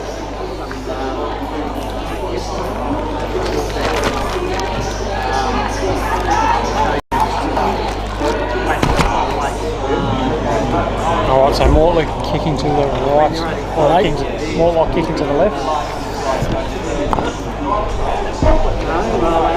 Right, full on, isn't it? Yeah, it is. These are the 2 ones where both team sheets where I'm like, I don't know if they're actually right or not. They can go with what we've got, mate. Yeah. Oh, okay, the Amos boys, they are in 25 and 26, so that's good. The first one I got, they were in higher numbers. Is that? Amos brothers. Oh, yeah. Oh, Jai DePayne's playing. Curtis Kester, who's good. Benny Whitshead.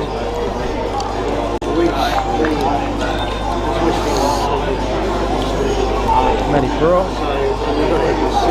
Ethan Dwyer. Okay. James Ennias. Ferguson. How would you say that? Shalaki. Shalaki. I reckon it'll do. I'll give you that. Shalaki. Sprig DeSantos. Is that Harris? It says Harris Gurr. Which one? Harris Gurr, yeah. Yeah, Harris Gurr. Gurr. Alright. That's over here.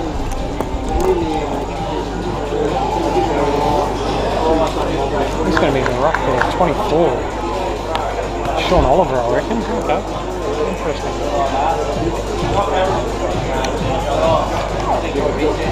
This is a big boy. Oliver's in the middle. Shilecki.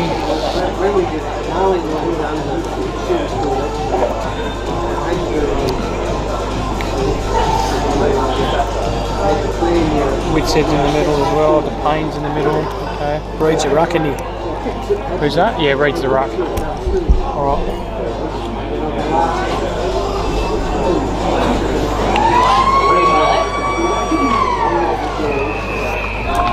Welcome to this clash between the Mortlock and the Goldfields Water. Should be an absolutely corking game, this one. Goldfields out of the ruck. They kick the ball to centre half forward. Good kicker play. Down back there was Harding. He's overran it. Head over his footy though. Going from the boundary line is Jaden Williams. Still keeping in play here. Don't know why you'd do that. You're running out of the boundary surely. The umpire says give the ball to me. Interesting to see how the big fella Gillette, Gordo, very impressive kick for the other week. How we go in this game here today. Yeah, look, Mortlock, we haven't seen them yet today. Their first game of the men's 2 division championships. And look, we'll be waiting to see how they go. But Gillette, who's going to be a tough ask to see if they're actually able to stop him. The umpire throws it in again. Mortlock just trying to bring that ball out there through to Payne. Went across to Shalaki. Ball turned over there. Good work from both sides there. Shalaki at the bottom of that pack. Good handball out, but it's been sharked and stolen. Goes across. Great mark. And that is a great mark down the lead by Newark. And they've changed jumpers in this game as well. They're Trying to confuse us, mate. That's what they're trying to do. I know, that's what they've done. But look, great mark there. Good contested mark. And Jakey Newark will go back and hopefully kick the Goldfields' first goal of the game. Good strong mark, wasn't it? Very good contested mark. Played some senior footy for Swans and still showing he's still got a good set of mitts on him. So Newick, 20 metres out, directly in front. He's just snuck that through, I think, Auto. He has snuck it through. Well done by Newick. First goal here to the Goldfields. And a man of his class will convert, and he did. Yeah, look, he did indeed. But yeah, just really good contested mark. That's what you want out of a key forward. We were talking about the big fella there in Tommy Gillett. But it was Newark, the other twin tower up forward, that was able to put the first score on the board for the Goldfield side. Good start by them. We're very impressed with Saw earlier on, didn't we, Gordo? I think a couple of games ago they were very, very slick, down back and up forward and through the corridor, and they are very good Division 2 side, are the Goldfields. So umpire with the ball back in the middle of the ground will be Oliver in the ruck for the Mortlock side. Reed once again will sit there and go up, and it is Oliver able to knock that one down to DePayne. Flicks the ball backwards down. Shalaki drops it, but goes in. Follow-up tackle there. Whitsett there as well. Umpire says, you've slung him, son. And there is going to be a free kick, and it's going to go to the goalfields. They'll look to try and move the ball nice and quickly there. Ball goes over the top. Good mark going back with the flight of the ball. Was that player there in the number 6, Brady Evan. So Evan just chips it up nicely, finds Whitsett all by himself. An accumulator, Benny Whitsett. Risky kick through the middle of the ground. Doesn't quite work out, and it's going to be turned over. They'll look to try and bury his head down. Alex Stewart can't quite get rid of the possession. Joey Eagle in there as well. And the umpire will come and throw it up 75 out from the Goldfields goal. Put on Alex Stewart then, Water. Had a look at the play coming at him. He should have really just put his head over the pill and cop the melon was going to cop, but unfortunately he didn't. The centre ground doing the ruck this time is Oliver. That's for Mortlock. He tries to handball the ball forward. Goldfields go forward though, pushing the back. And I said no, it wasn't. Through traffic was very good. Falls in hand with Joey Eagle. Eagle lowers his eyes, kicks the ball to the hot spot, and both players just about spoiled each other. But Charlie Harding has the footy now. He decides to switch the play. Ordinary kick in the end, puts his play under all kinds of pressure. Good pressure by Clark, can go back to the play, deliver the footy. That was Harding. Harding had to go way back to Williams. Williams in a bit of trouble now. He kicks the ball to half-back flank, bursting through traffic. Now he's in a bit of trouble, holding the footy. Defensive pressure by Goldfields was sensational. Falls on the hands of Clark, and Clark, inside 50, thought he might have played on Wardo, but he didn't. So Dylan Clark, very good in the earlier game. He decides to kick the ball to space. Well read though by Benny Whitsett, and Whitsett can relieve the pressure for Mortlock. So Whitsett with the ball 25 metres out from his own goal. Mortlock defence holding up pretty well so far, and that is a great kick down the line, spoiled from behind by the Goldfields. Umpire doesn't pay anything, goes to the hands of Oliver. He flicked it back to Corduroy. Corduroy kicks it forward there. Goldfields player at the front there, Amos. That's the Tom Amos. Was able to knock the ball forward there. It's been turned over, picked up by Jordan Delbridge. He's taken high, and there's going to be a free kick going across to Jordan Delbridge. So he'll sit there and he'll kick it into the middle of the ground. Sam Burge, all by himself, just decides to hand it off nicely. Almost good pressure there from behind from the Mortlock player. He did run a long way, but he's handballed it across to Fisher. Keeps running. It's gone to Ugle. Ugle spins absolutely beautifully. That was amazing footy there. Goes inside 50. Smart. And Ewick there once again. And how good was the kick and the work from Joey Ugle, from Gerald Ugle? Absolutely smart, phenomenal. wasn't it? Got that beautiful penetrating left foot kick, Wardo. Didn't panic. Did the blind turn. And I tell you what, Newick's going to cause the defender for Mortlock all kinds of trouble here this afternoon. So Newick with the ball. He's kicked one so far. Kicks from 25 out. That ball is held up a mile in the breeze and gone left. And it's a behind on the board for the Goldfields. So 1-1 to the Goldfields. Mortlock yet to score. Old-fashioned floating mongrel kick, wasn't it? Oh, it was phenomenal. Shocking kick. So Mortlock has it now. Tucked deep in defence, they just kicked the ball down the line, got a bit of distance with a kick, smothered over the top there was by Moore, very smart by him, fell Shalaki on his left, kicks the ball a bit of space, tries to find his teammate there in Cowgie, the ball just stays in play, but well done by Bailey Taylor, very impressive this lad in the first game, Taylor, but 2-on-1 here, the Mortlock have the numbers, one of those is Williams lowers his eyes, good effort, and finds his teammate lace out, and that's Whitsett. Whitsett decides to play on and finds Brock. Brock on his right, the centre half forward. Camping under the ground was a couple of defenders there for the Goldfields and held to him. They're standing up under pressure very well, Goldfields, Wardo. Early stage of the first quarter, you see them 1-1-7. Mortlock yet to score. Yeah, Mortlock look okay so far. They've been able to get a little bit of the ball. It's just been a couple of really good marks from Newick inside 50 that have got those scores. But don't worry about Mortlock. They look like they're going to be dangerous as Amos flicks it across, goes to DePayne. DePayne to the hot spot, goes, that is a good mark. And well done there by Billy Corduroy. He's going to go back and have a shot and goal. Probably 10 metres out. So it's just on a big angle. Bailey Taylor couldn't do much more than hold the player out, but just show a strength by Bill Corduroy. He just held his player off the ball. That player, the Taylor, took the one hand and took the free kick. Now can he convert? He leans back. He can convert. A goal to Billy Corduroy, and that's the first there for the Mortlock. They square up the ledger, Wardo, 1 goal apiece. So about 7 minutes gone in this first half, and look, a pretty good start from both sides. Both ruckmen really competing well. It looks like Mortlock have probably a bit stronger behind the ball than look, we saw the team that the Goldfields played a little bit earlier the day in the Let's see who it was again. I've forgotten the Eastern District side. But yeah, look, Mortlock also getting a bit of the footy as well. So yeah, set up for a really interesting contest. So Oliver doing the ruck work against Reed. Very good. The game earlier on was Reed. Got the paint all over his arms too, Waldo. Got the tats, as Reedy. Very rugged looking lad. So his opposition ruckman there in Shawnee Oliver. So on the centre of the ground here, 1 goal apiece here to the Mortlock and the Goldfields. This Division 2 game. Well done by Oliver, trying to find his teammate Etia. Etia's set upon by 2 or 3 players for the Goldfields. And the umpire, that's the field umpire, says give the ball to me. Throw up once again. Oliver wins this contest, hits the ball forward. Good defensive pressure.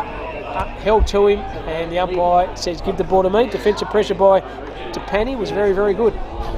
So umpire throws up again. The 2 rucks compete. Umpire's found a free kick there. It's going to go against Oliver. It's going to go a free kick to the Goldfields. Go inside 50. Newick triple team this time. Good ball over the top. Great pick up that time by Ferguson. He's getting tackled. Goldfields just extracted out. Ball on the boot there. It's going to flick forward there.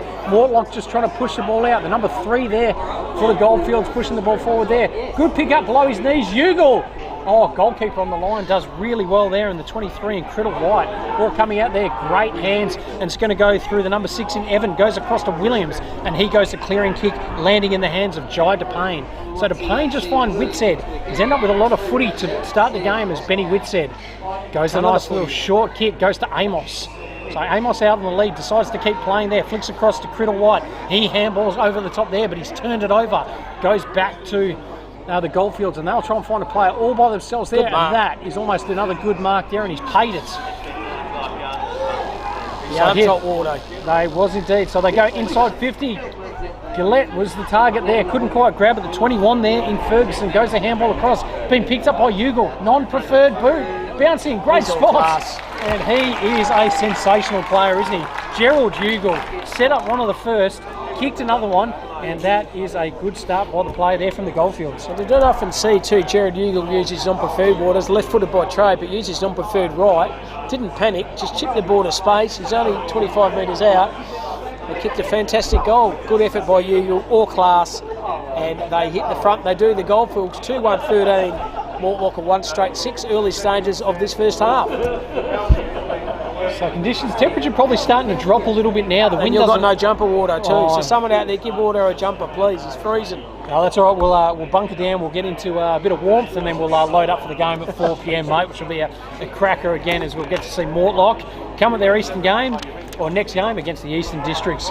Back to this one though, 10 minutes gone in this first half. Amos in the ruck this time, and it is Mortlock. Well done. Goes across to Edia. He just kicks the ball forward there. It's going to land all right for him. Goes to the play there in Corduroy. He's tackled there. He's slung.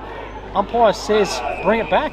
He's going to call the ball up. I think it's held to him, I think. Yeah, okay. Good decision in the end by the umpire. So he's going to throw the pill up.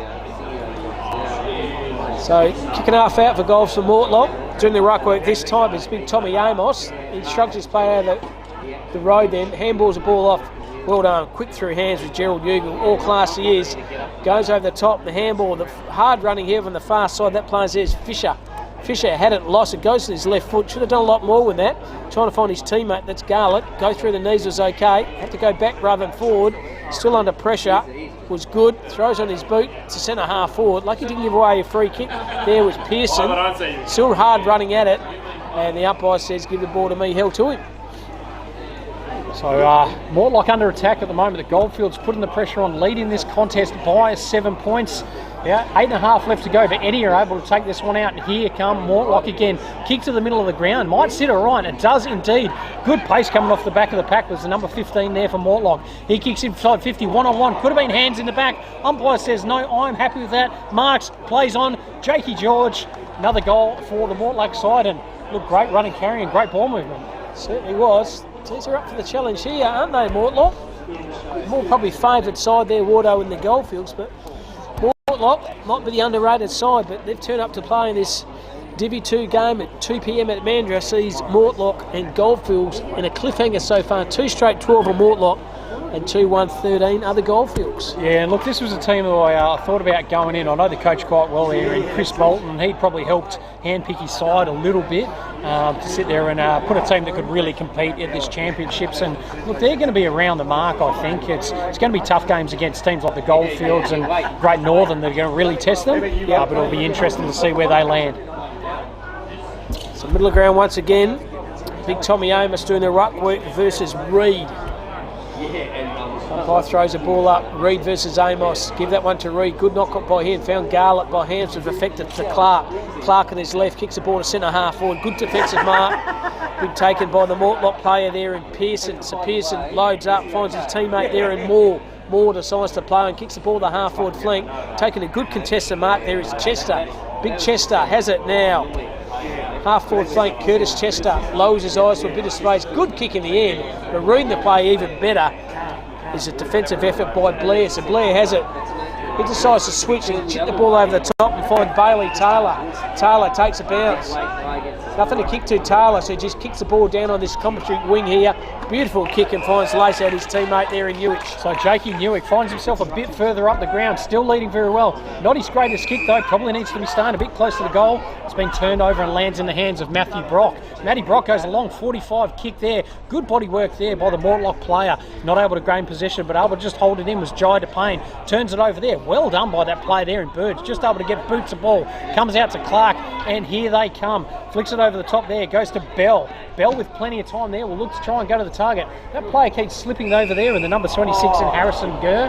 And it is going to be a free kick against, and it's going to go back to Mortlock and Brady Evan. The umpire says, no, it's going to come back. What's he paid here? I was going to go behind the mark, I think. Yeah, I think he's just moving the mark a bit further forward there, but the ball will go back to Mortlock. And to Brady Evan, and a little bit of a lull in play while we just work out what's going on. All I know, Ward, it's a good game of footy. 2-1-13 Goldfields and 2 straight, 12 of Mortlock. So Evan with the ball. Players looking at making the lead now. He's just going to go long and he's going to go strong. Amos the target there. Almost takes it out on the chest, but goes through his hands. That is Jack Amos. And shocking effort, mate, the big fella. Yes. Should have marked the header before he spent it, Wardo. Yeah, not a great mark there by Jack Amos. But back to the middle now, and Tommy Amos in the ruck. He's going to go up against Jordan Reid, the 2 number 25s. Shallow throw there. Tommy Amos able to knock it down. And the umpire has called it back there. Whitshead took that one out and launched it inside 50. I think it's a shallow throw in by the boundary umpire, Wardo, so he's going to throw the ball up again. Got a young fella, he's just started doing some boundary umpiring recently, and good luck to him. Yeah, practices his throws. I'll tell you what, they get looked after pretty well pay-wise, I have to admit. So pretty slippery. Yeah, that's all right, young fella. You'll be right. Give it another go. So 5 minutes left to go in this first half, and it is the Goldfields. What's happened here? 2 ruckmans engaging a bit too much, and I'll tell you what, that was one of his better throws as well. Bit of pressure on the young fella. There we go. Hey, good throw there, and well done. Amos able to pick that one up, but it's been turned over. Reed hooks the ball. It's going to go inside 50. Gillette is the target. It's been kicked off the ground and knocked forward there by Tristan Pearson. So Pearson with the ball. We'll look to try and kick it long, and almost a good mark. Sensational mark actually on the outer side there. It's been marked by that player there from the Goldfields. He'll look to try and go. Plenty of players ahead of the ball there. Sits where for Bell. Bell plenty of time. Goes across to Ugle, the left footer, the veteran. Kicks inside 50. Newick the target again, but overcooks it, and it lands in the hands of the number 16 there. I think it could be possibly Matty Brock. So Brock has it, decides to switch to play. This is good effort. Chip over the top, finds Chester. Curtis Chester draws the player over the top. Good hard running this time by Evan. Evan on the right. Oh, big leap over the top. Ball comes to ground. Goldfields have the footy. Good through traffic. Got the handball over the top and found that player there in Taylor. Taylor, cool, calm, collective. Good chain of handballs by Burge. They go in the attack to the Goldfields. Lows the ball to centre half forward. There, all classes play. Gerald Ugle kicks the ball over the top. Beautiful way to kick. Try to find the teammate over there in Gillette. The kick was too long. Down there in numbers are the Mortlock. There's in a bit of trouble. Holding the footy. Shrove, you name it, he's got it. And once again, the class of number 13, Gerald Ugle, set up once again an attacking shot at goal. Yeah, look, very, very good so far. Probably the best player or the most influential player on the ground at the moment, but really, really good tackle that time by Regazzani, and he's going to go back, have a shot on goal, and see if he can give themselves a little bit of breathing space. Currently leading 2 goals, 1-13 by margin of 1 point. Regazzani with the ball, kicks it straight, and that is a great goal. Third on the board for the Goldfield side. First for Nick Regazzani, and they lead this contest 3-1-19. 2 goals straight to Mortlock. We've got about 3 minutes left to play in this first half. It's just the class in by Jared Ugle, number 13 from the Mines Rovers Footy Club. Although any level of footy, if you've got class, it comes to the top, and he's got class written all over him, and a very, very skillful footballer. Yeah, he is indeed. Look, we saw that in the last game as well with Reece Waters. Just kicked the 4 and did look a cut above. And as you said, look, it's really coming to light in this contest at the moment.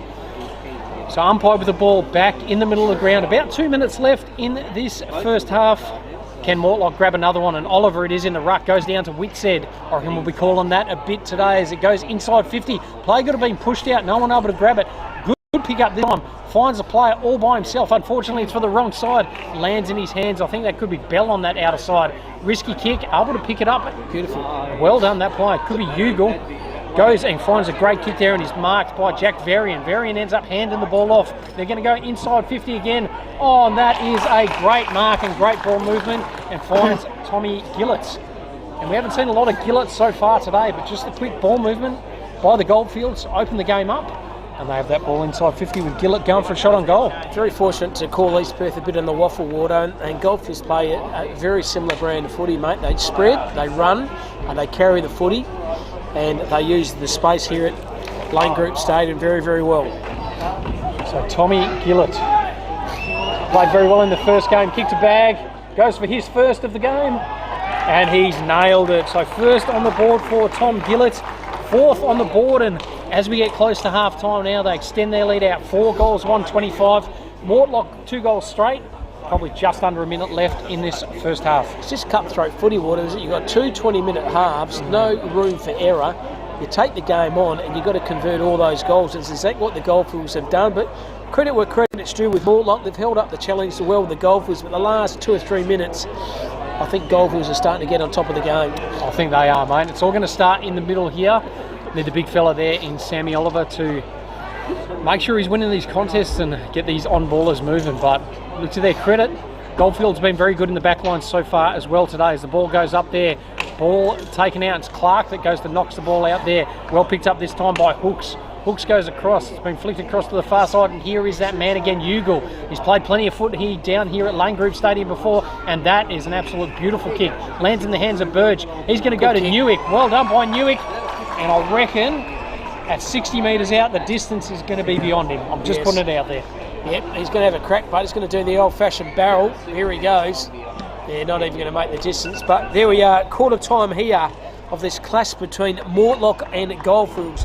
Goldfields Water a 4-1. That's 25 to 2 straight 12 Mortlock. Goal scorers for the Goldfields: Jared Ugle 1, Newich 1, Gillett 1 as well, and Rezahi 1 as well, and goal scorers is George and Cowdrey for the Mortlock. But so far, 13-point advantage to the Goldfields. Yeah, it's getting hard, isn't it? Oh, my break after this? My voice is starting to go. Yeah, we've got a break after this one. Yeah, I was going to see if I can go find some bloody Thank goodness. I'll get the boys. We start a course too. Yeah, so I'll get the boys to stand behind me. I reckon they're finishing almost right on as well. It's 2:19 now.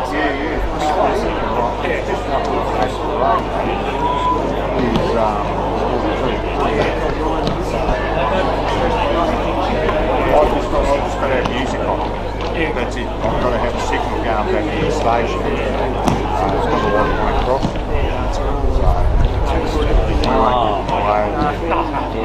Good. But I will feel that off when we finish. Because I won't see you tomorrow unless you're at Clemson. No. Oh, okay. Oh, yeah. And that's what I'm aiming on that as well. But, got myself a little bit bigger. Well, we take a game, we take a year, but AFL game, like Sunday, 20 past 1. So, we have to be big The problem with us is we can't have an Eagles or a Doctors game because on Sunday at 4 o'clock, we go to another station. So we've got to take 20 past 1 game, and they usually finish at 5 past 4. So what do you got at 4 o'clock? Yeah, it's not too bad. It's not too bad. It's the first year we've done. So we had a week there where I couldn't log into their system. So I rang on Monday and said, this is the lady that I spoke to, Sam, she said, I'll check it out. And she goes, glad you told us. We didn't know. It wasn't working. I thought, that's good. I'm glad I said something. So when you see all the lights, well, see with mine, I had guys coming out of 3 heads, 3 microphones. Right? And I have a little box that gives me my headsets that I plug in, but my 4th headset is me. And I listen to the return, so I make sure that it's still going, so there's no conflict between the two. All that sort of stuff. So, and I mean, we talked Saturday and catch up with, Glenn Mitchell, because he got waffle, so we catch up with Glenn. I think he's coming to Glen tomorrow to have the yarn to us. A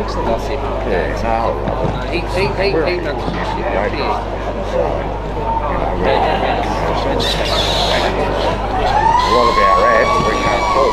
We can't. A lot of SEN know that we're only allowed 5 minutes out, so they limit it to what guys say on here. So you've got 5 KFCs and 5. Yeah. 7-seater. That's fucking better than the head you've done. Better All be out here. Oh no, that's no dramas, mate.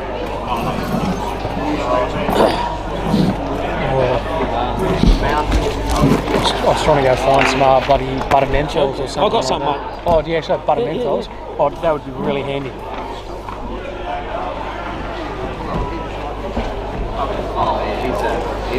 Oh, amazing. I was going to say, my voice is like getting to the stage where it's shot now. Yeah. Thanks, mate.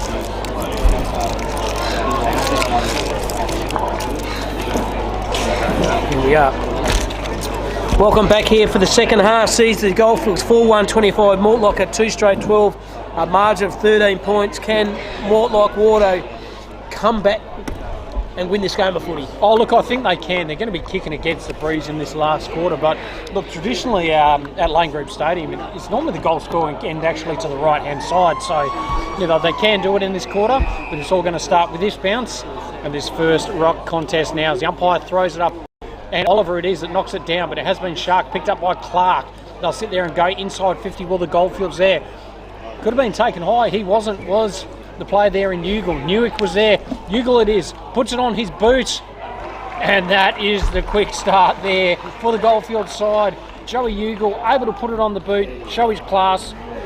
And first goal on the board for the Goldfields. Very clever in the middle, wasn't through Stewart and also Clark, mate. They're just class. Good understanding between those two midfielders in the middle of the contest there, Wardo, and the class of Joey Ugle, him and Gerard Ugle, class written all over him.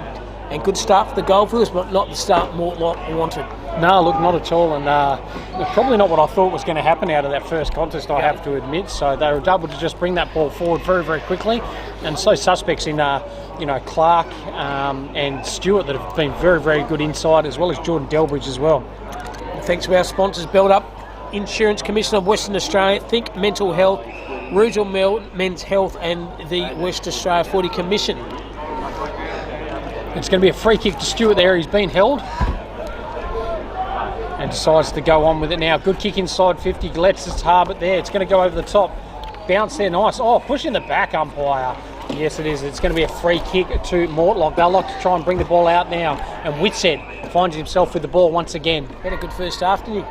Very good play there for the Mortlock side, just a genuine accumulator. Goes and finds a long target there, 2-on-2 contest there. Good spoil from behind as the ball goes out of bounds.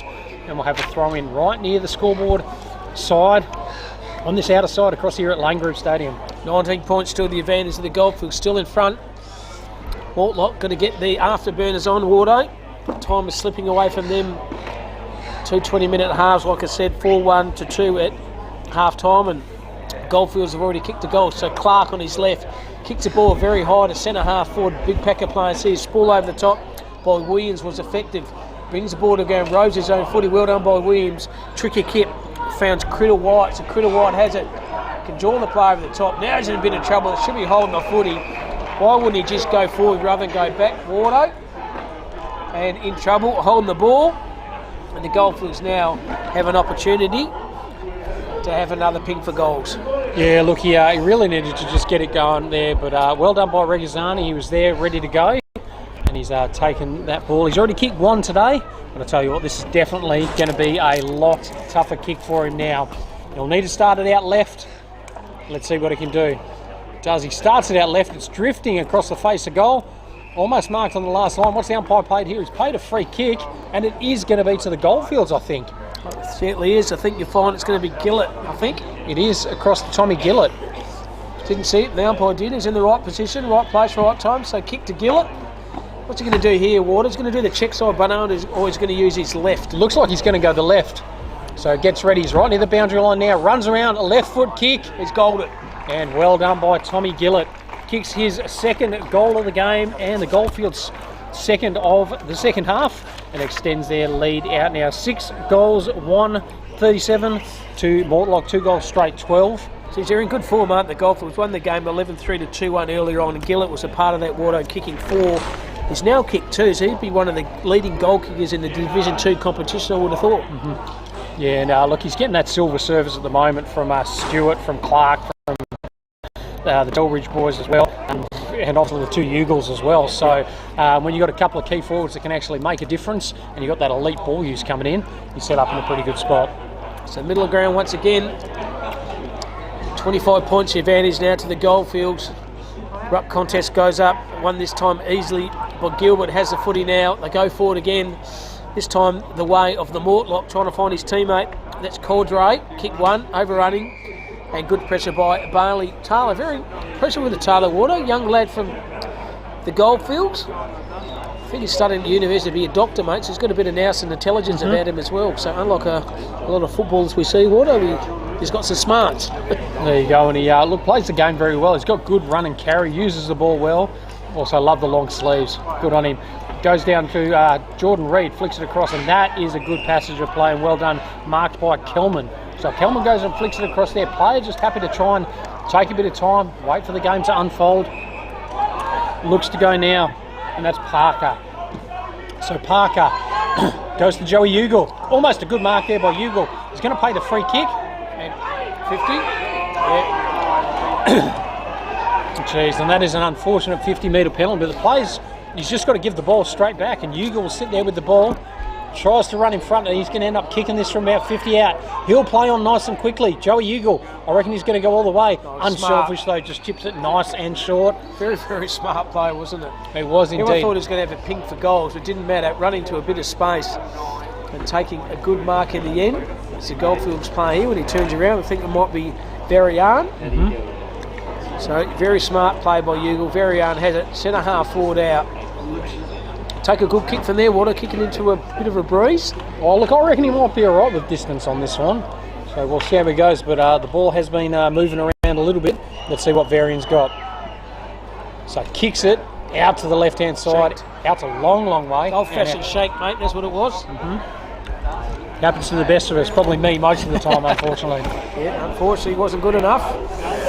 And Mortlock looked to try and bring the ball in. Player slipped over, goes through one, goes through two, goes to Ugle, snaps around his body and tries to give him another get out of jail free card, out of bounds on the full. And Mortlock go, let's try that all again. So here we go, tucked away deep in the pocket of the footy now here. What do? There's the footy now, lowers his eyes, that's a better kick, and finds his teammate there, Criddle White. So Criddle White has it. He goes up the corridor, finds his teammate there in Moore. So Moore decides to play on a switch on the far side. Good effort here by Mortlock, maintaining possession of the footy, running into a bit of space. They have the footy now. The umpire's call played on. They're going to go wide. Risky kick here, but Harding has it under a bit of traffic. Now he's thrown the ball back and caught one high. And lucky he copped that water, so it's going to go behind the mark. They're still having a free kick here.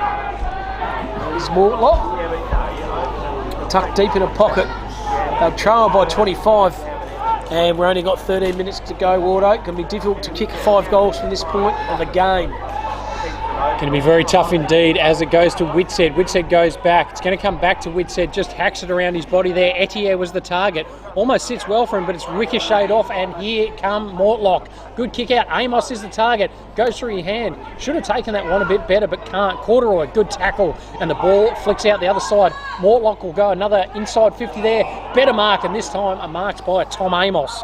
And he'll sit there and he'll either look at having a shot from about 50 metres out or look to try and set it up. Normally a good long kick, the big fella. Doesn't look like he wants to go for goal. Looks like he might just set it up. Does just set it up. Play the target going over the back. Goes through his hands there. Goldfields look to spoil at the bottom. Ball on the bottom there. Corduroy was the target. And the umpire will come in and grab it. Ball it up 25 metres out from the Mortlock goal. We're just going to convert here, Wardo. They've got the ball in their forward 50. It has Mortlock. They're just going to convert. 20 metres out, Amos, good ruck work by him, tried to find his teammate. Numbers over the footy, should have stood in the contest, didn't. Goldfields have numbers through traffic, was very good. Handball over the top. Good hard running here by Goldfields, found Clark. Clark will use that left foot around the corner. Good kick to space, beautiful diving mark. Been taken by Charlie Harding. So Harding lowers his eyes, good kick and finds his teammate lace out. This is better. They're playing on much quicker here by Brock. Brock on his right, turn the footy straight back over, and Goldfields once again through in the middle of the corridor. They find the opportunity to go out, and that's through Delbridge. Delbridge over the top and finds Ugle. Have the footy here.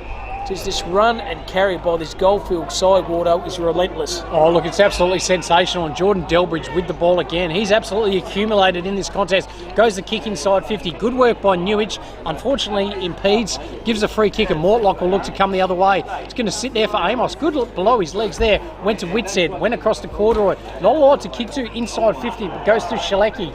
He's waiting for players to lead out to him. Good kick over the top to the advantage of that player there. The number 18, George, is able to keep the ball in, snaps around his body, Shalecki, and hits the behind the post out of bounds on the full. And the Goldfields will look to try and relieve and bring the ball back in again. Should have really kicked it to the point of the square because poor-eyed Bill Corduroy, Wardo, was all by himself, didn't see him, trying to make a hero himself, and unfortunately the kick wasn't good enough.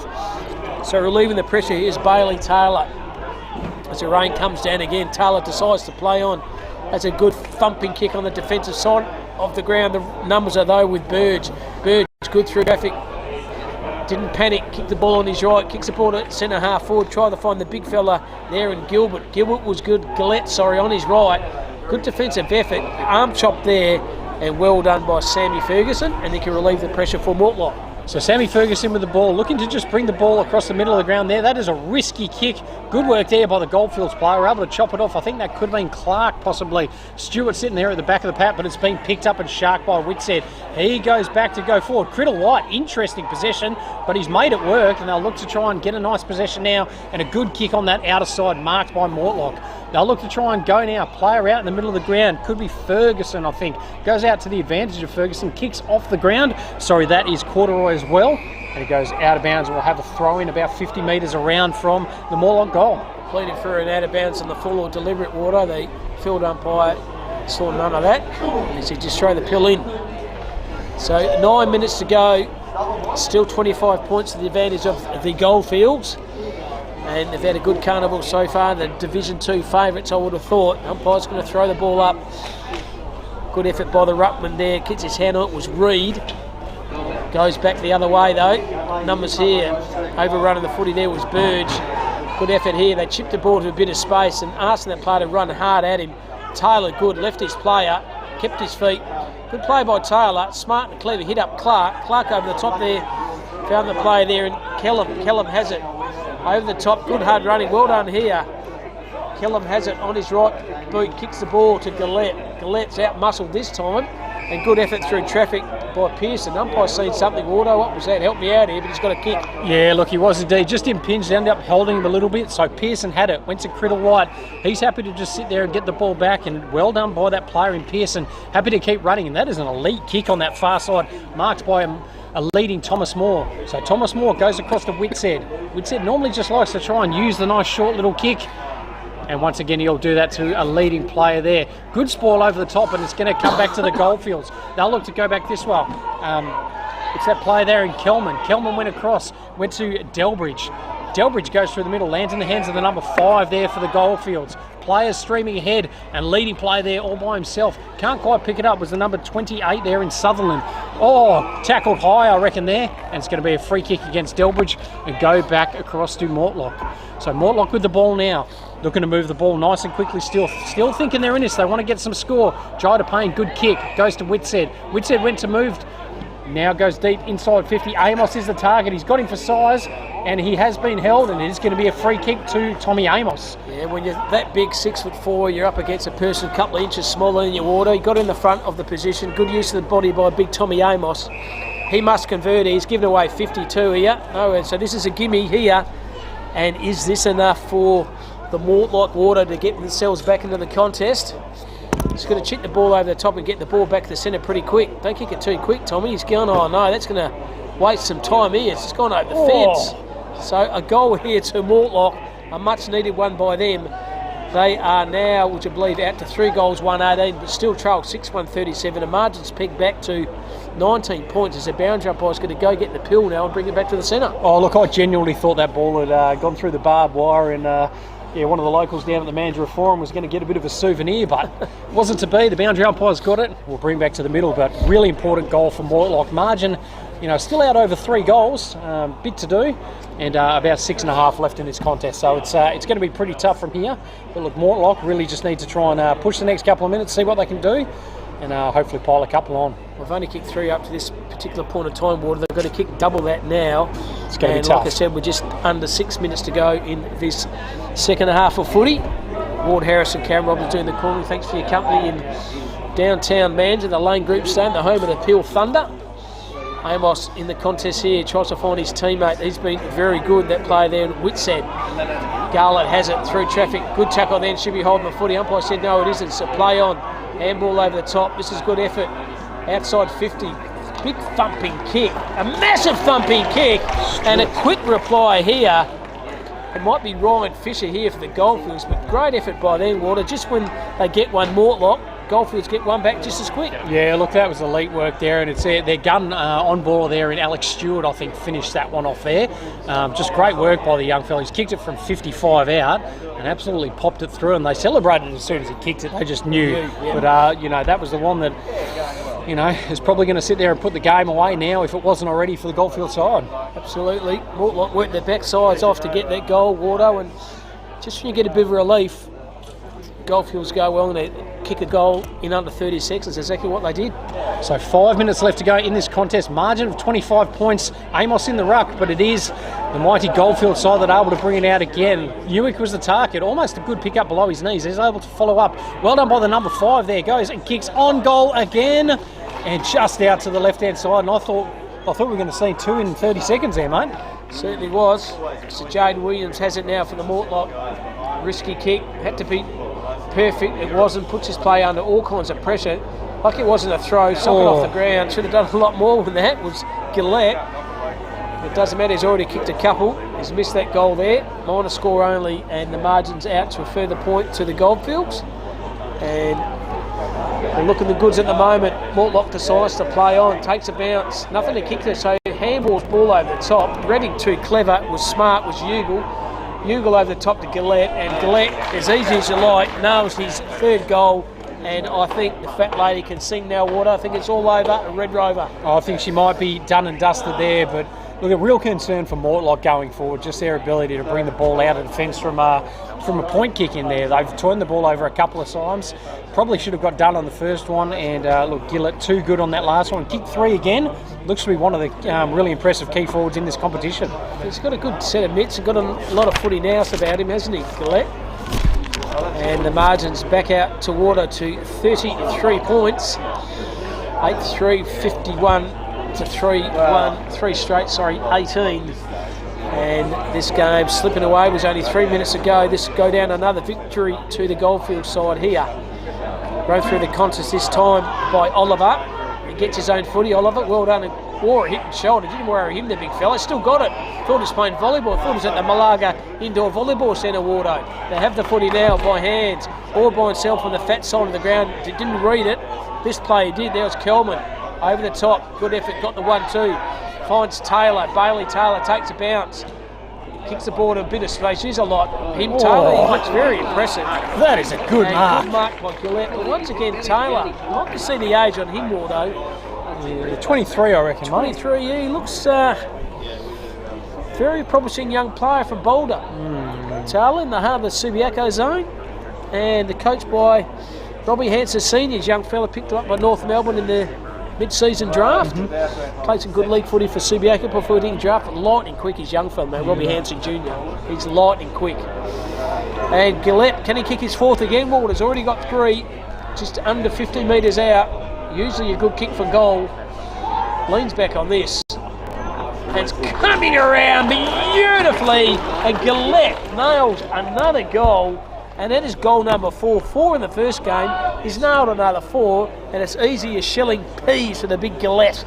Oh, look, he's going to be a chance to end up in the championship best team at the moment. Yeah. So had a really good tournament so far for the Goldfield side and really proven to be that focal point. I thought he was starting the game a little bit quieter with Jakey Newick probably being that focal point earlier, but he's really come into his own and kicked 4 so far. Margin out now to 39 points. About a minute and a half left in this contest, and look, it has been all the Goldfields since the later stages of that first half. Oliver in the ruck once again. Reid doesn't decide to go up for it this time. Good work that time. Follow-up work by Reid. Let the ball bounce. The umpire will come and collect it again. Shout out to the umpires, Wardo, doing a good job each and every week. Do the field, the boundary, the goal umpires. Well done by them. Very important part of the game is the umpires and done a sterling job here this afternoon. Oh, look, they have been good. It was interesting. I had Jack Crawshaw on with me yesterday, who looks after some of the umpiring for the Peel region, and he said the umpires actually similar to the players. They come from all around the region as well. So I didn't know if it was just from within the local region. So it's a big experience for them as well, coming down for Country Week, and great to see the umpiring group, doing so well again today. Good kick there. It's been turned over. Bailey Taylor was able to get a hand in there, and it's coming about this other side now. Goldfield's player all by himself.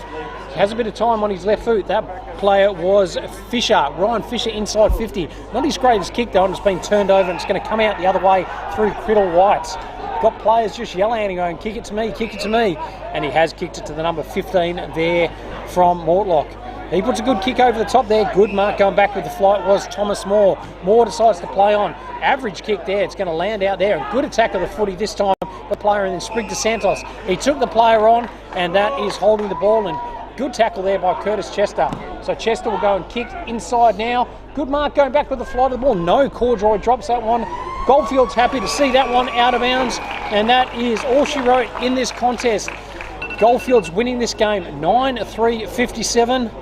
Mortlock 3 goals straight, 18, and look, an absolute clinic in the end, Cam. Absolutely major goal scorers for the Goldfields. Gillett had 4 single goal scorers to Newich, to Ugle, both Ugles, Joe and Jared, and Ringhardy kicked 1, and also Ryan Fisher kicked 1, and for the Mortlock side, George, Cordroy, Oliver and Tommy Amos has kicked 1, but Goldfield's far too good, Wardo, 9-3-57 to Mortlock, 3 goals, 18. A margin of 36 points. That's signing off there for this game, Wardo. We're back for the last game at 4 p.m. We're out. Kick us out. Thanks, guys.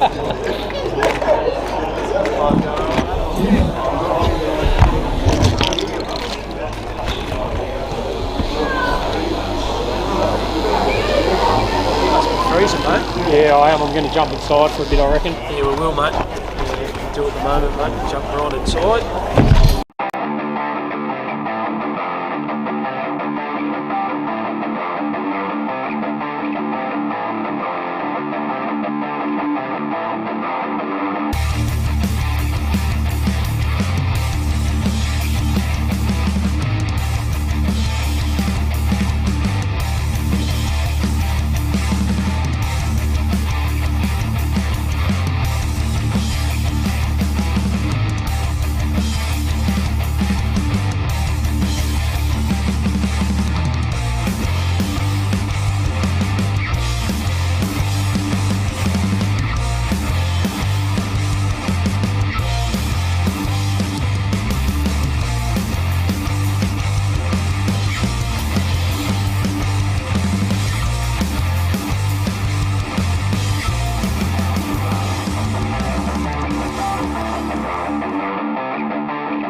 far greater size player.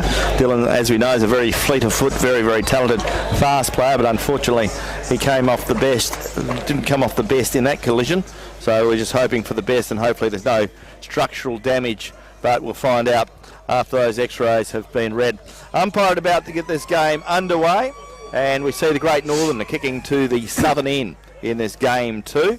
And the umpire puts the ball into the air. The big fellas go at it, and Tristan Jakes has the best, knocks it down to his teammate there in Ringo McKenna. Ringo McKenna gets it up towards half forward, looking up there for Ryder. Ball comes out, picked up by Central Wheatbelt, and they get it out towards the back pocket, and Central Wheatbelt away quickly.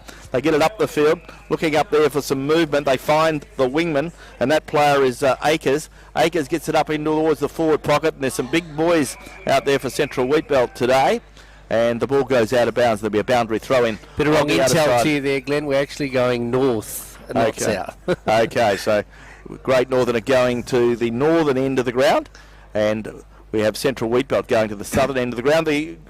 No breeze at all now, but there was certainly appeared to be the southern end was the goal scoring end, or the northern end was the goal scoring end, but for whatever reason, the breeze, because of the possibility of some showers in the not too distant future.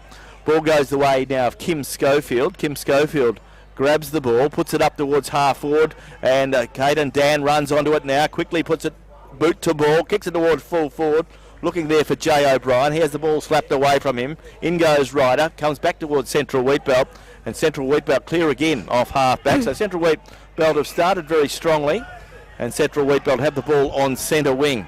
So Central Wheatbelt, centre wing, clubroom side, they're going to the southern end, kicking the ball forward.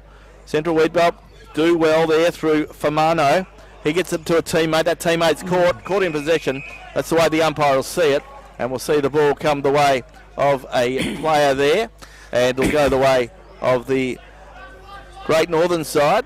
And Great Northern have the ball through the player there, who is Hayden Johnson. Hayden Johnson gets into the centre. Ringo McKenna's there. Feeds a handball out towards Jaden Schofield. He goes across the ground. Finds Callum Marquis. Marquis puts it on his left boot. Kicks it in towards full forward, or half forward. Goes the way of Ryder. Ryder runs towards goal. Beautiful kick there from Ryder. And Jamie Ryder gets his first goal of today's game. Of course, he kicked a goal in the last game, but he gets his first in this game. Game 2 for the Great Northern Footy League. Day 1 of Division 2 of the Nutrien Ag Solutions Country Football Championships. Glenn, Ross talking to Callum Marquis in between games. He's a youngster from the Towns Footy Club, stepping up to play with a lot of marquee players in the Great Northern Football League. But Ross, I thought in that passage of play he fitted in pretty well. Beautiful handball and resulted in a nice goal to Ryder. Yes, good on him, Pete. Same in the last game, we witnessed a nice grab off him for a young bloke. And yeah, he's a very confident player. Very good. Back in the middle now here, the Great Northern scoring first blood against the Central Wheatbelt in their second game here this afternoon, of course, winning the first one convincingly. Up they go again. It's won by Big Jakes. He's been good this afternoon, but it only goes down the throat of the Central Wheatbelt player, sends it straight down the corridor. The mark is taken by the player then, Cowdrey. Cowdrey sends it to inside the forward 50, drops to the ground. Serpula picks it up for Great Northern, gets it away to a teammate there. Quickly goes the way now of Jakes. Jakes in turn gives it to a teammate who runs on. That's Tunbridge. Tunbridge knows what to do. A little chip pass. He gets it across to another teammate who did pretty well in Galby. Galby to the outer side. Great Northern are away into the half-forward area. Will a mark be taken here? No Great Northern player, but it slips through. Will they be able to get the ball? Goes the way now of a couple of players, and one of those players to try and run onto it is Schofield. He's unlucky. Eventually he does get the ball. Who does he?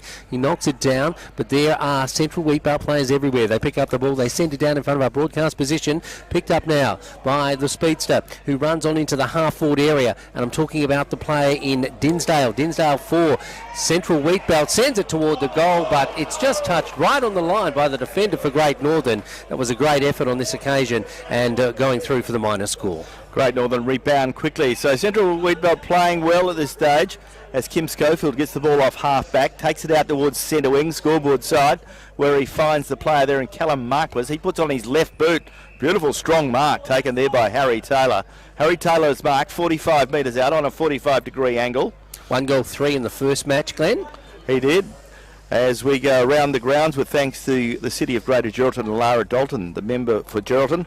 In Division 3 in the Gascoyne, had a good win. Gascoyne 8-6-54, defeated Onshore Cup 2 goals straight, 12. So Gascoyne getting a good win there as Harry Taylor lines up for goal. Looks pretty good off the boot, hands just to the ball as it goes across the boundary line, or through the goal square I should say, for a minus score. So once again, the scoreboard rolls over this game. Our scoreboard with thanks to the Gerald Apartment Hotel, which is one of the major sponsors. Great Northern a 1-1-7, and we have Central Wheatbelt a 1 behind. And as we saw then again, Ross Worthington, the big fella, Harry Taylor, looking a little bit worrisome, kicking the ball, not really kicking straight through and getting the distance that he normally gets. No, he doesn't seem to be following through with his kick. I don't know whether something's wrong but I'm still happy he's out there, Pete. Century Wheatbelt get it into their half-forward area now as they ricochet it back in the pocket. They send it inboard. A player running in to try and collect it now is from Central Wheatbelt, and that player is Meldrum. Meldrum unable to collect it. The ball spills free. Goes away now of the Great Northern player, Hayden Johnson. He's collected up all too tightly. He's holding the ball, says the umpire, and a free kick will go the way of the custodian and Cowdrey, who brought him to the ground. So Cowdrey just inside the centre square. Kicking to the southern end, as Glenn said, no breeze to speak of here in this particular game, although if there is any breeze, it is slightly favouring the northern end. But a lot of goals were scored by Great Northern in this vicinity in their last game. So Cowdrey comes in now. That's a nice big kick. It's going to drop short. Players go high, up into the air. Will the mark be taken at the back of the pack? It's taken through almost by the Great Northern player. Beautiful spoil by Forrester. Straight off the boot of the opponent. He slaps it down, goes to ground. Players dive on top of it. Eventually comes out of the pack. It's picked up now by the Great Northern player, who's able to get it to a teammate quickly. That's Galby. Galby gets it down the line and finds Schofield. That's Kim Schofield further afield, and he now finds Jakes. Jakes now, the big fella at centre wing, sends it into the half-forward area. Up goes Ryder. He can't take the mark. The ball spills free. Goes away now of Cowdrey, then towards for Central Wheatbelt. They send it inboard, but all there to collect it on this occasion is Galby once again. He sends it further afield and finds a teammate there in Marquis. Liked him in his first 2 games here for the Great Northern. Gives it away to Sepler, who's come right down the ground. He sends it to the outer side. He's looking for support out there. Does he find it? It runs onto Latasia. Latasia picks it up, sends it into the pocket. Great Northern get it away toward goal. They shoot, but miss all and sundry, and the ball is out on the full. Good effort there from Great Northern. They moved the ball well then. That's probably the best passage of play. Leon Gelby's been outstanding, I think, today. He's been very, very strong, using his body, but also very, very clever. He hasn't been caught in possession at all today. He's working well, as we see Central Wheatbelt bringing the ball out of defence. Ball is on centre wing. Clubroom side of Rushton Park.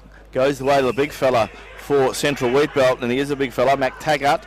He's Kerwin, he's from Corder. Gets the ball across to a teammate on centre wing. So he went inboard, picked up there by the player who sends the ball forward, Cowdrey. Gets it up towards half forward. An opportunity now for Central Wheatbelt, and a good bit of pressure put on by the Great Northern Football League defender. Well done, Clay Sipler. And Clay Sipler puts a good pressure tackle on. Ball will be thrown up. Hayden Johnson doing the rucking for Great Northern, and he's far taller than his opponent on that occasion in Shaquille Morton.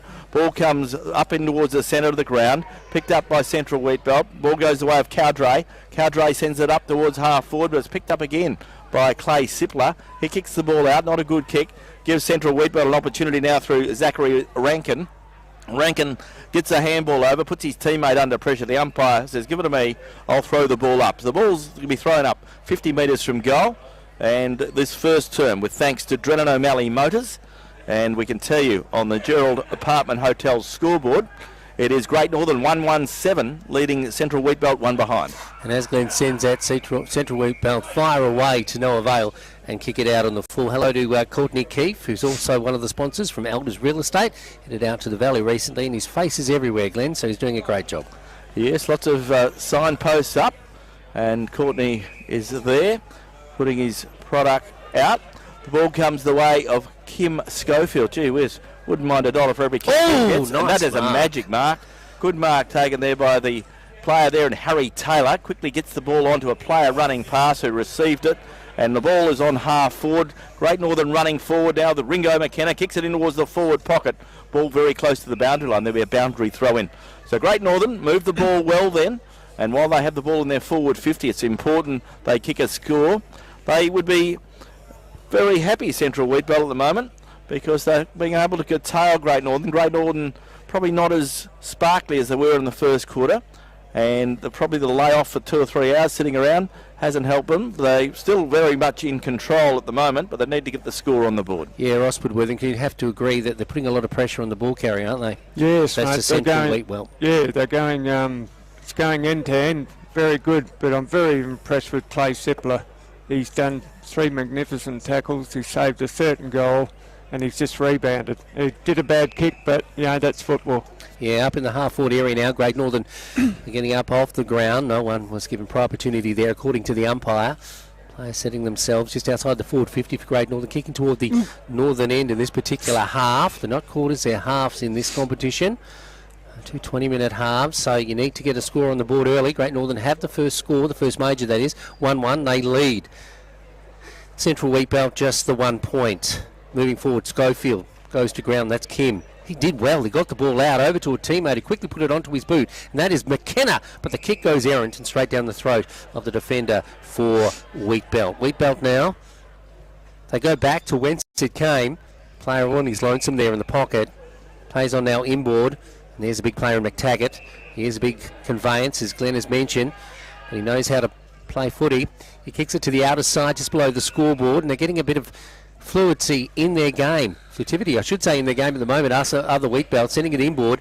But now the defenders, including Sepala, who just been heard spoken about by Ross Worthington, gets the ball out of danger down the middle of the ground, and a Schofield now. He's got a bit of room now, month of Sundays. He'll go out to his brother. That's Jaden Schofield. He's away. He'll have a bounce or two, or will he? He sees the lead, a beautiful lead it is too, but not on this occasion. Latesia was beaten, and over the top the ball spills free. Coming back now, it goes the way of Schofield. He shoots toward the big sticks, and a nice mark is taken in the pocket, and it looks like it's O'Brien again, Glenn, who's taken a nice mark. So Jay O'Brien deep in the right forward pocket, only 15 metres from goal, on a pretty acute angle, but he's had his goal kicking boots on today. So Jay O'Brien, can he get his first of this game and his second for the GNFL on the scoreboard? And on the scoreboard for the Gerald Apartment Hotel, we can see that now Great Northern have gone to 2 goals, 1. They lead the Central Wheatbelt 1 behind, so a good bit of play build up there.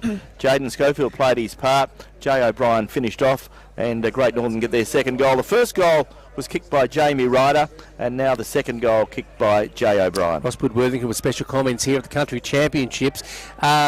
Put Jay O'Brien, an unassuming player, but when you look at him over, 4 quarters of football or 2 halves in this case, he certainly does carry a good workload, doesn't he?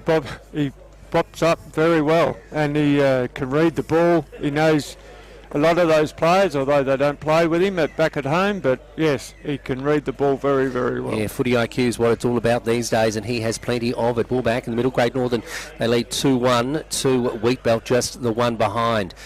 Are they getting ascendancy? Only time will tell as the ball comes out of the middle now into the half-forward area. Players setting themselves up. They go. The mark isn't taken. Dan, he's unable to take it. Goes to ground. Willie collected. The ball spills back. Goes away of Wheatbelt now. Wheatbelt have it just down this far side here. Goes away of Farmer. Farmer's unlucky. He has 2 players to beat. Latassia goes in. He works hard to get over the top of a teammate. In fact, that player is Perham, and Perham is penalised for diving into the back of his opponent. Ball now with Central Wheatbelt. Central Wheatbelt desperate to get the next score on the board. Middle stages or latter stages of this first half. Ball now with Central Wheatbelt player Daniel Akers. Akers from the Kalani Football Club gets it up towards half forward. Clay Sippel is just playing superbly, Glenn. Yeah, he's a great defender, isn't he? Beautiful spoil. Works hard. And he's not a tall fella. No, but he certainly knows what he's doing. So the ball Sorry, Glenn, you go. Yeah, there seems to be people saying they can't stream the game at the moment, but I'm sure it hopefully can be rectified in the not too distant future. They can still hear it on Radio Mama, mama.net.au. That's right. Ball comes back towards the players there in Jamie Williams, trying to get the ball towards himself, but the ball is kept in by the Central Wheat Belt. So the ball is deep in the attacking zone for the Central Wheat Belt. Applegate's there. Ball comes forward now. Now Jamie Williams can pick it up. He puts it on his left boot, gets a kick forward. That's a late tackle too. No, boundary throw in. The umpire's going to throw it in. Bounce. So waiting on the ball to be thrown back in. So the boundary umpire will throw the ball in about 60 metres around. Apparently the streaming is working fine on YouTube, Glenn. Okay, so YouTube is... Thanks to Chad Greenaway, a good listener to Radio Mama. That's great. So people got no concerns there. It is working on YouTube. So I'll put that through and people will be very happy to know that. So thanks for that, Chad. Ball thrown up, comes the way now of the player there for Central Wheat Belt. In goes Henry Perham. He couldn't handle the ball. Central Wheat Belt's Meldrum could.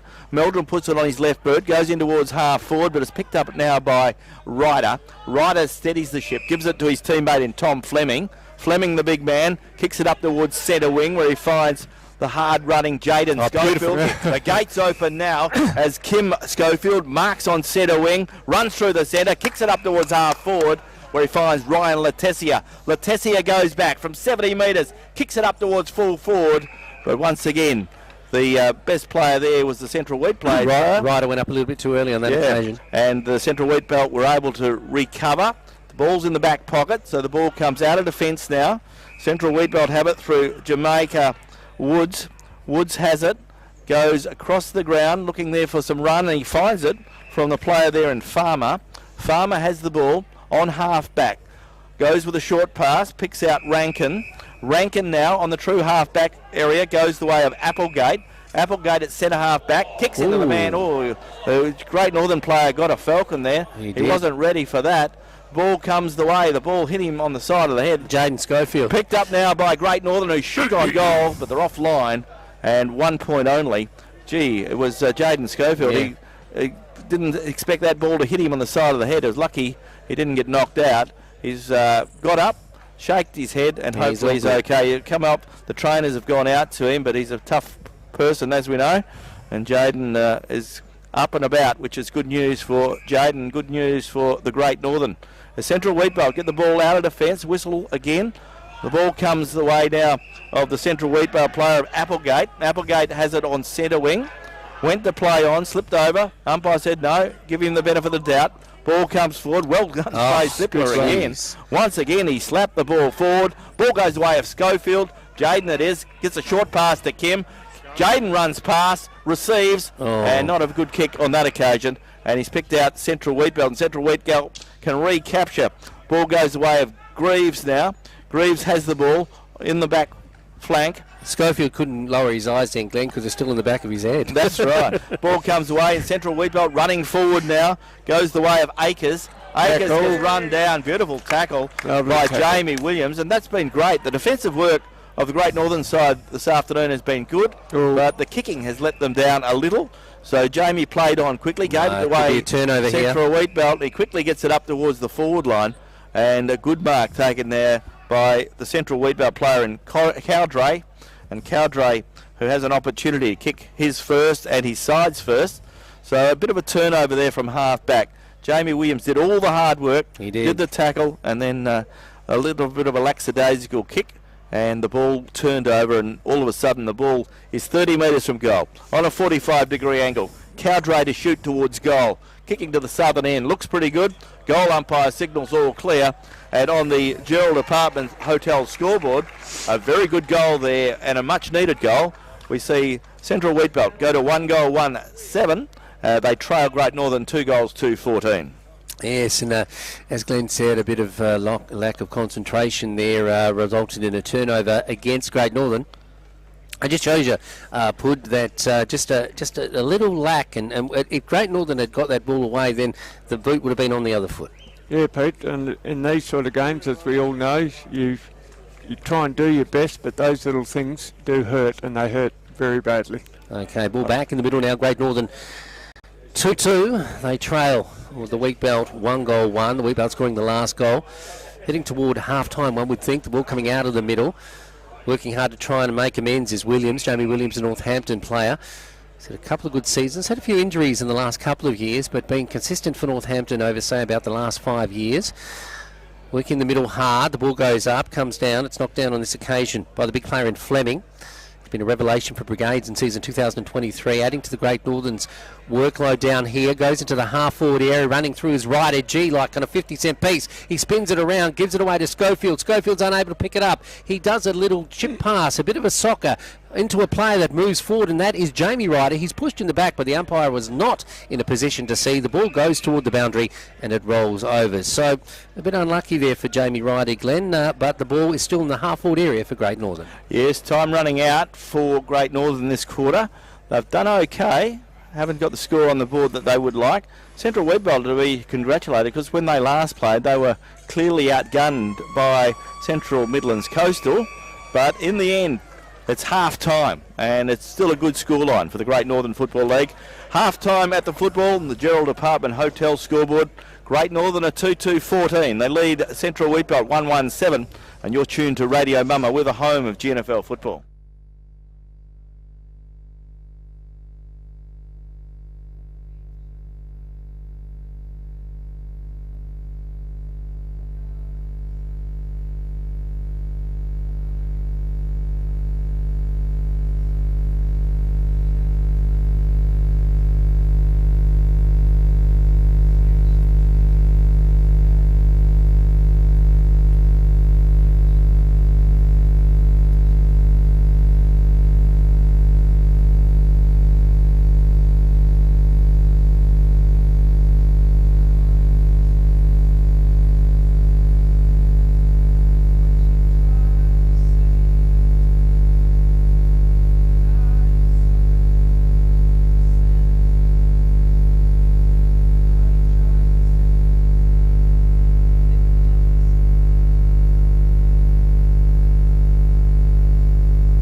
O'Brien popped up, and of course Harry Taylor's taken 4 nice grabs already.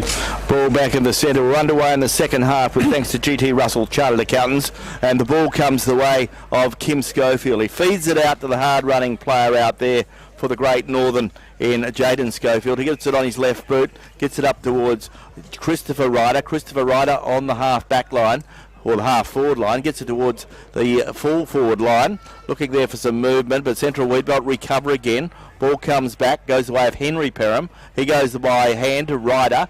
Ryder gives it to Schofield. Jaden gets caught, but quickly gets it by handball back to Ryder. Ryder kicks it up towards full-forward, looking there for Harry Taylor, but the big defender for Central Wheatbelt clears and has the ball the way of Cowdrey now.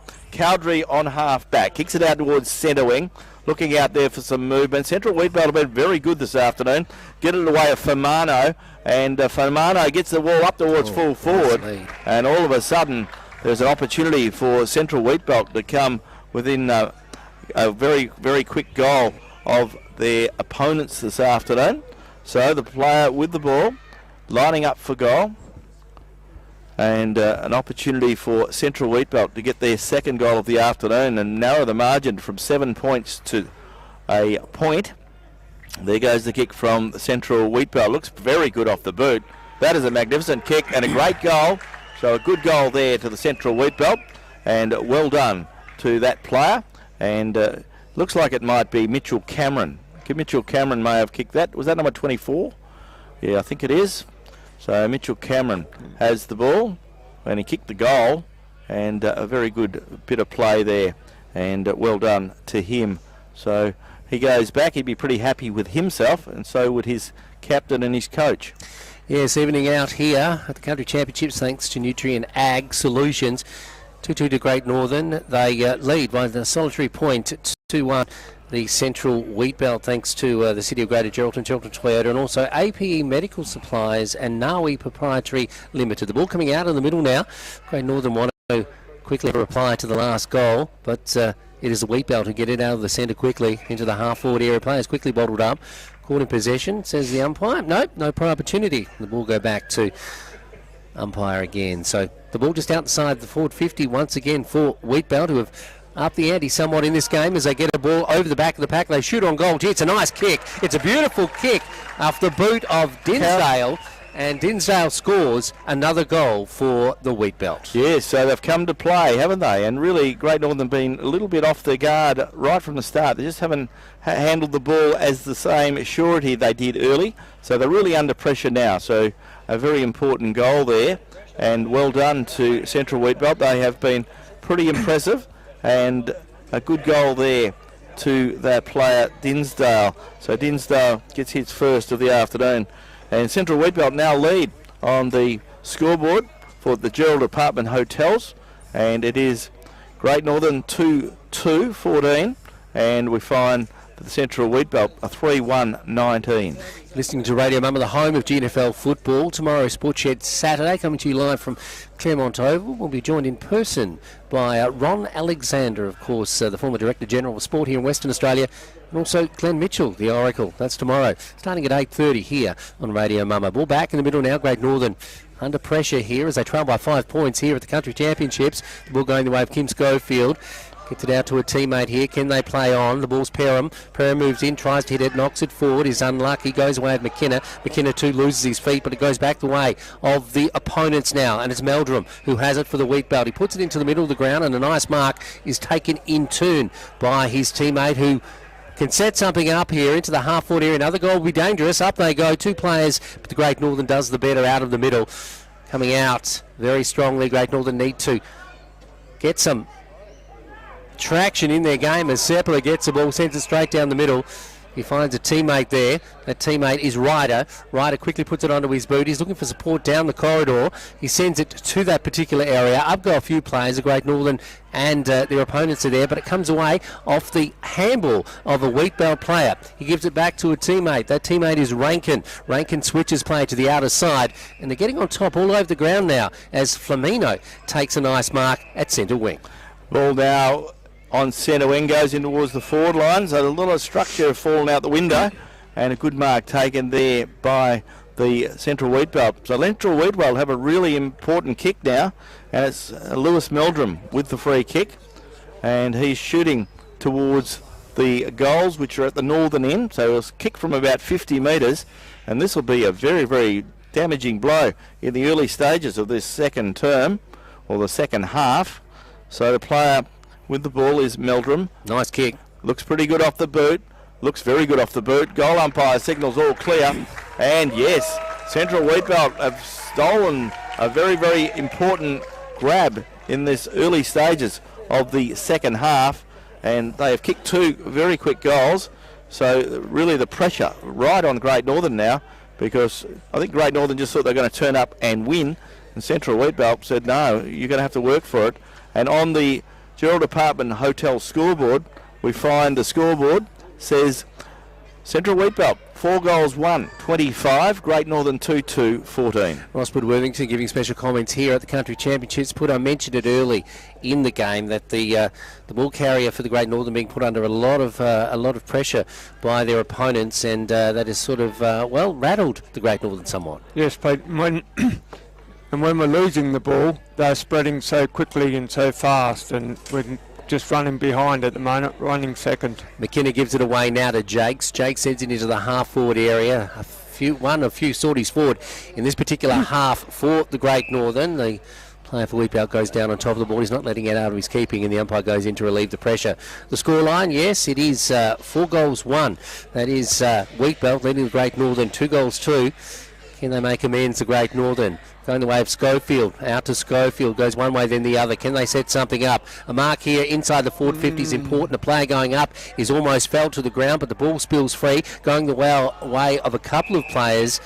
Well done. And eventually a free kick will go the way of the Great Northern player, and he will have a shot on goal. So this is an important kick for Great Northern, and it is Caden Dan who has the fortunes of the GNFL in his hands right now. The goal here would steady the ship somewhat, kicking toward the southern end. He's going to kick from about 25 metres out. On a reasonable angle, Caden Dan, he knows how to score a goal, and he won't let his side down. Straight through the middle, Caden Dan, and that is an important goal for the GNFL. Very nice tackle, Pete. Very nice tackle. Strong tackle, wasn't it? And just what they needed. They need to settle, and they need to regroup. They've played pretty well, but they certainly haven't played with the same flair as they did in the first game. They haven't been able to. But Caden Dan puts them back in the contest. So on the Gerald Apartment Hotel scoreboard, it is Great Northern 3-2-20 trailing Central Wheatbelt, who are 4 goals 1, 25. 5 points the margin, and we're in the middle stages of this second half. So Great Northern, you don't have to be a mathematician to know that they need to kick the next goal to get back in the game and get back into this contest. Ball back in the centre. Umpire puts it into the air. Up they go. Tristan Jakes has the best of it. In goes Ringo McKenna. He's held. The umpire said play on. Ball goes forward, and a big pack develops, and he's going to get caught in possession, and that's a bit unfortunate. Ball goes the way there of the player there in Central Wheatbelt. Central Wheatbelt have the ball. Good kick from the Central Wheatbelt player there in Acres. Kicks it up towards half forward. Dangerous area here for Great Northern. They need to clear it. Picked up now by Central Wheatbelt. They're 55 metres from goal and attacking. Central Wheatbelt player caught in possession, and the umpire said he didn't have prior opportunity, and the umpire will come in and throw the ball up. Yeah, the ball about to be thrown up. That was a nice tackle put on by the Great Northern player, but didn't get the just desserts, in my opinion. The ball going back the way now of Kim Schofield's working hard to get his team back on top. They trail by 5 points here at the Nutrien Ag Country Championships. The ball going into the half-forward area, into the full-forward area now for Wheatbelt, but it's Great Northern who do the better, and they'll get out of danger here, hopefully. So off the half-back flank now, the ball is with Tunbridge. Tunbridge sizing up his options. We'll go down the middle. We'll come out toward the broadcast side. He switches play, and that wasn't a good idea because he goes straight toward his opponent. To collect it on this occasion is Famano. Famano swings around, puts it onto his boot, shoots on goal, but misses. Luckily for the Great Northern, only putting it through for the minor score. That would have been a big side, Glenn. Yeah, 6 points is the margin now in favour of Central Wheatbelt, so the pressure's on. Great Northern need to kick 2 scores to get back on top as they come quickly out. So 3 goals 2-20. Getting very dark here in Mandurah. Central Wheatbelt 4 goals 2-26. Hopefully the rain hangs off. Great Northern need the next goal. They're under the pump. Central Wheatbelt running hard. Their performance has been outstanding here this afternoon. They get the ball out, goes the way of Henry Perham. He goes by hand, gets it to a teammate there in Tunbridge. Back to Perham. Perham gets his kick away. Nice stuff. Goes the way of Gelby. Gelby plays on quickly, finds Ryder. Ryder 50 metres from goal. Good stuff. Well done. Well done. That's the structure we want to see, Glenn. Christopher Ryder to Jamie Ryder. And Jamie Ryder is 40 metres out on a 45-degree angle. So Great Northern need the next goal. Gelby figuring predominantly as well. He's been outstanding this afternoon. We've been singing his praises all day. So the ball goes the way of the player there with the ball in Jamie Ryder. Jamie Ryder kicking towards the southern end. Can Great Northern level the scores? They're under the pump as we enter the second half of the second half. Yep. There goes the kick. Looks pretty good. Goal umpire signals all clear. And on the scoreboard for the Gerald Apartment Hotel scoreboard, we can tell you that it's 4 goals, 2 apiece. 4 goals, 2 apiece, 26 points. So it's still anybody's game. Ball goes back to the centre. But the important thing is you've got to win the ball out of the centre and go forward again. Pete, Glenn, wasn't that nice coming? It's just the way Great Northern play. Went from one end to the other without stopping. Flow on football, bang, goal. A lot of confidence on in that passage of play, that's for sure. Sports Shed Saturday tomorrow. We'll be following the Bucks fortunes. The Phoenix Buccaneers are down in the city, and we'll be speaking with their coach, of course, Dale Joseph, from 8:30 tomorrow. The ball back in the middle now. Players setting themselves. Jacks. He's had a good carnival so far, but doesn't win it out on that occasion. The ball going forward now for Wheatbelt, but the player loses his footing, his tackle. Caught in possession, surely, Mr. Umpire. And yes, we're given the benefit of the doubt, and a free kick will go the way of Perham. Perham getting more confident as this game unfolds. He's asked to play on, sends it into Jakes. Jakes in turn gives it to McKenna. McKenna wearing his accustomed number 17, kicks to the outer side. So Great Northern starting to get on top now, and they have here. They lead the game 4 goals 2. It's 4 goals 2 apiece, so it's even on the scoreboard. Can they get another goal as it goes inside the forward 50? They just stood there looking at it on that occasion, and Wheatbelt said, we'll take it out of here as the ball comes out to our broadcast position. And the mark out here taken by Dunn. Dunn down the line, finds a teammate equal to the task. That player plays on now inboard. And this player, he's been good this afternoon for the Wheatbelt. That's Meldrum. He sends it to the outer side under the scoreboard, which has no score on it, incidentally. And the ball going forward now for the Wheatbelt into the half-forward area. Mark to here for Great Northern is important. And it certainly is taken by Tunbridge. And that was an important mark in the context of this game, Glenn. Yeah, the scoreboard should have a score on it, but it's not on. That's the trouble. It's an electronic scoreboard, so they haven't had the power bill paid, so they haven't turned it on. And it leaves the little scoreboard to be read. And here's real danger. Central Wheatbelt running towards goal. Number 17 goes by hand, gets it out to that player who screws the ball around the corner. That's Mitchell Cameron. Should have done better there, Mitchell. And he was only 25 to 30 metres out. They kicked a good goal a moment or two back, and now we have a 1-point ball game in favour of Central Wheatbelt. And Ross Woodworthington joining us for special comments. The ball coming into the middle of the ground as I see that ball coming in. Just a comment on Tunbridge, not that confident today. No, he's doing a few nice things, but God, he's doing not backing himself, is he? No, he's doing a few bad turnovers as well. It's getting costly. As we see a turnover going to the forward line again for the Wheatbelt, and they've scored 2 points in succession, giving them a 2-point lead here at Rushton Park, and time ticks away. Great Northern need to get another major on the board soon. Haven't had it in their forward 50 for a little while. Ball coming out of defence now. Defender, fullback. He kicks it straight down the middle. Can we see a mark here? Up goes a couple of players, and a beautiful mark is taken by Latassia. Latassia sends it to the outer side. We're away, or are we? Schofield goes one way, then the other, gets it to a teammate. In fact, that's Schofield there, who tries to run onto the ball. He's got 2 to beat. Wheatbelt doing the better, but Great Northern more ferocious as we see Kim Schofield come through. But a late tackle on a Wheatbelt player. Yeah, that's right. Has seen a free kick go the way of the Wheatbelt, where a passage of play could have resulted in much better fortunes for the Great Northern. Yeah, good bit of play there from Central Wheatbelt. They've been really good. Zachary Rankin gets it out wide. So they are 2 points up. So they've got control of the game. Great Northern quickly need to rebound. It's very overcast. And there's a few showers about now, so the pressure is building on Great Northern. Can they get back into this contest? They need the next score. Ball goes over the back of the pack. Ball's on half forward now for Central Wheatbelt. It does come out to Great Northern. Great Northern need to kick the ball on quickly. They're trying to finesse a little bit, overhandle the ball. They need to get the ball forward, get it on forward quickly. Goes the way now of Gelby. Gelby goes the way of Ryder, and Ryder has the ball. Still 70 metres from goal.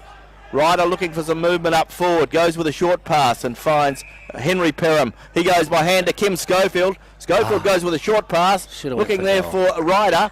In goes player there in Caden Dan. Caden Dan screws the ball around. Yes. And they got a much needed goal. And Great Northern take the lead. A thrilling goal there from Caden Dan. Schofield made sure they did it the hard way then, Glenn. He should have had a shot on goal himself, but he passed it off. But it got the just desserts in the end, and the magician that he is in Caden Dan finishing off with a fine goal. Yeah, Caden Dan, much needed goal. As you say, Peter, they did it the very, very hard way. They certainly have got themselves in a bit of bother here, but at the moment they lead. They lead on the Gerald Apartment Hotel scoreboard. Great Northern, a 5-2-32. They lead the Central Wheatbelt, who are 4-4-28. So it's a tight game here. Still anybody's contest. Great Northern need to win the ball out of the centre. They've got to get the next score on the board, because the next goal, if it goes at the other end, of course Central Wheatbelt will be back in the lead. Ball there. Jakes does well. He wins it forward. Goes the way of McKenna. McKenna gets thrown out of it. Play on's the call. Umpire says give it a go. The ball's socket forward. Goes the way of O'Brien. O'Brien cleverly slaps it out the back. Finds Harry Taylor. Harry Taylor puts it on his left boot. Kicks it towards full forward.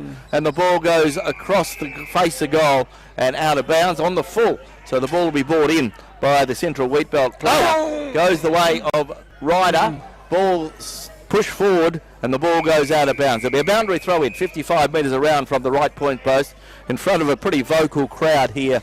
A lot of Central Wheatbelt supporters trying to get their side up this afternoon. Pud Worthington, we talked about Jay O'Brien a little bit earlier on. He does the simple things well, doesn't he? Yes, Pete. He covers his player, and he gives people options. The ball coming in from our broadcast side of the ground. Not far from a broadcast position for Radio Mum, the home of GNFL football. Goes away now of Harry Taylor.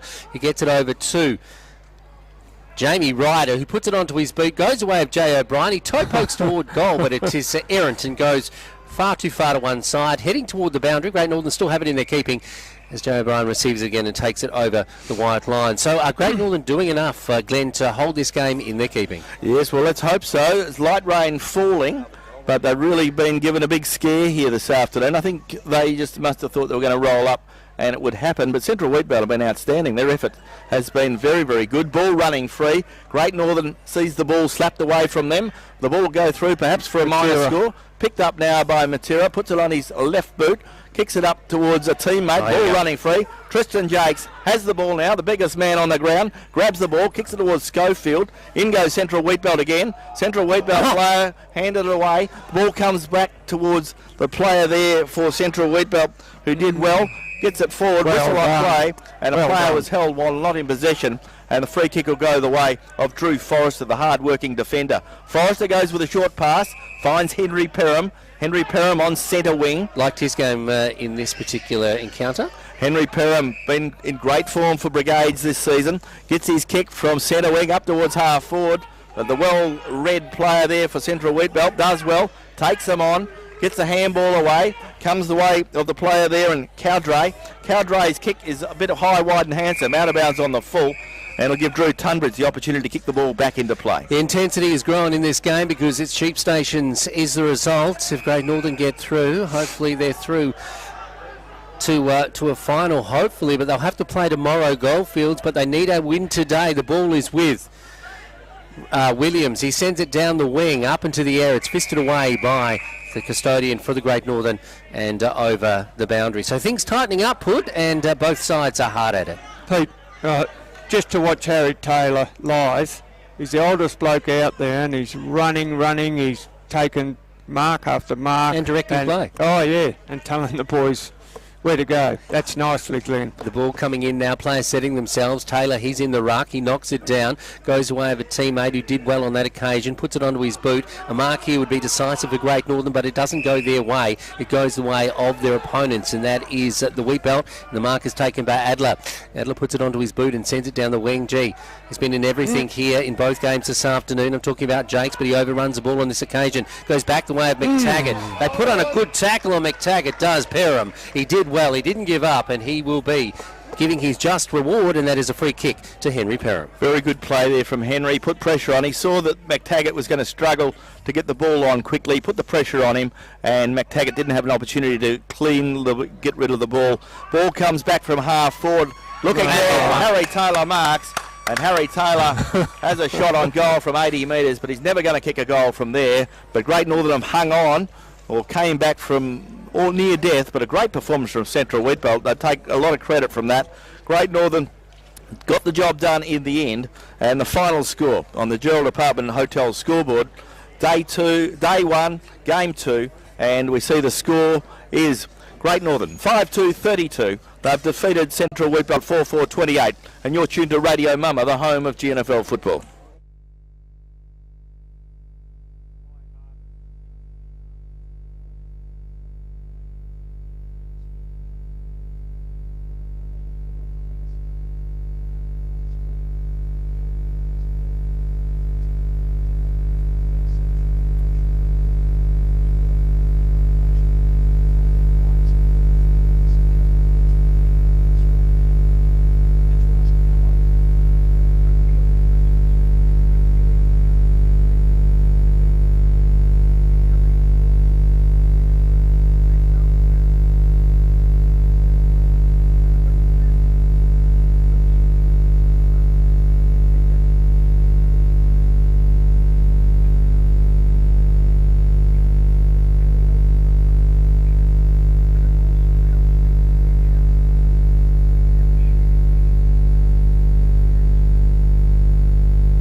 Oh, yeah. Can you, grab your, Is that going to be right? grab your microphone. Thank you.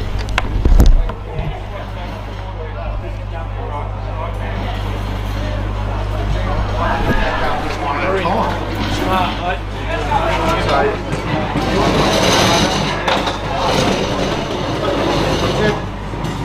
Hang on.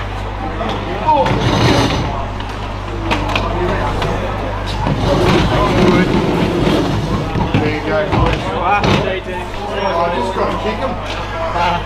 Kick them around occasionally. Sometimes they do this.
All off in these districts. Oh, What do you want, mate, Ken? what do I do with my bino? You what? Binoculars. Just trying to see if I chuck them back in the bag. Did you? Yeah, I might. I'll just have a look. I might have left them inside. Shit, that's early. Oh shit, we're away. 7 minutes. 7 minutes. Well, it's been a long day, Wardo, but we're up here for the last game.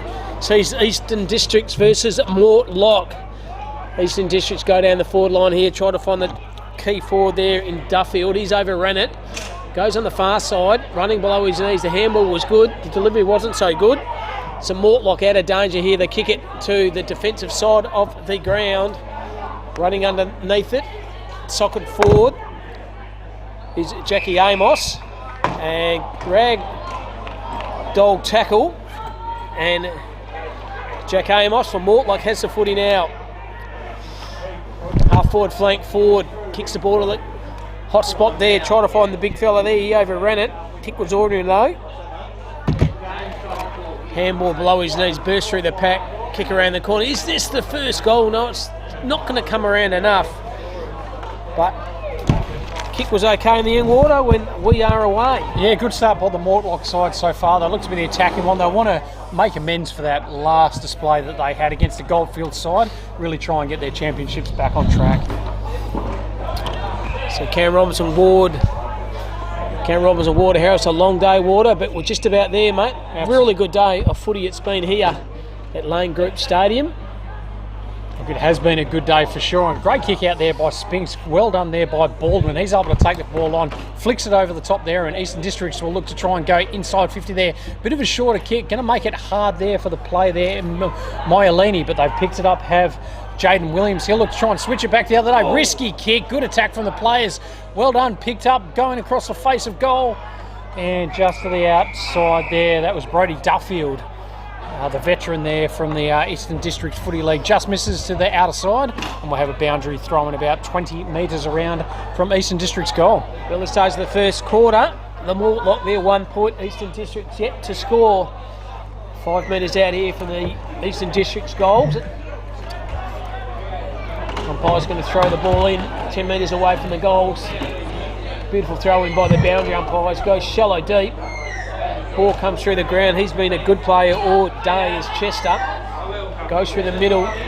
Oh shit, overran it. Wardo should have picked that one up, but it didn't. Now he's in a bit of trouble because he flicks the ball to the corridor, the centre of the ground. Got to get your head over the footy, and they do that very, very well. Around the corner was Stockman. Stockman likewise tries to go to centre half forward. Can't pick the ball up. Now they finally do. They're out and about here. But bring the ball centre half back. In all kinds of trouble here, but they're out of danger. Mortlock. So Ferguson goes and kicks. He's going to turn it over there. Good mark, almost going back with the fly of the ball, but it's turned over again. Shot on goal, and that is the first goal. Jakey George hits it for Mortlock, and they get their first on the ball. 1-1-7. Eastern District's yet to score. About 5 minutes gone in this first half. And Very consistent carnival, hasn't he, George? Very smart, clever, knew where the goals were, Wardo, and just smashed that through for the first goal of the day. And first goal to George. Yeah, look, and they just transitioned that ball absolutely beautifully. It started with Ferguson, just that run and carry. Was able to link up nicely. Good kick. I thought they were going to be able to just stop that one through Heath Spinks, but the ball ended up going over the top of George. Yeah, was quite happy to finish that one off. So ball back, coming back slowly to the middle of the ground now.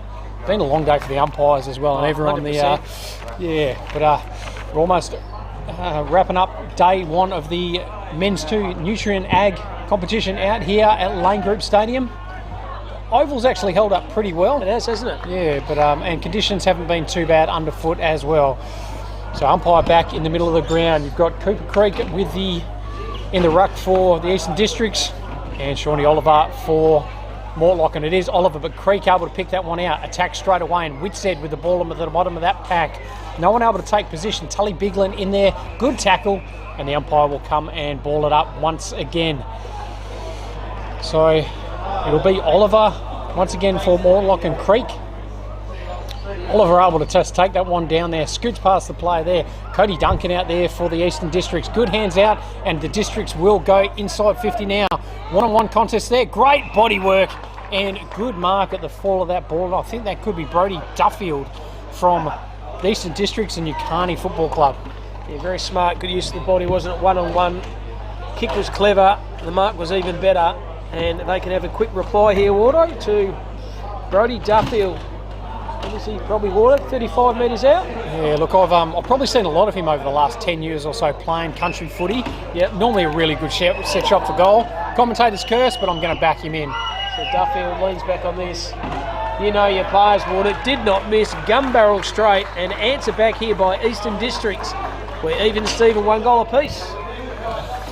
So nice early stage. We did end up with a bit of a early start on this one. It hasn't quite ticked across to 4 o'clock yet, and we're already 7 minutes into this game, so apologies if we missed the start of it. You know why? They want us to get home quick before we beat the traffic on the way to Perth. That's what it is, Ward. They appreciate us, and we appreciate them back. So look, well done to all teams for getting out and getting ready to roll nice and early. So umpire ball back in the middle of the ground again. Looks like a bit of an undersized ruckman for this contest here. So will be Oliver in the ruck. Goes up against the young fella there in, I think it was Malone that had that one there, but Oliver's able to bring it inside 50 there. Mortlock just try and put the pressure on. No one able to win out of that contest, and we're going to have a ball up 50 metres out from the Mortlock goal. They lead this contest by a point still, as the umpire throws it up again. And well done by Oliver, just too big in the ruck at the moment. Player jumped on straight away was Biglin. And we moved about 1 metre, it'll be another ball up. So Malone in the ruck again. Got a good leap on him, the young fella, but Oliver once again too big. Snapped around the body this time by Curtis Chester. Good contested mark there. And it is Amos that's able to mark that one. Tommy Amos, that is. And he'll go back. Set shot, probably 35 metres out, just on a slight angle. So he should really kick this one, Tommy Amos. Played a lot of footy. This should be an absolute gimme for the Mortlock side here. 20 metres out, directly in front. The breeze has dropped right off. Still a bit slippery underfoot. The man of his experience should kick this one. And he does kick this one. So back-to-back goals, reigning goals here at Lane Group Stadium sees Mortlock 2 straight 12.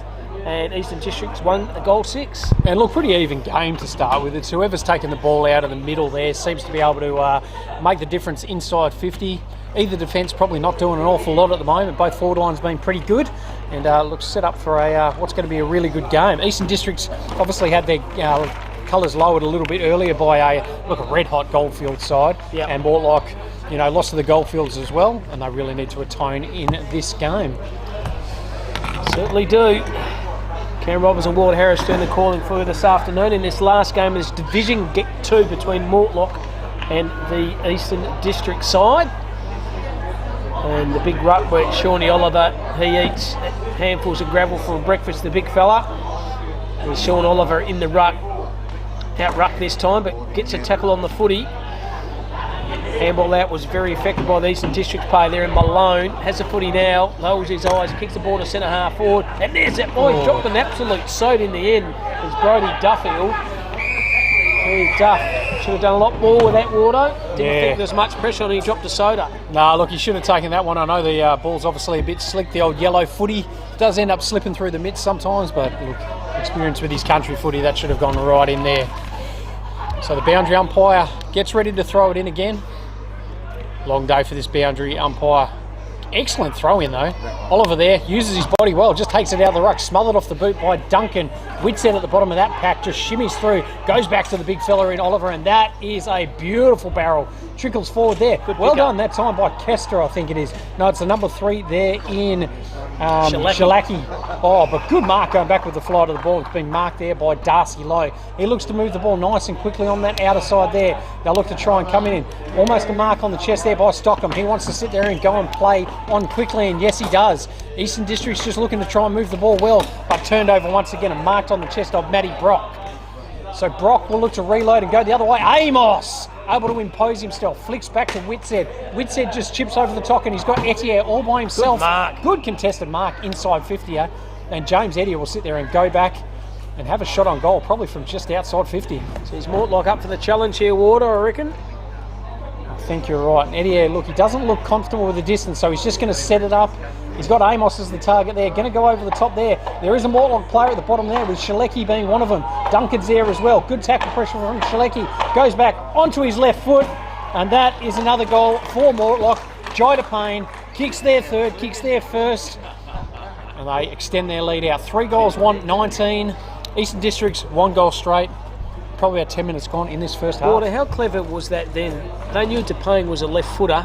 On the right side for a left footer, could have used the first option, used the second option, and knew that player DePayne was a left footer, and LaFane kicked a goal. So very smart play by Mortlock, and I tell you what, they're up for the game here this afternoon. Oh look, as we mentioned earlier, they probably had their collars lowered. They had a pretty good even first part of the first half against Goldfields, and then that Goldfields machine just ended up kind of rolling on, but yeah, looking really, really good around the ball at the moment. So middle of the contest once again. Good start here by both sides, but Mortlock at the moment look very good. 3-1-19 and 1 straight 6. The big fella then, he's been very good. Big Shawnee Oliver.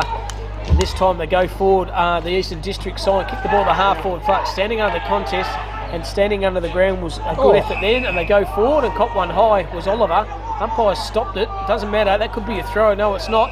Put his head over the footy, and now cop one high, or held it when he didn't have it. It's the ladder, and the opportunity to go forward again. And turning around and fought himself in the hole was Jack Stevens. So Stevens for Eastern Districts. Halfback feint. The umpire's called played on, so he loads his eyes and finds his player, Cody Duncan. He's had a very good carnival so far, Wardo. Duncan kicks the ball in the centre of the ground. Roving front and centre, copping one high was Ferguson. But it's going to go back to Etier.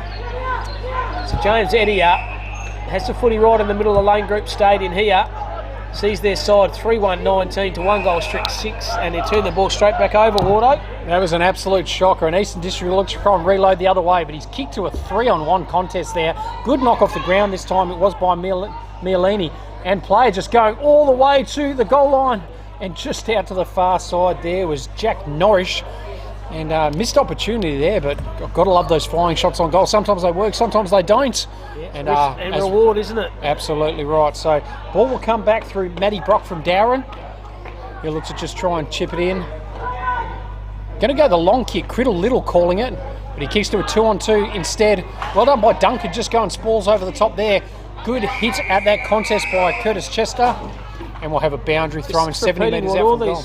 Teams have played about 3 games each. They'll be leg tied, and even a hit like that. Yeah, you'll be feeling it, won't you? You'll be feeling it, be the old corky. So a boundary line thrown right in front of the commentary side of the ground. C Mortlock 3-1-19, Eastern Districts 1-1-7. Contest ruck was good, trying to find his teammate Etier.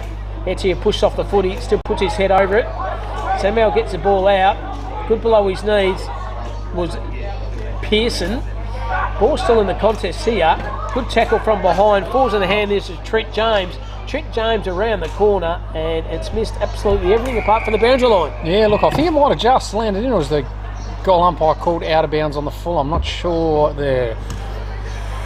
We'll wait and see. Yeah, just trickled out of bounds. Must have just landed in. So Shout out while we've got it to the Peel Football Club. Water. They've opened up this ground and all the facilities down here. So saw Daniel Bandy earlier on, so he's down there. Knocked off for the afternoon, having a couple of froths. So well done to Peel Footy Club and allowing these games being held here today. So boundary umpire throws it in again. Ruckman takes it out. Is Duffield snaps around the body. Goalkeeper there and just misses to the left-hand side. So Matty Brock will bring it in once again for Mortlock, and he looks to move nice and quickly now. Good long kick, great kick out. Whitson was the target, goes over the top. A great mark going back with the flight of the ball was Tully Biglin. So Tully Biglin will just go and kick it in. Great target there, couldn't quite get there. Well done by that player there in James, able to put his body on the line. Ball held in. Umpire letting it go. Decides not now, and we'll have a throw up 40 metres out from the Eastern District's goal. Water, every game so far in Colts and seniors have played in such good spirits. There's been no yellow cards, no red cards, no ifs, no buts or maybes. It's been a very clear, concise, clinical games of footy. Oh, look, and that's what you want to see from country footy, isn't it? Really, everyone's sitting there trying hard for their region. Probably could have been a free kick there. Whitson's got away with one there, I reckon, or go and fill up his own footy. So good kick out to the outer side. Not the greatest kick, though. He turned over and it's been picked up by Kennedy. Kennedy played pretty well in that first game. It's gone turned over again, and it's Harry Corduroy. Goes and kicks inside 50. Amos the target. Good spoil there from behind by Chris Shaw. Ball coming out, and Mortlock will have an opportunity. Snapped around the body this time by Jida Payne, and it goes out of bounds, and the umpire will throw it in. I think it's touched off the boot, Water, you're right. Good start here on the Mortlock side. Doing all the attacking 3-1-19 to 1-1-7, probably 5 minutes ago in this first half. Water just repeating 2 20-minute halves. So 40 minutes of footy, and it's fast, furious footy here at Lane Group Stadium here in downtown Mandurah. And rain's holding off, which has been good.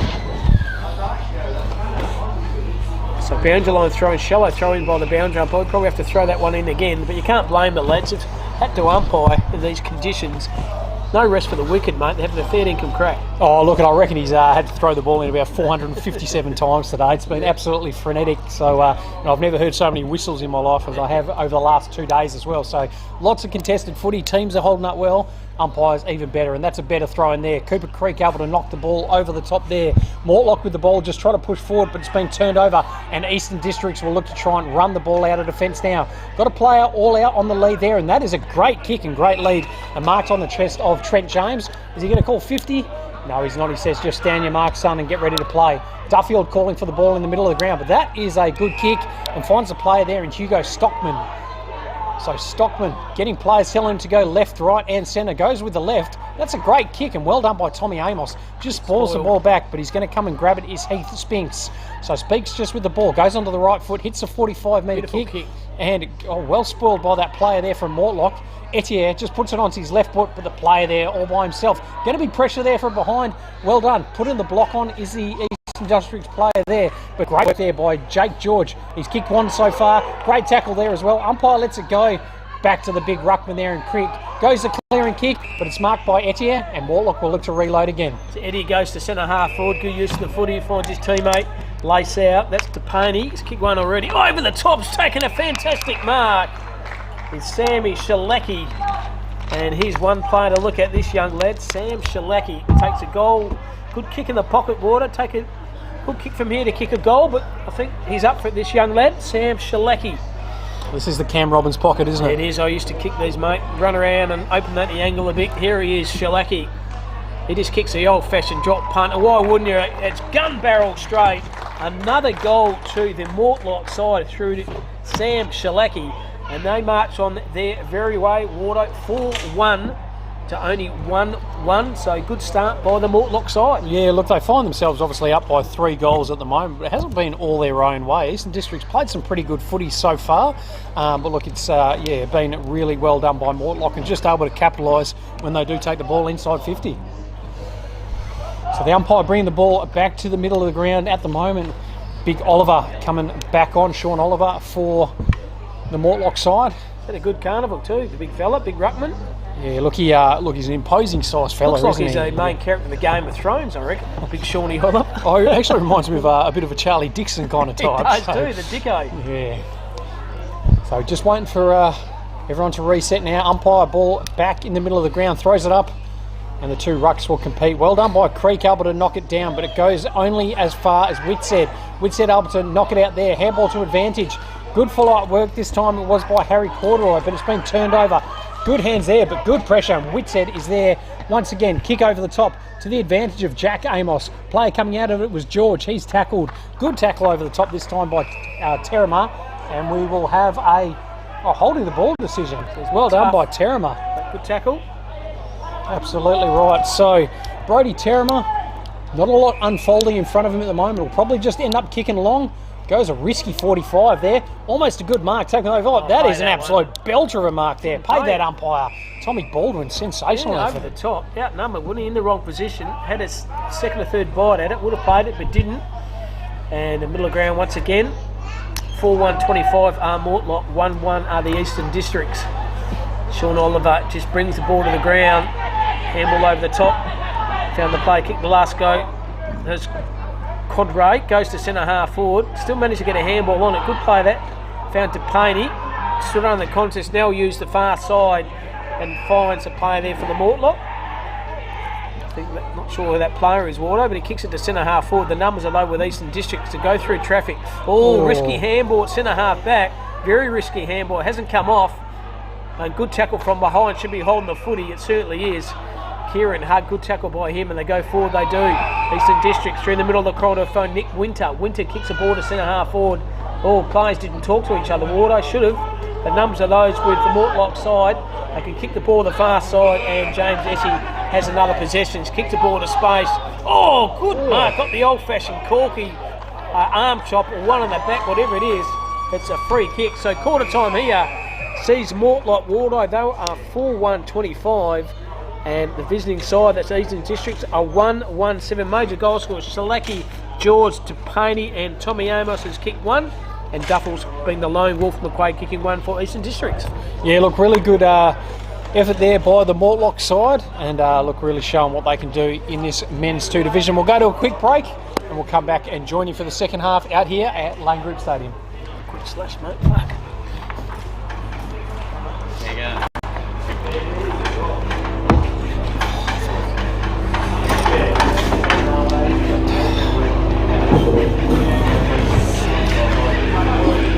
Did you drop something, mate?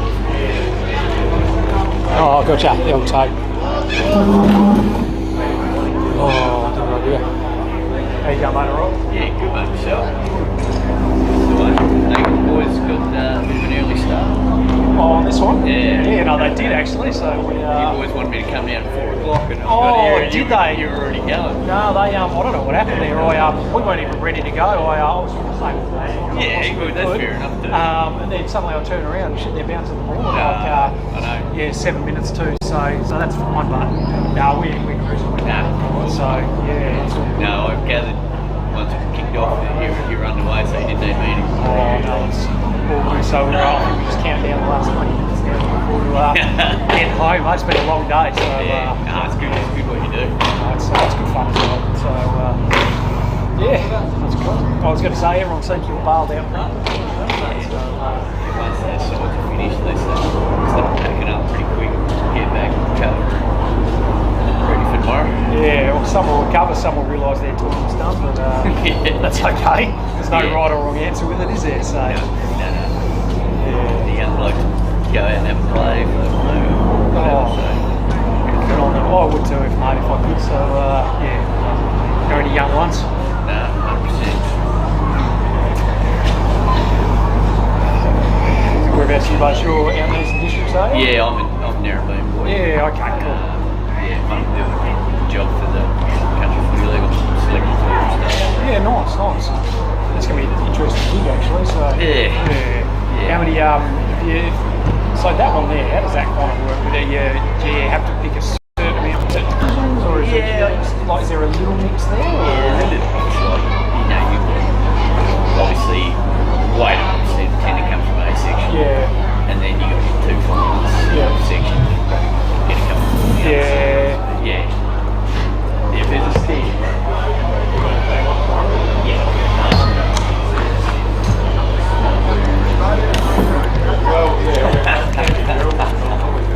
Start Wars. Yeah. See you, mate. It sort of is weighted a little bit, I guess, but if someone don't know what I saw it. I was trying to think it's what's his name? Duncan, he's from that, Yeah. He's actually a couple of times. Yeah, Maritz made it. Oh, Maritz possibly? Yeah. Don't. Probably, he was in the mix last year. Yeah. But the editor put him in Games. Yeah. Yeah. But yeah, he played pretty good in that first game, didn't he? Yeah, I thought he was going to play yeah. They're sort of doing something good. They've got a lot of young blokes. Yeah. There's a lot of gold trying. Yeah, okay. Hopefully they keep that sort of Mate, we don't go forward. Well, we've got 20 minutes. I just want to get home, mate. That's all I care about. So. I think we're going to carry it. Nick, Jim. Good. Yeah, so I think we're just trying to get that group together for another couple of years and build on it. So, Good luck. big second half coming up. Good on you. See you tomorrow. See ya. John's gone, who's called? I said, me Ward. I don't know where this bloke is. It's too hard. So, me Ward called, mate. No, that's in there. Oh, was it? Oh, okay. Yeah, he floated behind. He goes, oh, you got to start it early.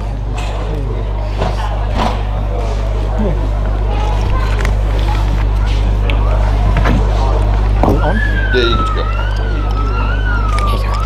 Well, welcome back to Lane Group Stadium. Sees Mortlock 4-1-25. Eastern Districts are 1-1-7.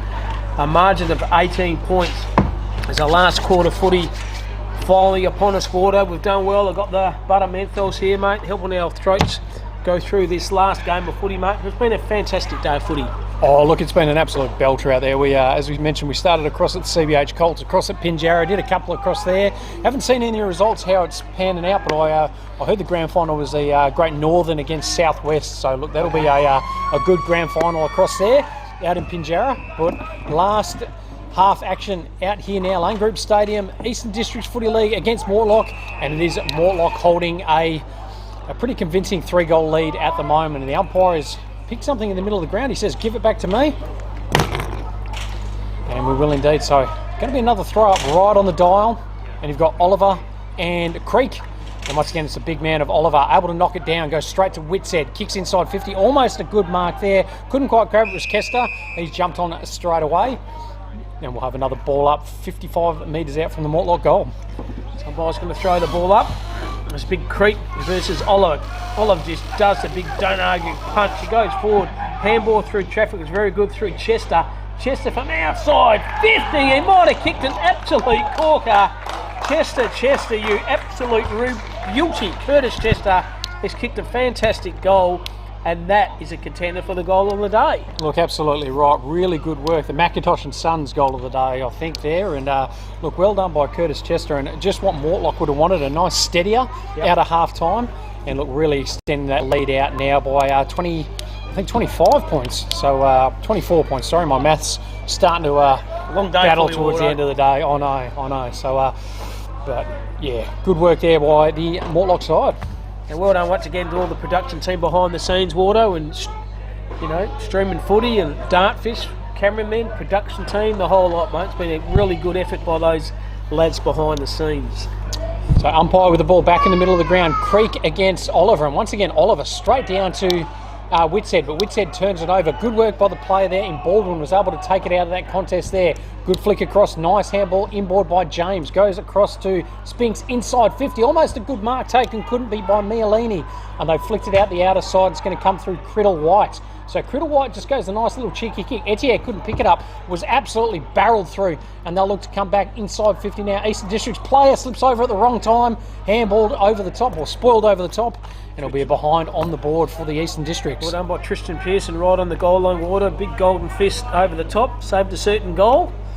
And good effort, the 1%ers, what the coach like to see. They go straight up the corridor, beautiful pinpoint kick. Oh, he's got one high, surely. Was tied to Paney. He's picked himself off the turf here. The old cauliflower ears, mate, nothing wrong with that. So Delaney has the footy now.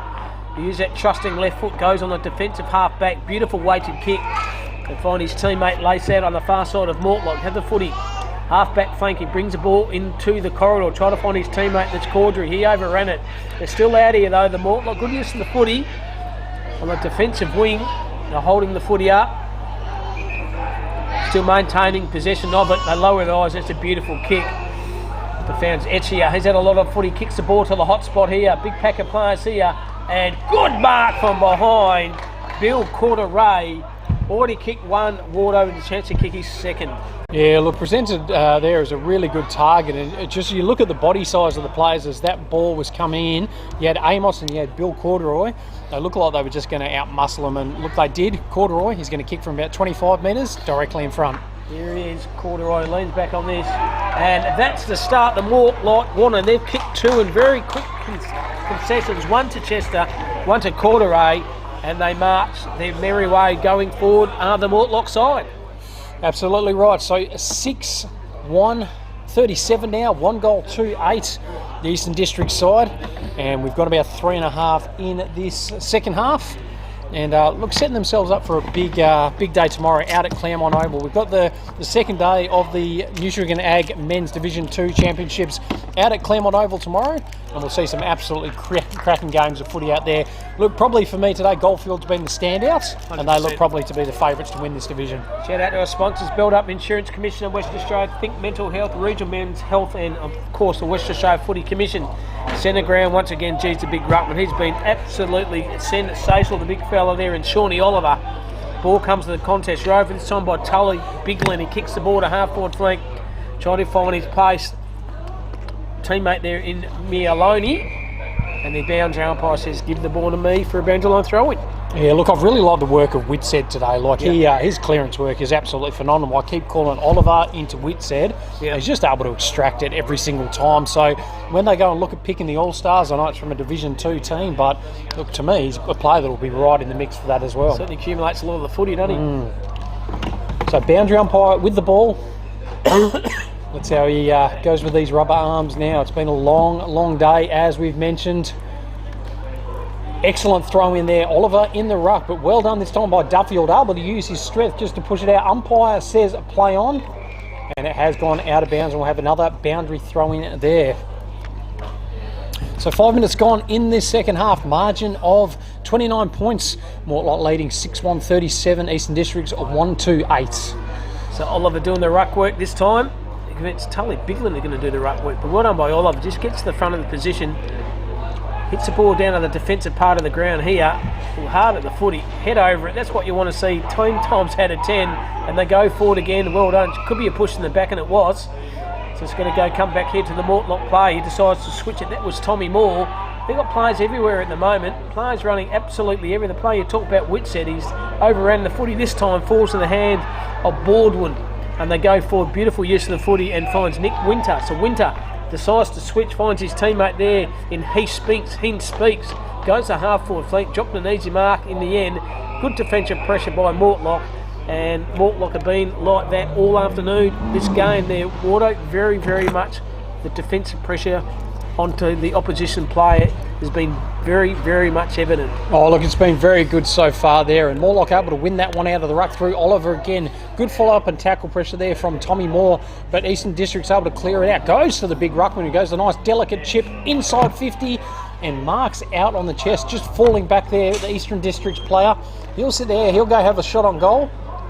And it was just excellent work there by Tommy Baldwin. He's done just okay able to float forward as well. Carnival, hasn't he? Yeah, been very, very good. A few times, Baldwin.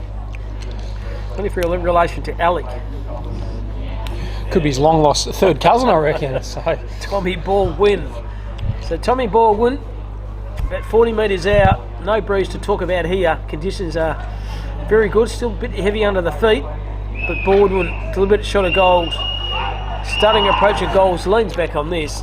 Absolutely beautiful kick by Baldwin, and that's the goal Eastern Districts needed, Water, just to peg that margin back to 37-14, a margin of 23 points. Yeah, look, they've worked pretty well around the ball just to try and get it going forward there again, and maybe dropped a couple inside 50 that they should have taken. But, you know, look, they're not far off the mark, but Mortlock, you know, they've got their handy 4-goal margin at the moment, 12.5 minutes left in this game, and look, it's probably theirs to lose.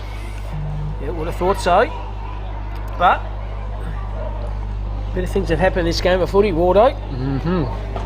So umpire back with the ball in the middle of the ground. The two rucks will get ready to rock and roll. Charlie Malone in the ruck this time, and they switched it up, and Jack Amos is going to go in the ruck for Mortlock, and it is Malone probably able to knock that one down, and well done. Turns around was Biglin, screws that ball around the body there. Good work there by the Mortlock player, just quick hands through, and it's going to come back the outer side through Chester. He's kicked a goal so far today and been pretty handy. Goes across to DePayne, another good player from him as well. Corduroy, that's Harry, turns the ball over, unfortunately, lands on the mark on the chest of Heath Spinks. He gives and goes. He's picked it up again, flicks the ball across. It goes to Tully Biglin. Long kick inside 50, and Brodie Duffield standing there waiting, marks it, and he'll go and have another shot on goal to try and kick his second. Could be back-to-back goals here for Eastern Districts. Not all over yet.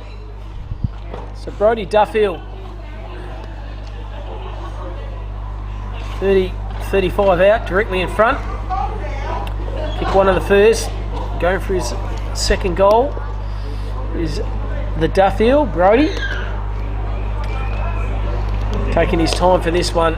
Very important goal in the context of the game of footy here. And he does not miss. Gun barrel straight again for Brodie Duffield. That is his second. Back-to-back goals to Eastern Districts, Wardo. We have a game on now. Yeah, look, we do indeed. That margin keeps creeping back now. And Eastern Districts with, 2 in 2 minutes, they're starting to look dangerous. Yep, certainly are.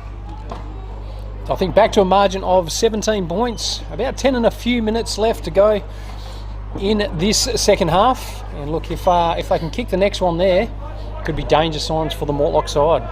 Certainly will. Charlie Malone now doing the ruck work for the Eastern Districts, or wearing the St Kilda jumpers,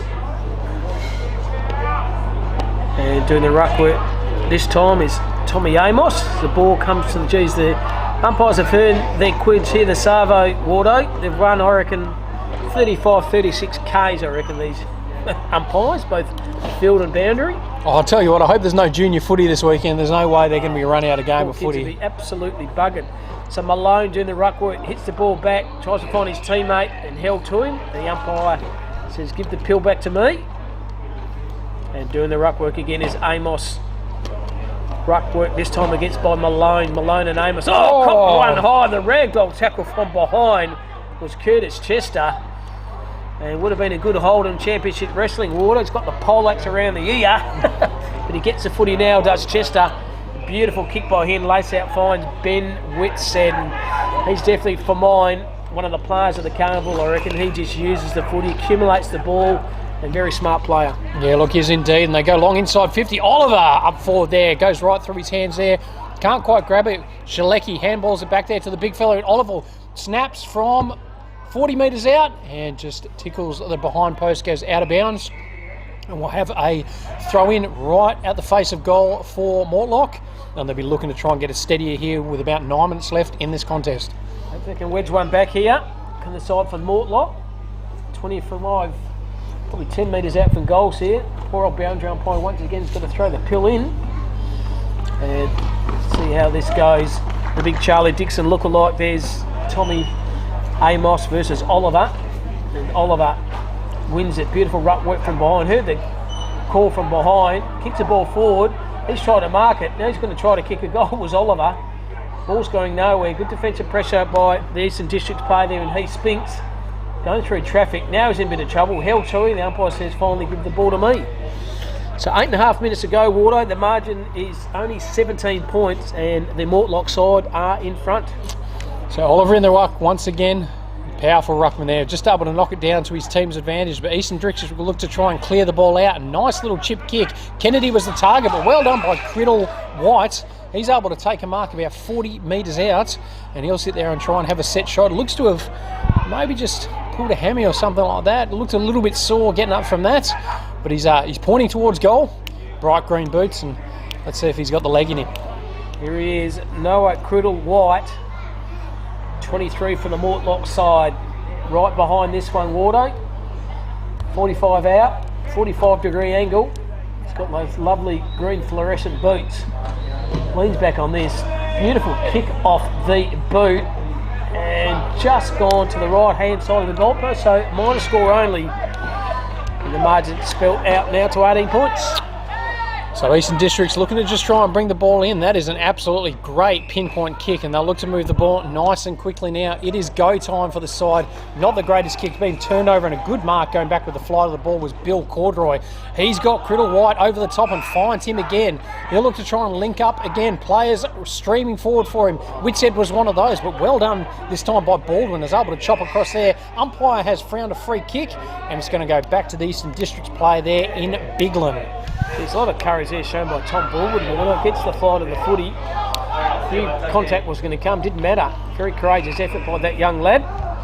So Matthew Flowers decides to play and gave the 1-2. Back to Flowers, in a bit of trouble now. Should be holding the footy, and it certainly is. Play onto advantage here. Whitshead has it, has another possession, goes back rather than forward.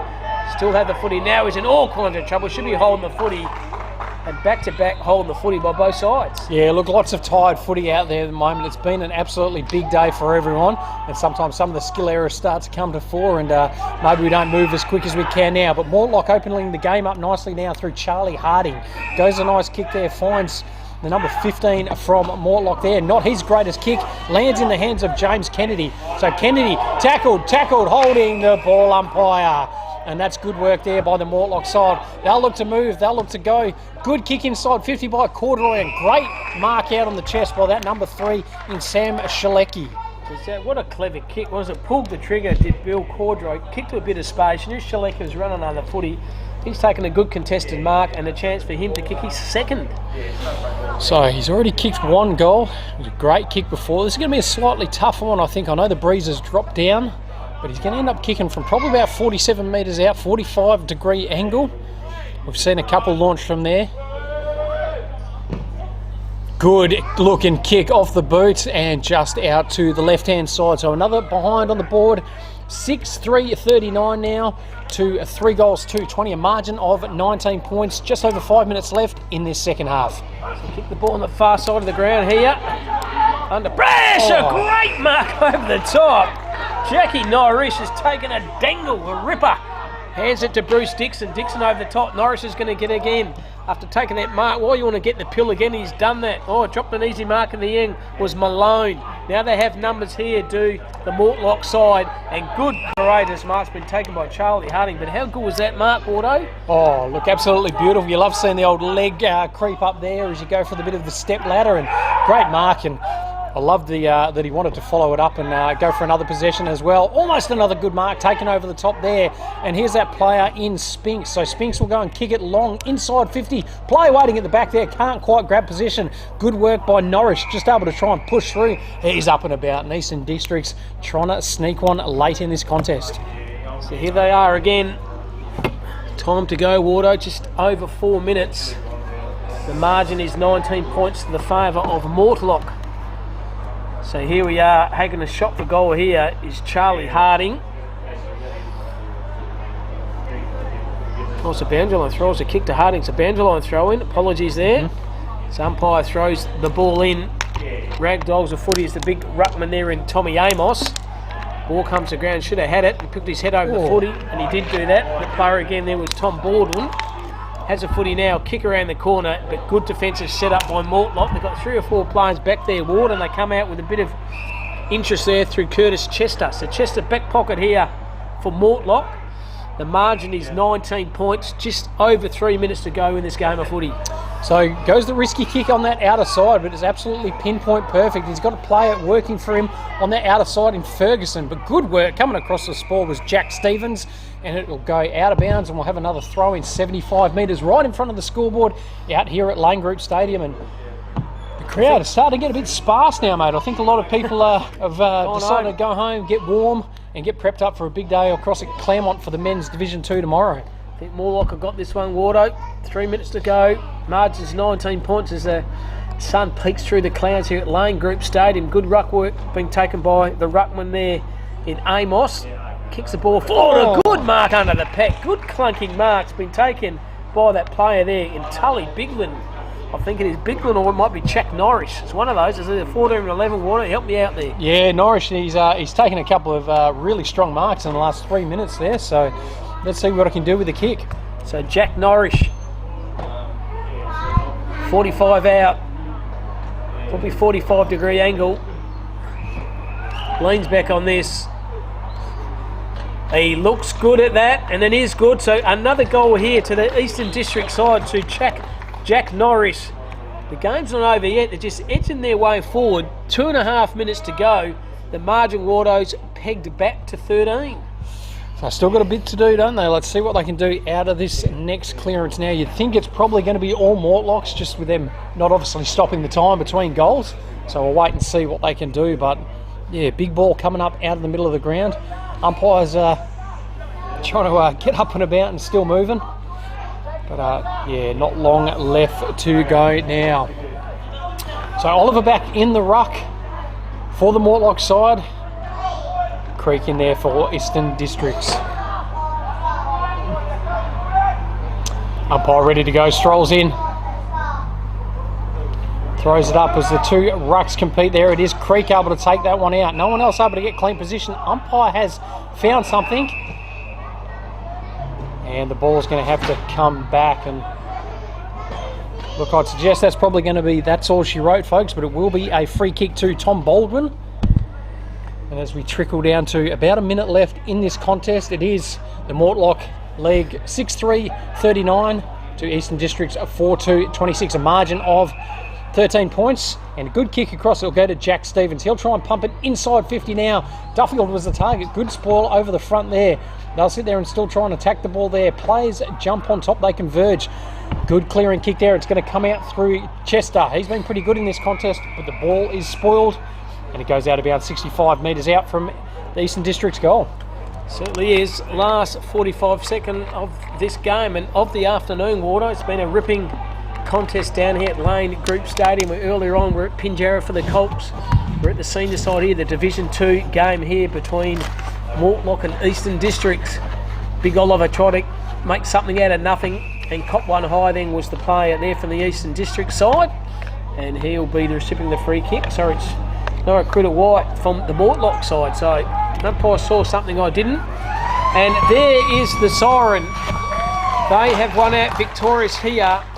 The Mortlock side 39-25, Wardo, in a good game of footy. Major goal scorers for Mortlock: Shalaki, George, Quarterly, Chester and Tapani, and Tommy Amos has kicked one. And goal scorers for Eastern Districts: Duffield 2, Norris 1, Baldwin 1. A good game of footy that one, Wardo. Oh, look, it was, and to Eastern District's credit, they end up coming back with 3 goals in that second half, so end up winning the second half there. But look, a margin of 13 points. It was the win that Mortlock needed, and look, sets them up really nicely for a big day across at Claremont tomorrow. Absolutely fantastic games of footy. Really enjoyed this afternoon. Thank you much for everyone having a listen. Thanks very much behind the scenes. We're signing off here from Lane Group Stadium. We'll see everyone tomorrow morning.